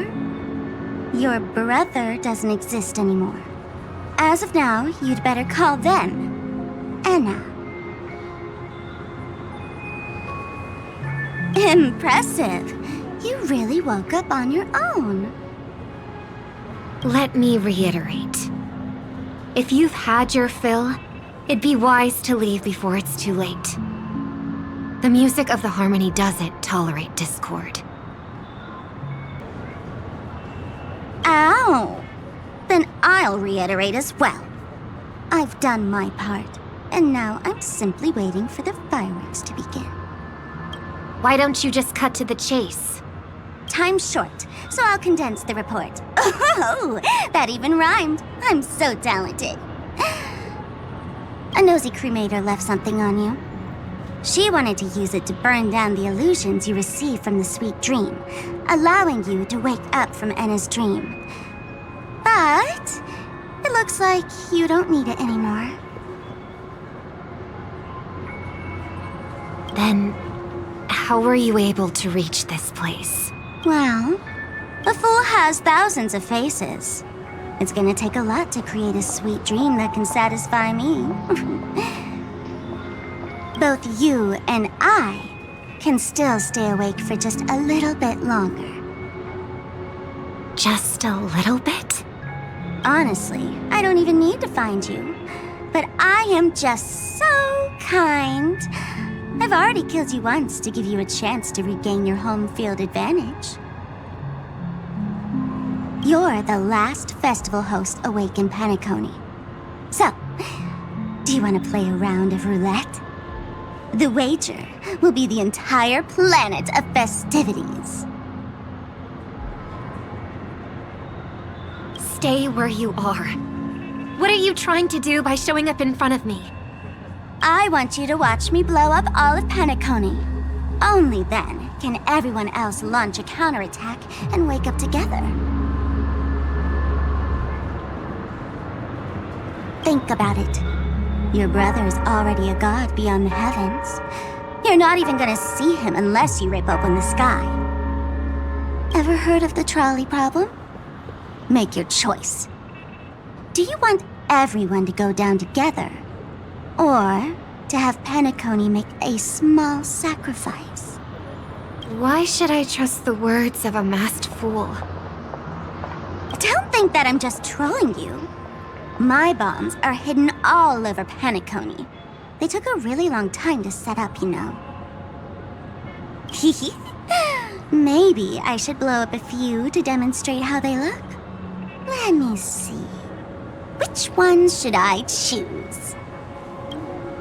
Stop. What's gonna happen to the Dreamers once the bombs go off? They will all die. Then you know I'd never agree to it. When it's time to make a sacrifice, reality won't be giving you any choices. Or do you want to replay the old joke about the Harmony treating everyone the same? Life is never a joke, fool. There is no such thing as a lesser evil in this world. Evil, just like morality, cannot be measured, nor can it be compared. Isn't that still the Harmony's same old song and dance? But that suits me just fine. Didn't I already say this is a round of roulette and not an ammunition showcase? Get ready to sing. Be like a bird. If you can make Sheepei hear you, then they definitely won't allow me to blow everyone to pieces, right? What will you choose now? You can either watch as I blow the entire place up, or you can try to save their lives. Maybe this will be your last ever performance. Last ever performance. You feeling nervous? I know the feeling. You should feel nervous when going up on such a big stage for the first time.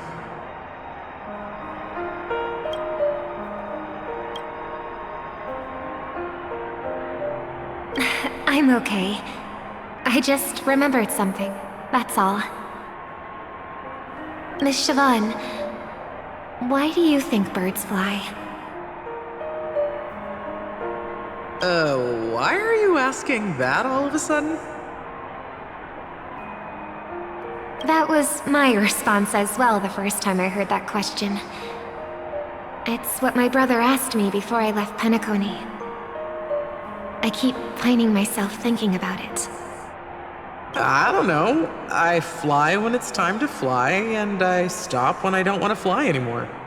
There's no reason. It seems that your answer is really similar to mine. You've also asked me, why do I sing? I think I can answer both of these questions in one go. The answer wasn't what I initially had in mind. Originally, I wanted to sing because of something specific that I experienced. The Stellaron fell into my homeworld when I was young. Everything I knew was instantly destroyed. We didn't even get a chance to react to it. No matter what we did, it was too late.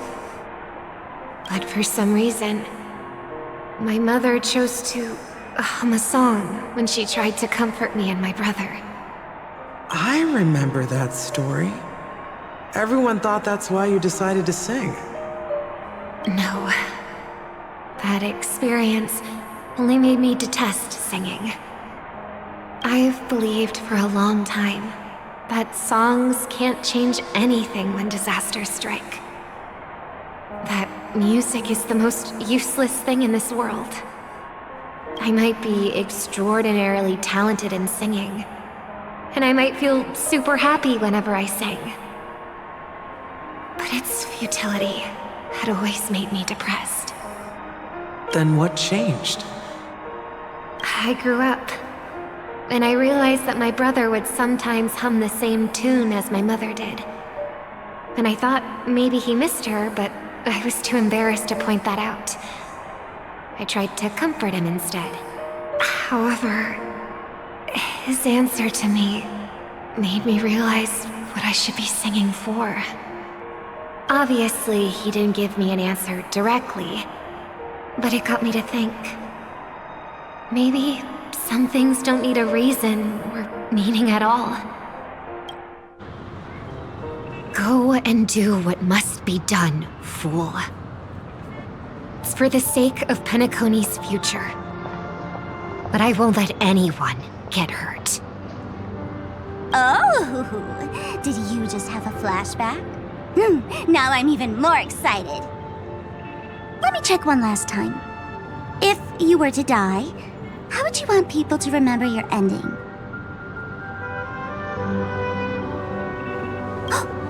Like a bird, she lived her life graceful and composed. Now her beak parts slightly with a sigh, as soft as falling feathers. Like it? Drop the sanctimonious mask. Singing only needs one thing, and that's sincerity.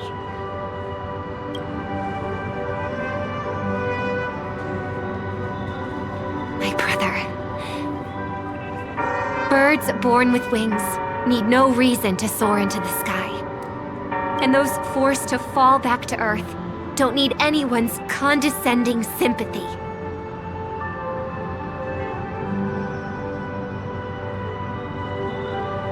The sky and Earth are each other's proof and aspiration.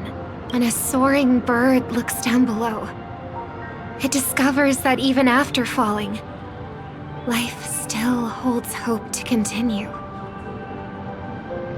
And when a fallen bird looks up to the sky, it discovers that the possibility of soaring once again still exists in this world.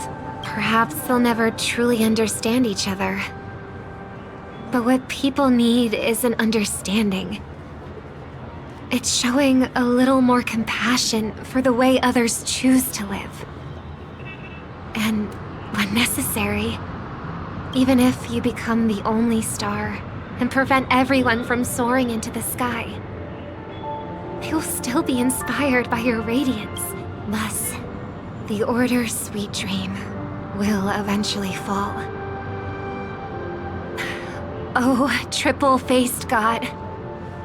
If I manage to step onto the path of harmony, then please extend your hand and shelter those who believe in you.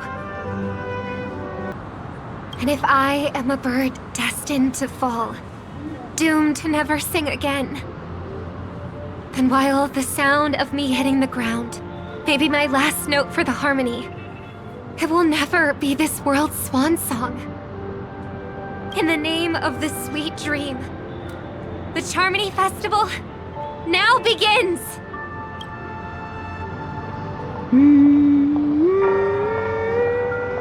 Brother, do you miss home? Even if I do, it's too late. But you're singing the song Mom used to sing.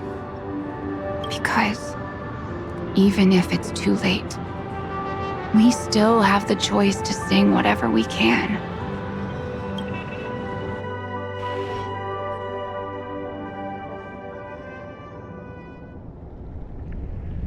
Welcome to the horizon of existence. This place is one of the thousands of manifestations belonging to the sleeping and shapeless. And it's also an exit out of the nihility for the awake ones. Let's bid our final farewells here. Remember your name. I'll be waiting for you at the end.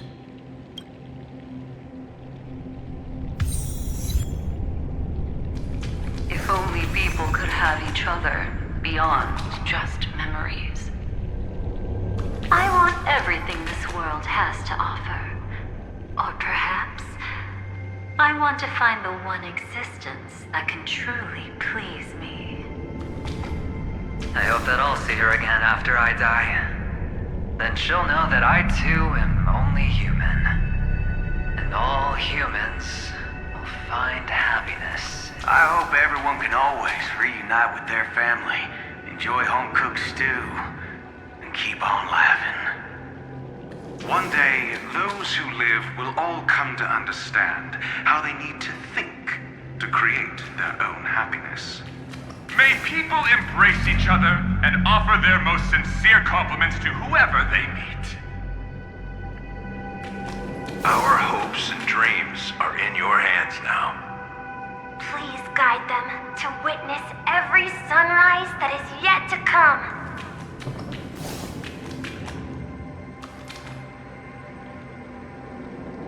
Hey, I've read the script. Why are you asking me?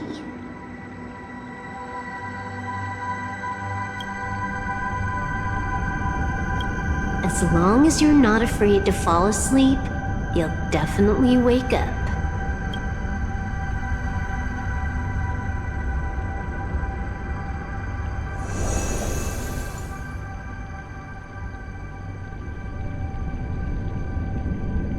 It's not the time to leave your final words yet. We all believe in you. You need to believe in us, too. We'll wake up together.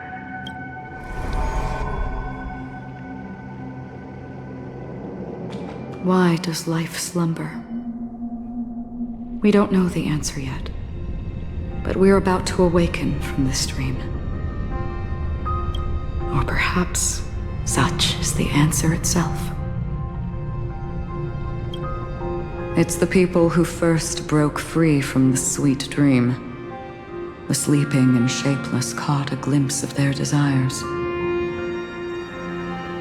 It was because they held on to these desires that they could dream. It was because these desires were never fulfilled that they could wake up.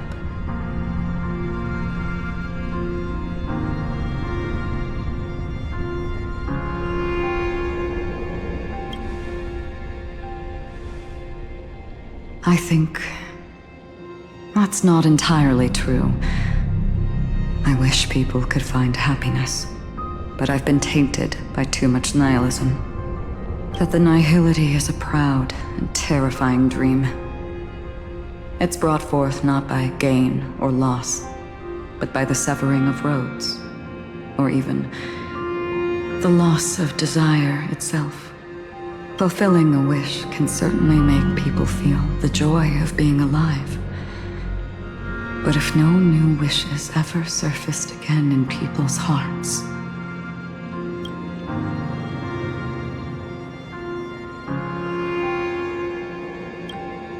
indeed, behind the shadow of the nihility, there must exist the most blazing source of light in the world.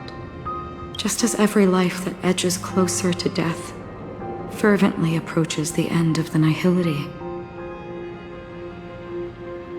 we must pursue that primordial light.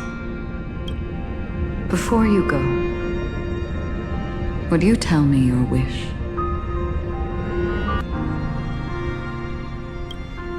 I'm glad. The answer itself doesn't matter. What matters is that you've made a decision. Only a name remains. A person that I was, and now want to become.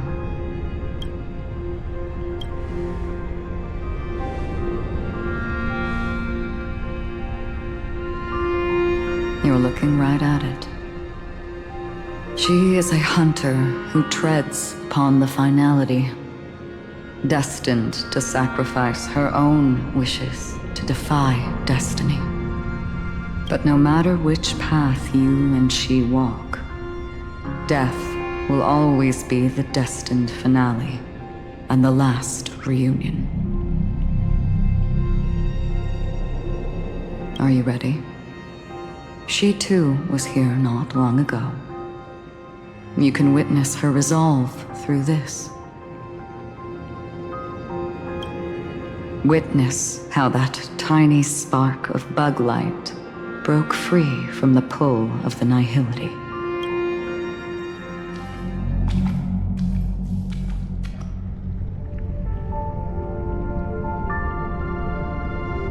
Who were you in the past?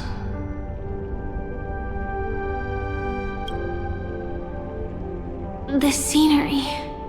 Am I dead? Really dead? Death is one step away from here. Step over this place, and you will truly embrace death. Or you can turn back. Tell me, who were you in the past? The Moth's Iron Cavalry. And who are you now? A Stellaron hunter. Then who will you become in the future? Just an ordinary girl. Well then, keep walking forward. Death would suit you better. Never. I fought tooth and nail to get where I am today, and this isn't over yet. Even if everything burns to ashes, I won't give up. You should know that's a wish that can never come true. You couldn't become an ordinary girl, even in the last sweet dream. Why do you think that? Entangled in the family's conspiracy, facing the mimetic entity's blades head-on, while challenging the resurrected swarm disaster alone, armed only with the script that can peer into the future.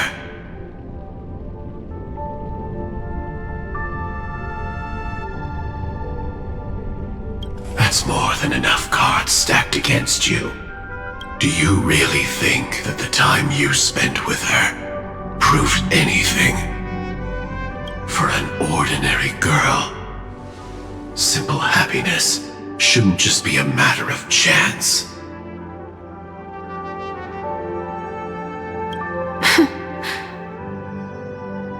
But I used to say, all of this isn't what an ordinary girl would do. What? Perhaps the Dream Master was right. All the past we've left behind has already determined our future. All my experiences so far will still make me choose to step into danger when I face it in the future.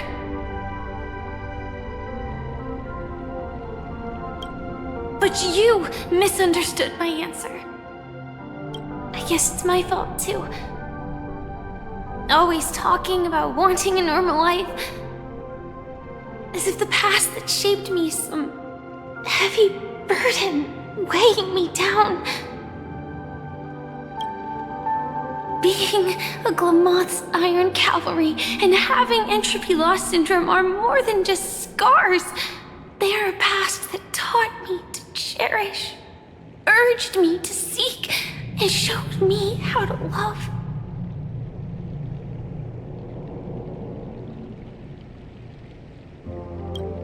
All the things you listed are quite extraordinary indeed, but I believe any ordinary girl would make the same choice I did. When faced with everything I have faced. In the darkest moments, ordinary people never need to feel small. After all, they always discover that they've already become something noble and bright. Indeed, I can't change the outcome or even the process. But I can decide how to view my destiny. This is just an even deeper form of self-deception compared to actually changing the outcome.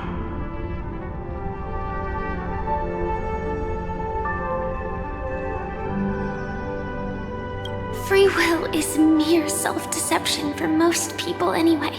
But as long as I'm not asking others to do the same, there's no shame in it for me.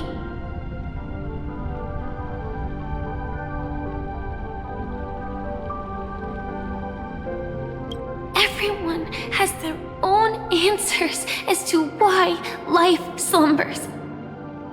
Some will never find their answer. But no one can take away their chance to keep looking for the answer. I won't give up, nor will I blame those who do. All I need to do is return their right to make that choice, and return that right to myself as well. So, I will leave this place together with you.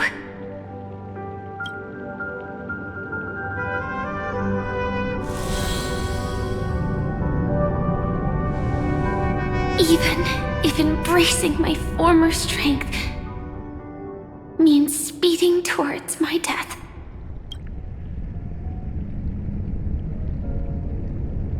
The name I gave myself is Firefly.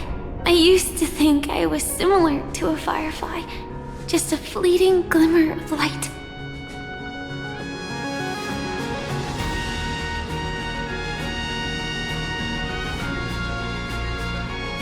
But later, I realized no one would give themselves an unlucky name. It was also because I thought fireflies were beautiful. Later, someone told me that my eyes don't actually work very well. Otherwise, I would have figured out that those insects aren't beautiful at all.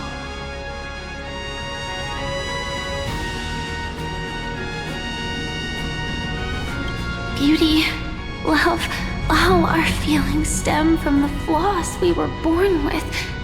And that's what makes each of us unique.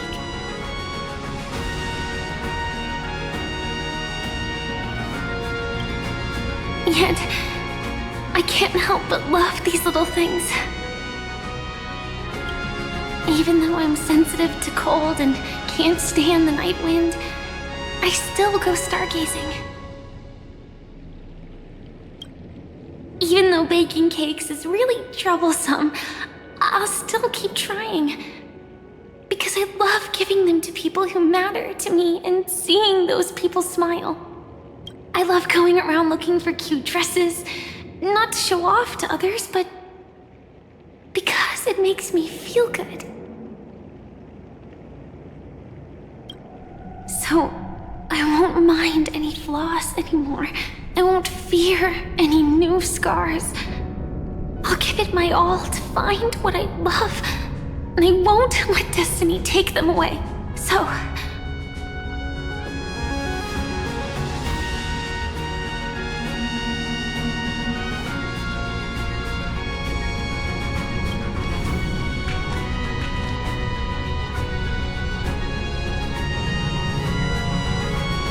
moths don't fly to flames because they yearn for light. It's about going through the flames, igniting yourself and burning with the most intense light. My destiny won't fall into darkness. I will light up everything around me.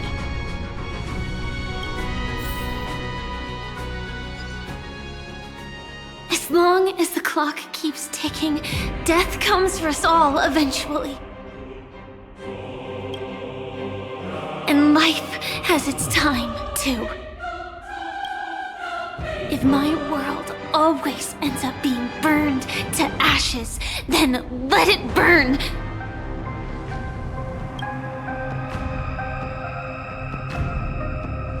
As long as I can keep burning, then wherever I am will be flames, not ashes. Order. Dismember. Actually, I used to envy you. You wouldn't feel pain, even though you were born to bring disaster.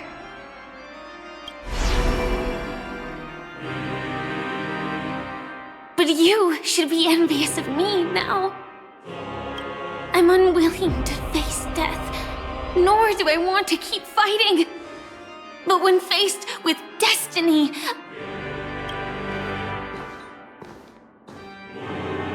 I will never run away! My dreams were always of scorched earth, where even a single new bud could never bloom.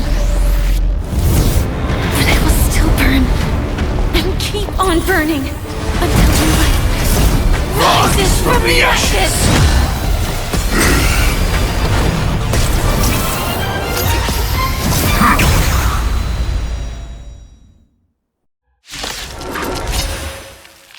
If you are the Dream Master's answer, then listen to my reply in his stead. People hold on to hope not because they have never faced inevitable death. It's precisely because we are destined to die that we hold on to the hope of wanting to change something.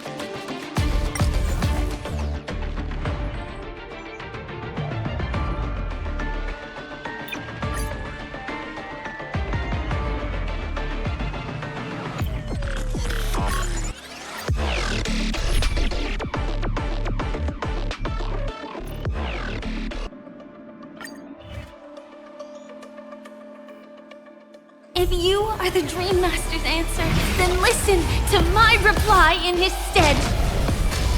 People hold on to hope not because they have never faced inevitable death. It's precisely because we are destined to die that we hold on to the hope of wanting to change something. Step up, let's see ya! How's this taste? Support. Like fire until everything burns to ashes! Nice, like my friends. Indulge yourselves! Set to the seas of flame! It ain't over. Take your positions. The mood is... Let the show begin! There's more to life. Eternal. Execute. Devour. Attack detected. Fight to live! Enjoying yourself? Preparing to feed. Every petal, all will be swept away by the wind.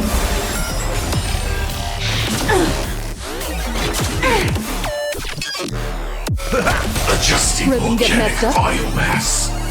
Dreams do come true. Attack detected.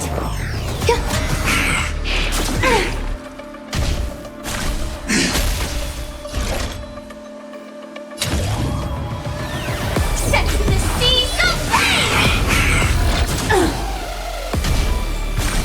Execute. Devour. Firefly type. In the mood for another beating? Time to mix things up. So this is the warmth of life. Let's improvise. The mood is set. Let the show begin!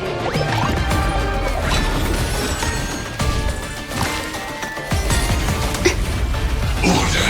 Disassemble. Nice, like my friends. Indulge yourselves! Some value, I suppose. Capturing. Initiating bite. Mutation.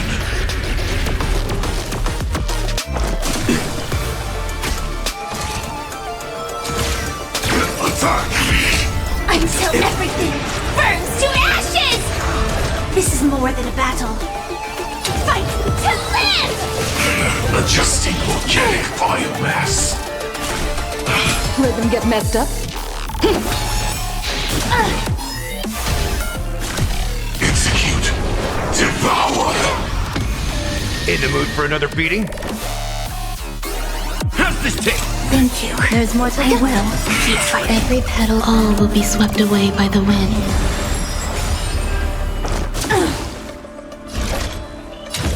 Set to the seas of flame! Attack detected.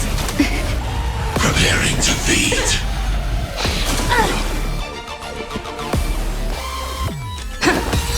Ready to digest.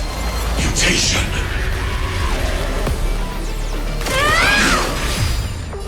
Time to mix things up. So this is the warmth of life. Friends? Indulge yourselves!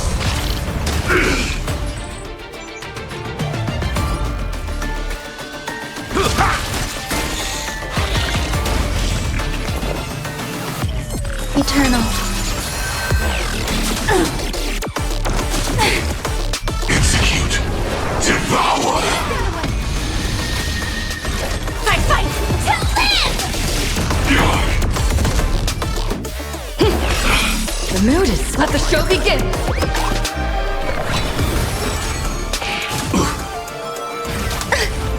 Order. Disassemble.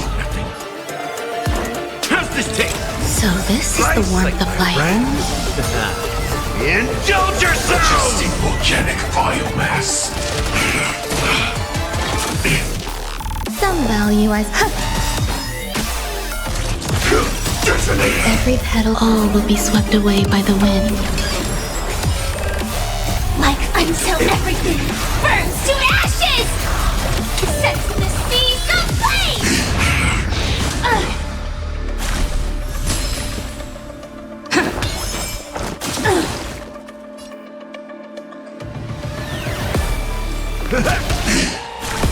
Ready to digest. Mutation. Firefight, fight, to live! There's more to life.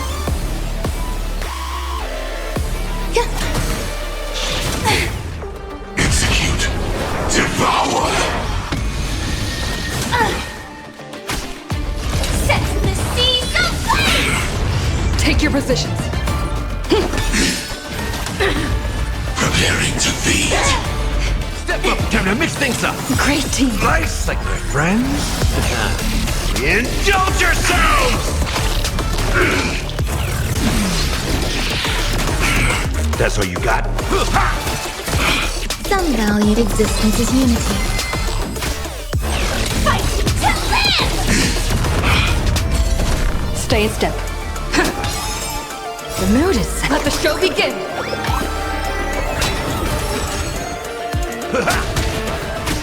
Joining the attack.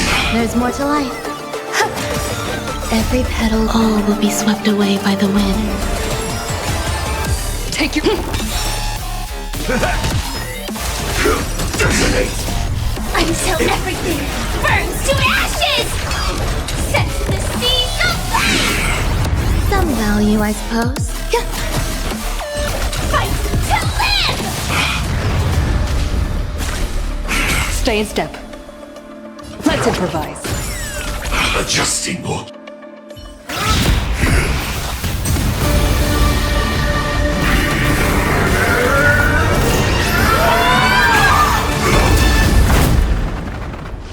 I knew it. Everything's far from over.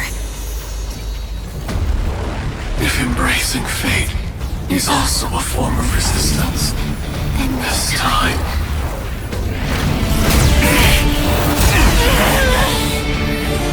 I shall embrace death!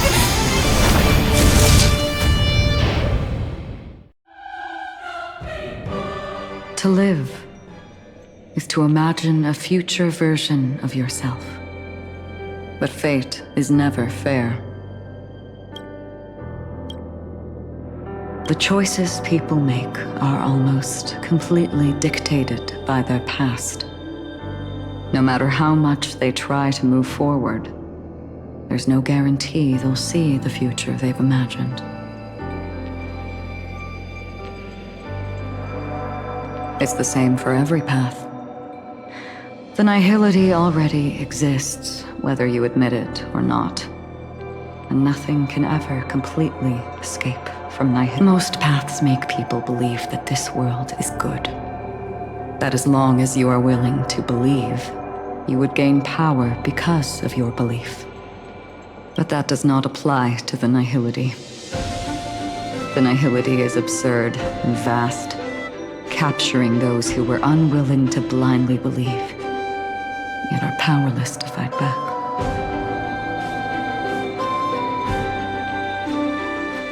It has nothing to do with good, be it willing or blind. The way people obtain strength from faith should come from within, not from being forced to bow their heads. This will be a tough journey.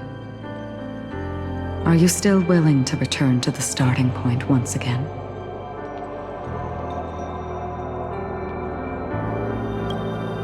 In this way, you will reunite in the warmth of the sunlight. May death yet end her last dream. May you guide people back to the waking world. In the coming long nights, I'm afraid you will face many setbacks and witness many tragedies.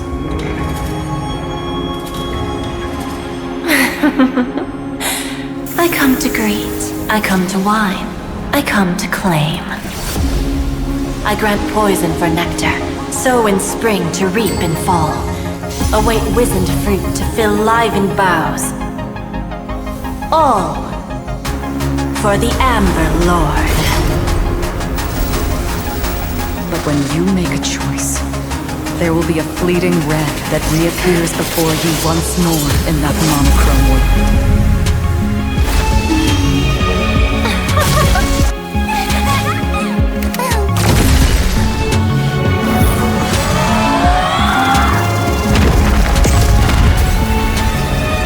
What you must do now is ponder its significance, and then return to the waking world.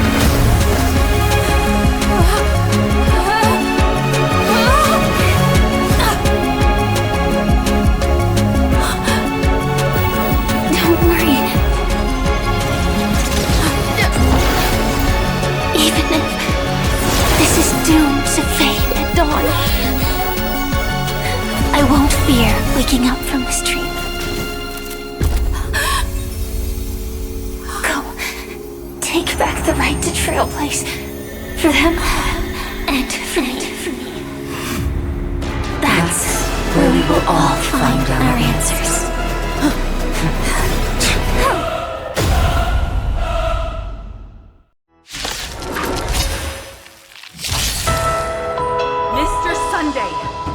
Time for you to wake up from your dream. The future of Penacony won't belong to the Order, but will be determined by human will. The divine power of Enna, actually. So be it. It wasn't my intention anyway. Let us discern in human form the final conclusion. Did the gods create this world? Do the gods love all beings? Oh gods, you only need to hold your tongue here, and all life shall grow as nature intended, and reach its end. This mortal world should rest in mortal hands. All the work of creation has been completed. The inevitable day has arrived. The embryo of philosophy will reshape for us all of reality.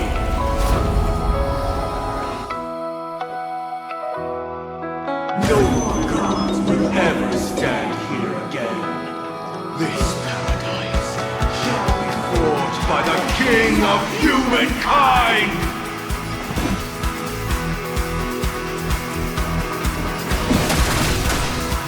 The Order is ultimately flawed. By this decree, it shall be ended! The remembrance is fleeting and impermanent. By this decree, it shall be ended! No way! Rosalina gave her life to protect the sweet dreams past.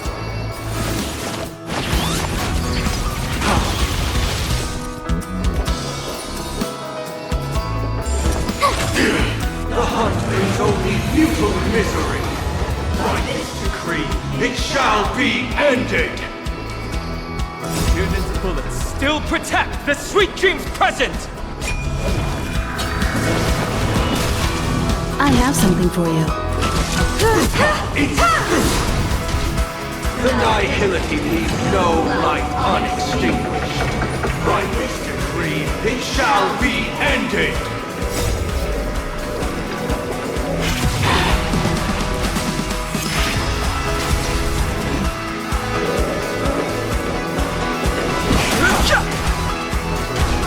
The Trailblaze knows and attempts the impossible. By this decree, it shall be ended! Even so, Mikhail still believed in tomorrow.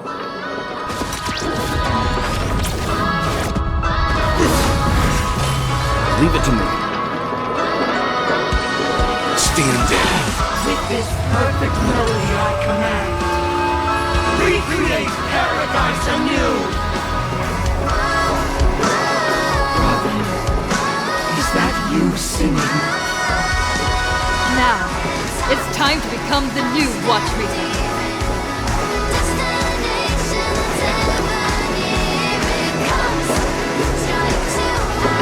Only by blazing a trail forward can we set time in motion and give it meaning.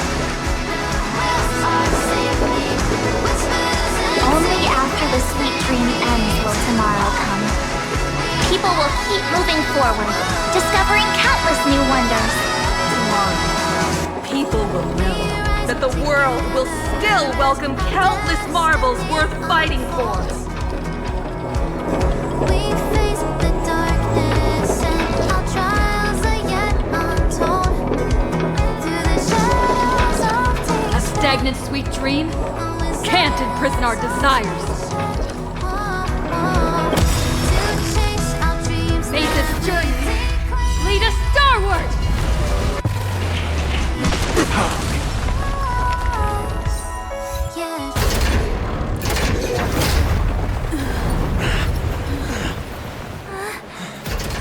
So, why does life slumber?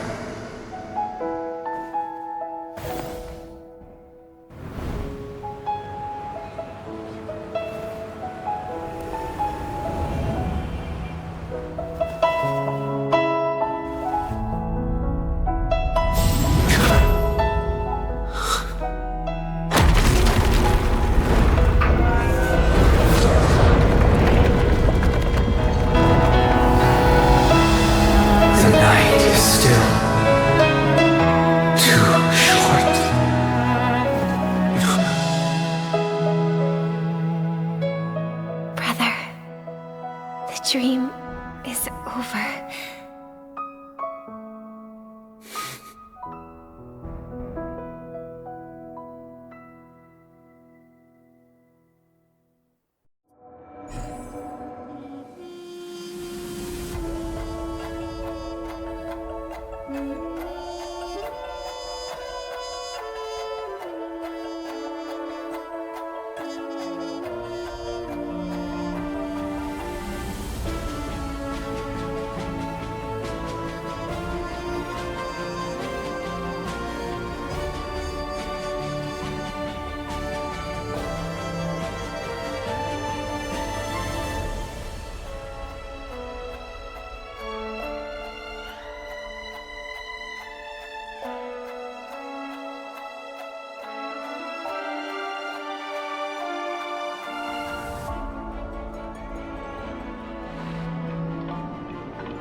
Wake up. It's time for this dream to end. Destiny won't let me give you the answer, and the true ending is too sad. I'd rather you forget about it. Well then, I must come clean about my final lie. I never showed you anyone's memories. Not even my own. All you've seen is a script I came across by chance. It recorded everything that had happened, and using its stimulation, you actually managed to enter the memories from your own perspective and remember everything anew.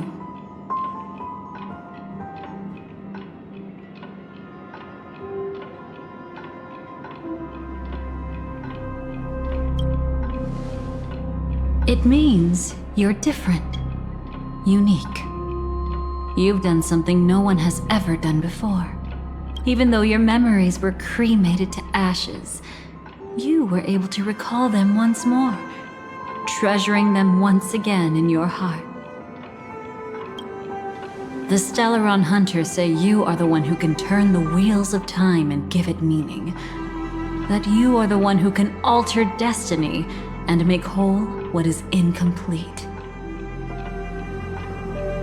Come, I want to show you something.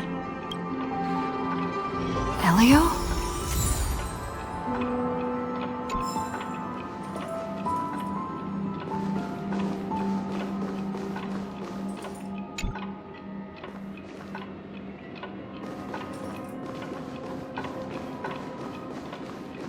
Come, I want...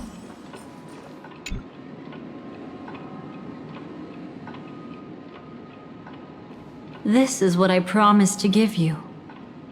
The truth about the finality. This cat is not Elio, but a strand of Terminus's divine corpus.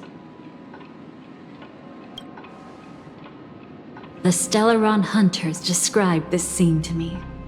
Something I've never seen myself.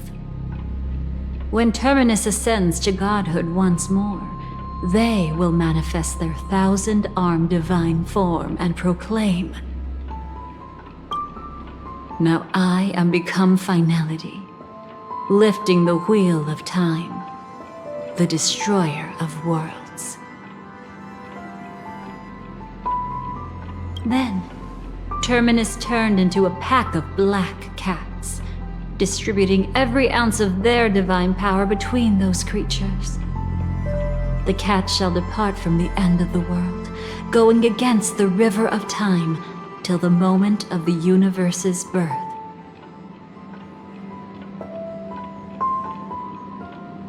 What you see is one of those cats. As for Elio, he is an even more special existence. Only the Stellaron Hunters know his true identity.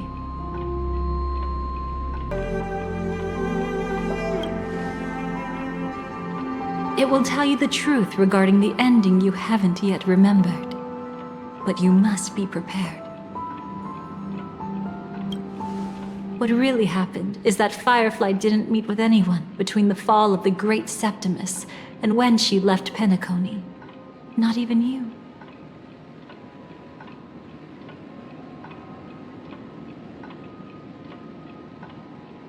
She knew how tragic her third death would be.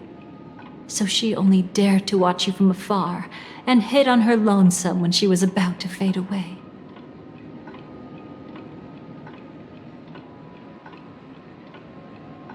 But even sad memories are precious. If you can accept farewells with grace, then you'll gain the strength to create reunions.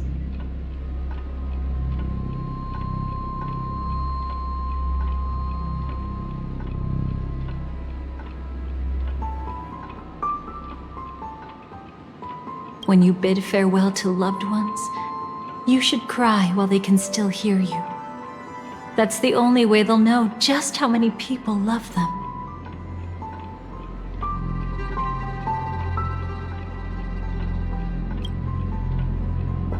You know, I often wonder if everything I'm doing right now is just a whimsical gift from destiny.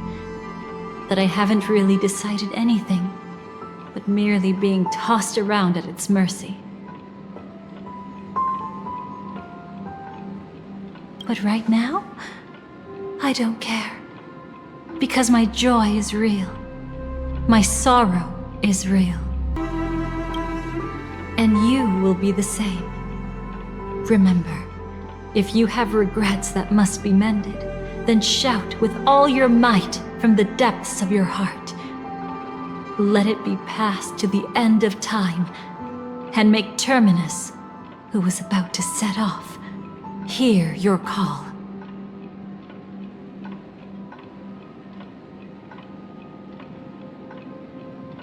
The fact that you can see this black cat means Terminus is in the process of passing by you. The power of only one black cat cannot change much. But your past is Terminus's future.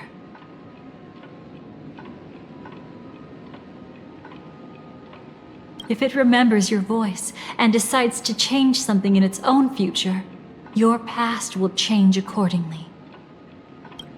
Perhaps it is because the world is destined to shatter that an ordinary girl can obtain the bouquet she yearns for.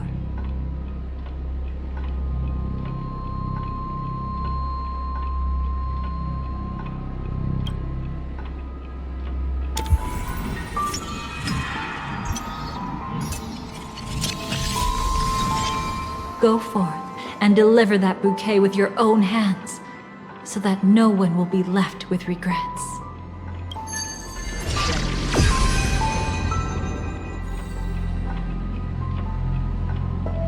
I hope we'll meet again. The only one who could ever please me. Father, destruction is not just a single glorious moment, and the same applies to destiny and memories. Only by enkindling the winter wilderness with flames that cross the sky can we make the indestructible manifest once more.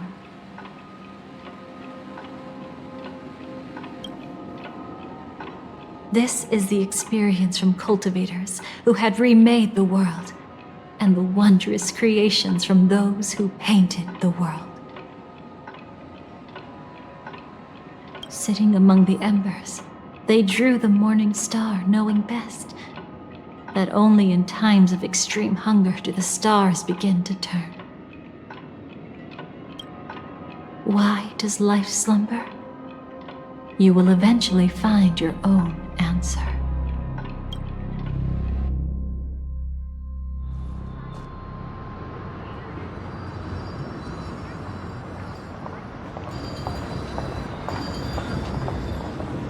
Then, let's go reclaim everything that was forgotten.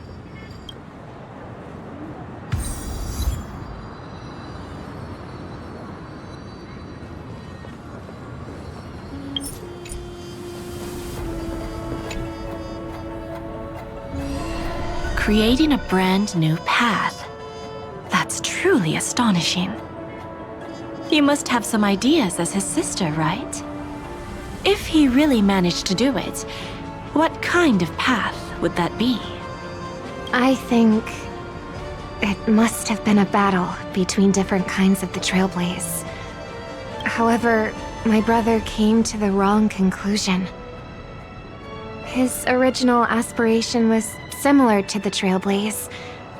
Yet the road he walked, even if someone wishes for everyone's happiness, that's still a selfish wish. There will always be those who don't want to be saved, who want to save themselves.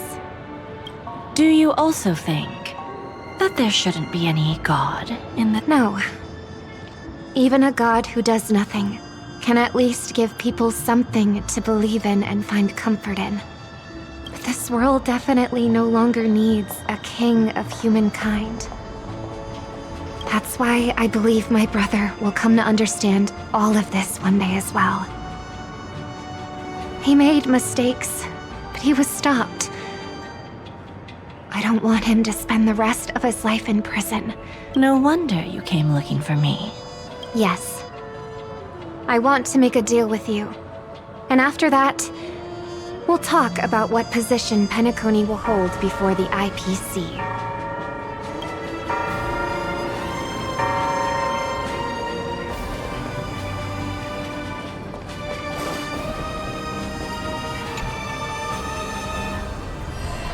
You arrogant gambler. I've already seen through your tricks. Oh, do tell me what you figured out. When sailing through storms, drunkards always beg for mercy from destiny. So? So, they all died. Destiny loves to watch them crash onto the reefs. A fool deserves a fool's end. I feel like I need to read between the lines here, Professor. But you know I'm not that well read. You're not lucky at all. You chose to forever remain sober, never becoming a drunkard. Let's make an actual bet then. It's the perfect day for a few drinks. But I don't even care about the outcome. In this world, what could be more precious than possibilities?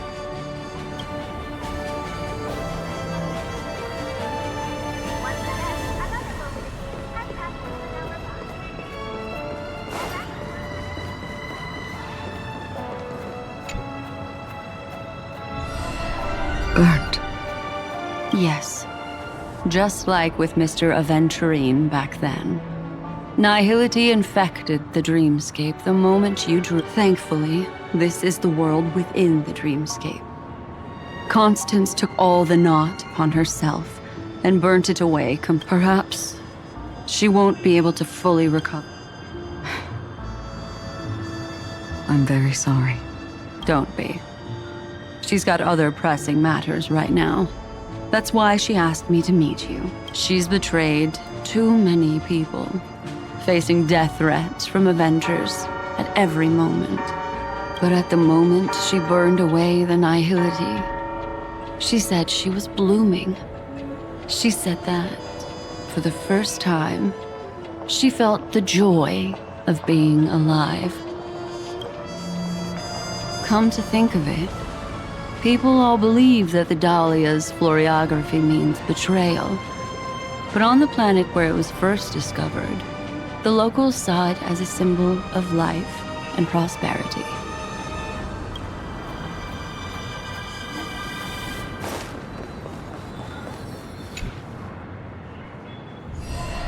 So, you still don't want me to join? That's Elio's decision. He saw my future? In all possible futures where you join the Stellaron Hunters, you will ultimately choose betrayal. You shall become a Lord Ravager named Ephemera, poised to destroy the Remembrance.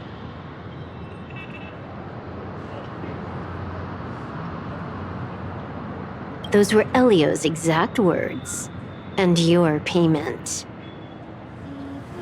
Payment? After everything is over, we want you to burn some of her memories. May I know why? She can't head to the next stop with these memories. It would draw the Destruction's attention to her too early, and she'd die there.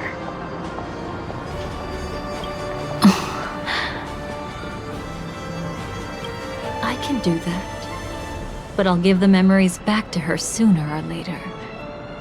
In my own way.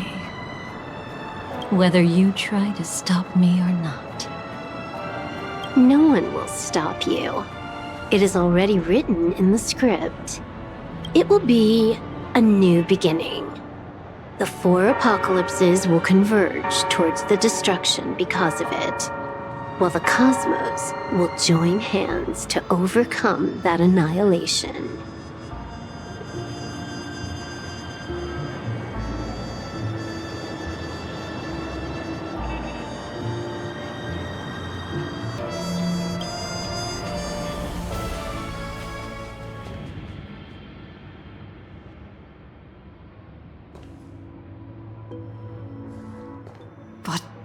Where's Firefly? I haven't seen her anywhere.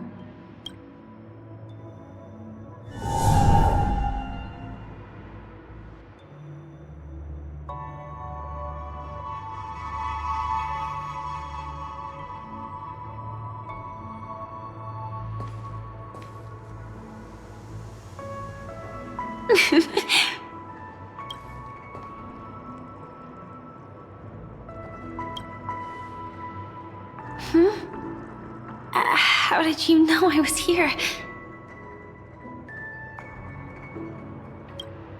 Sorry. I wasn't trying to avoid you.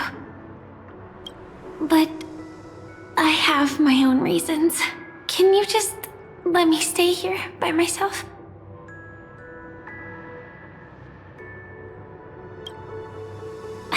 did you know about the promise? I never mentioned it.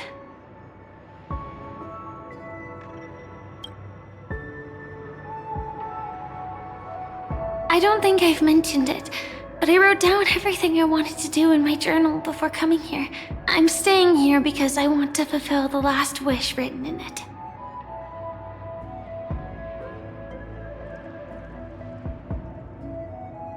I've been quietly following you and watching you from afar for a while, but I still didn't want to disturb you. I hope your dreams begin with a smile and end with one too.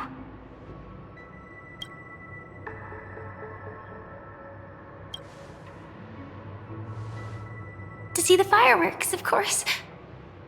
I heard there's this huge airship in Penacony where you can get an absolutely photo-worthy view of the fireworks. So? Let's go watch the fireworks.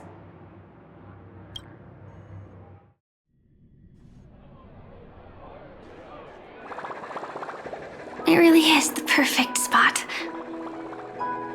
You've got great taste.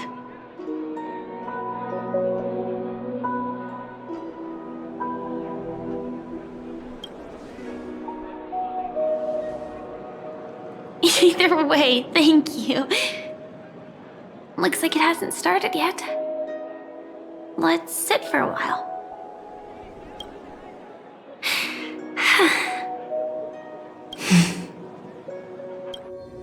I wonder whether everyone feels speechless at times like this.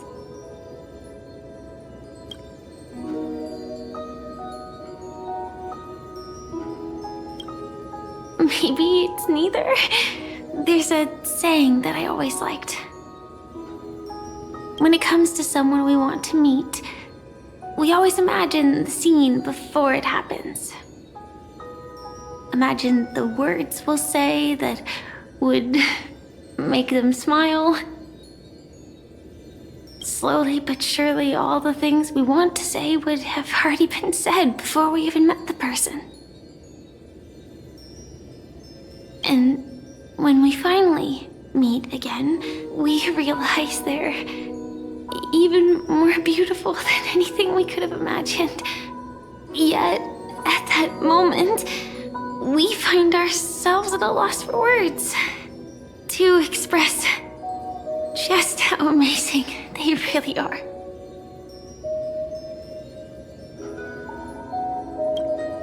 I'm sorry, but I can't tell you. Elio told me that it would lead to a terrible future. If I say even a few words more, you'll die at the next stop. All I can tell you is why our paths crossed again. Long ago, you promised me that if I could dream, then you would make it a beautiful daydream.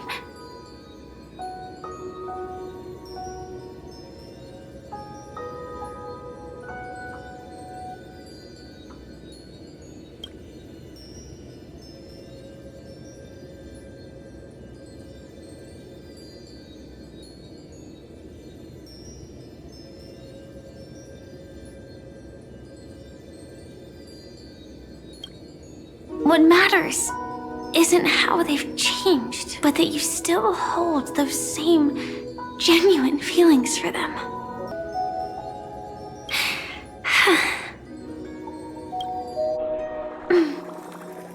I'm sorry.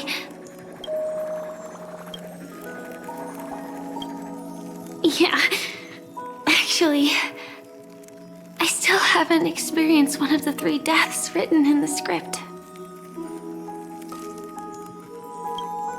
I only realized it after Anna's dream dissipated. I've made a mistake.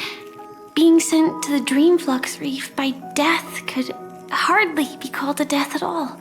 That would have been way too easy.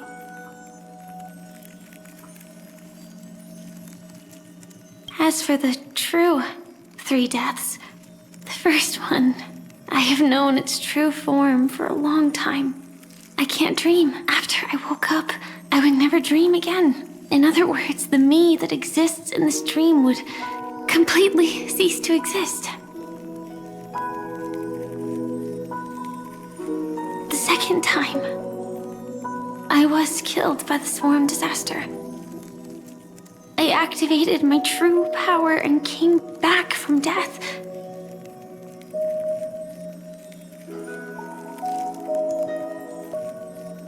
But that power would inevitably lead me to the third death.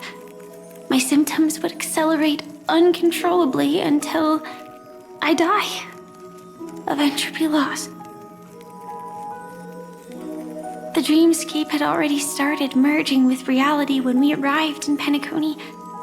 I thought I was dreaming, but I was actually also living in waking reality. It was causing my entropy loss syndrome to worsen.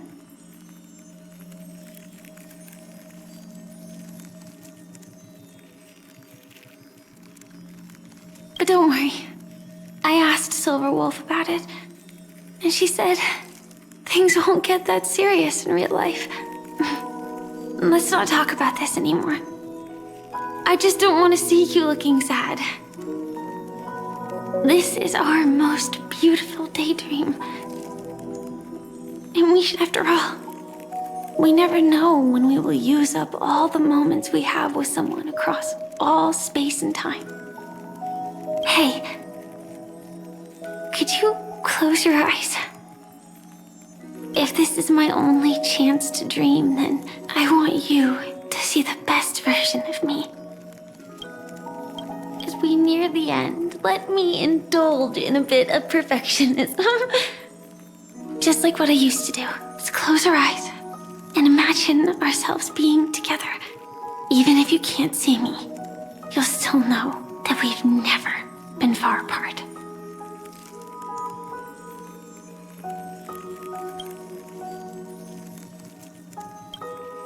I won't. I promise to stay as long as I can. Let me think. Where should we start? Right. We should start where everything began, of course. Right at that golden hour. When you came to save me. That being said, we could also pretend we're strangers who just happened to meet there. Me, I'm a student traveling to the golden hour, and it'd be nice if I had a bit more pocket money. Oh, and when I show up there, I should dress up a little fancier.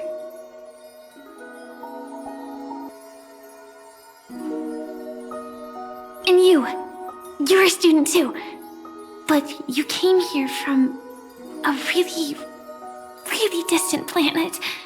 Then a bunch of mean-looking thugs jumped out, trying to pick on you. When that happens, I'll step up to the plate. Yeah. Let me be the one to save you this time.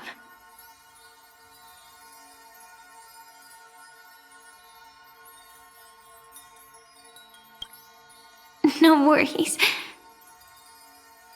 That's exactly what I'm going to do. The result doesn't matter. And even the process isn't important. What matters is how we take part in this journey and how we choose to view it. So, grant me one more wish.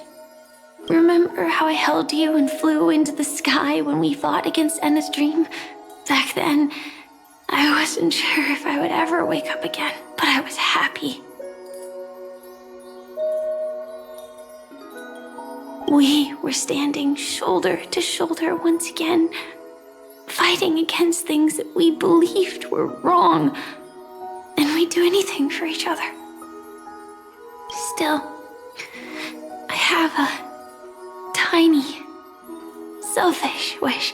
I know you won't forget this moment, but when you look back on it, I want it to feel lighter. Maybe there were no enemies at all. It was all just a prank. And when I carried you up into the heavens, what we saw there wasn't the terrifying swarm, but rather the fireworks that I never got to see.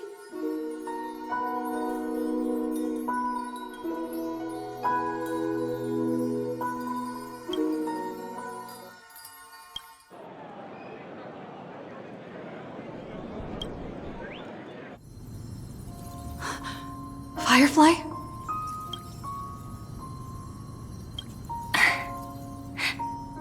Elio said we're destined to head to different finalities, that we can't have a future.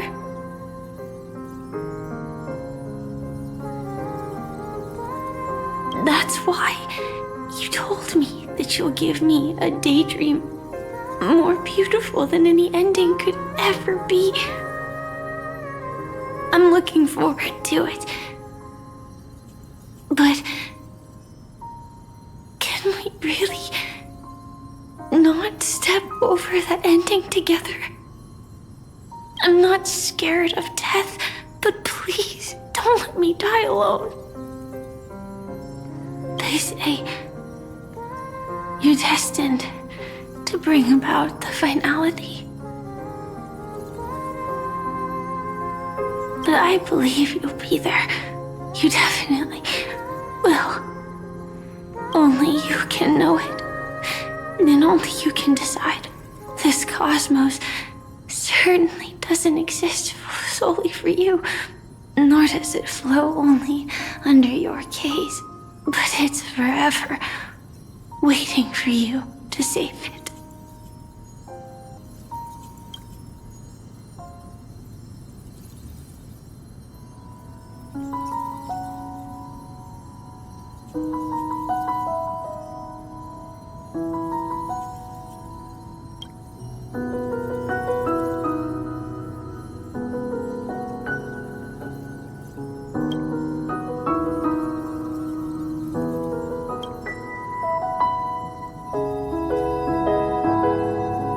Even so, I'll still be the last thing you forget.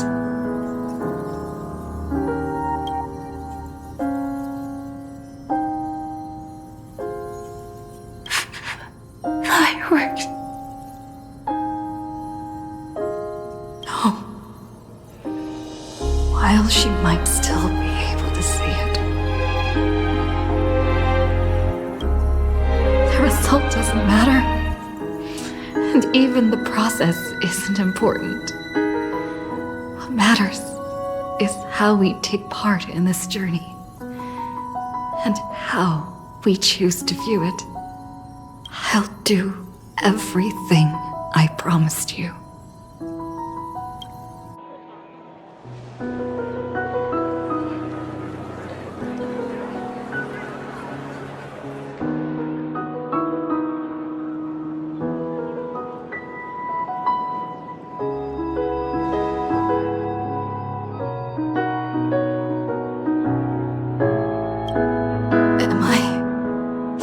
One step too late.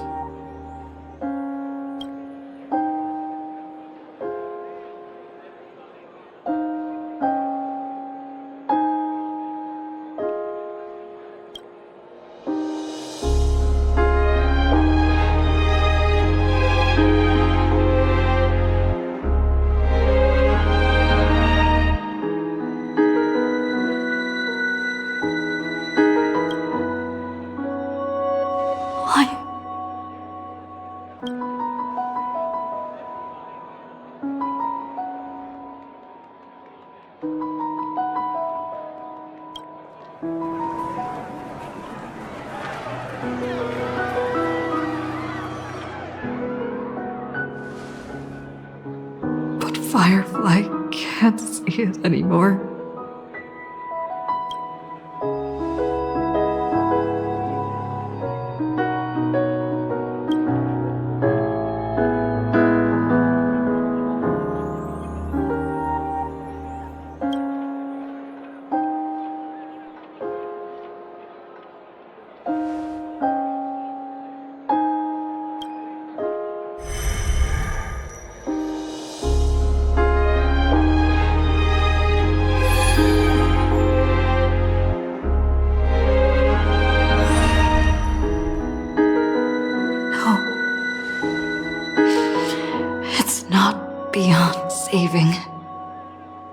I can change the course of destiny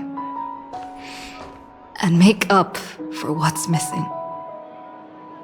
If the world has set an endpoint for our destiny, then at the very least, it owes Firefly the bouquet she wanted.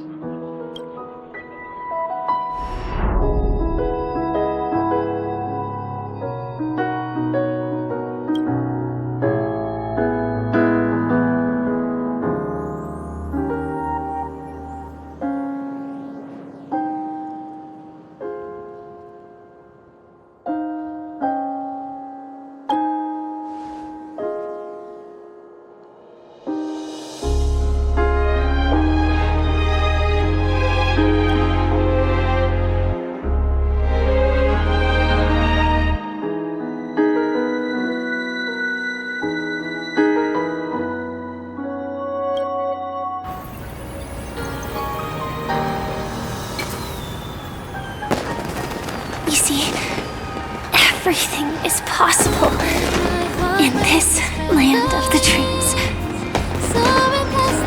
We each came here with our own goals and realized them in unimaginable ways.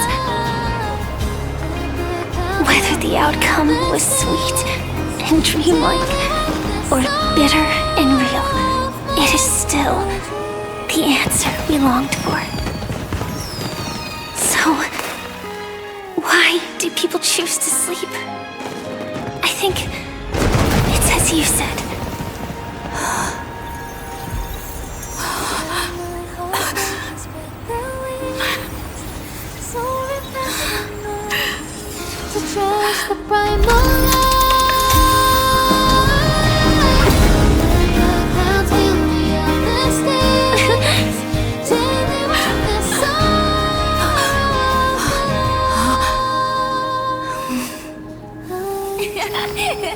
So when tomorrow comes, we'll wake from our dreams, smiling.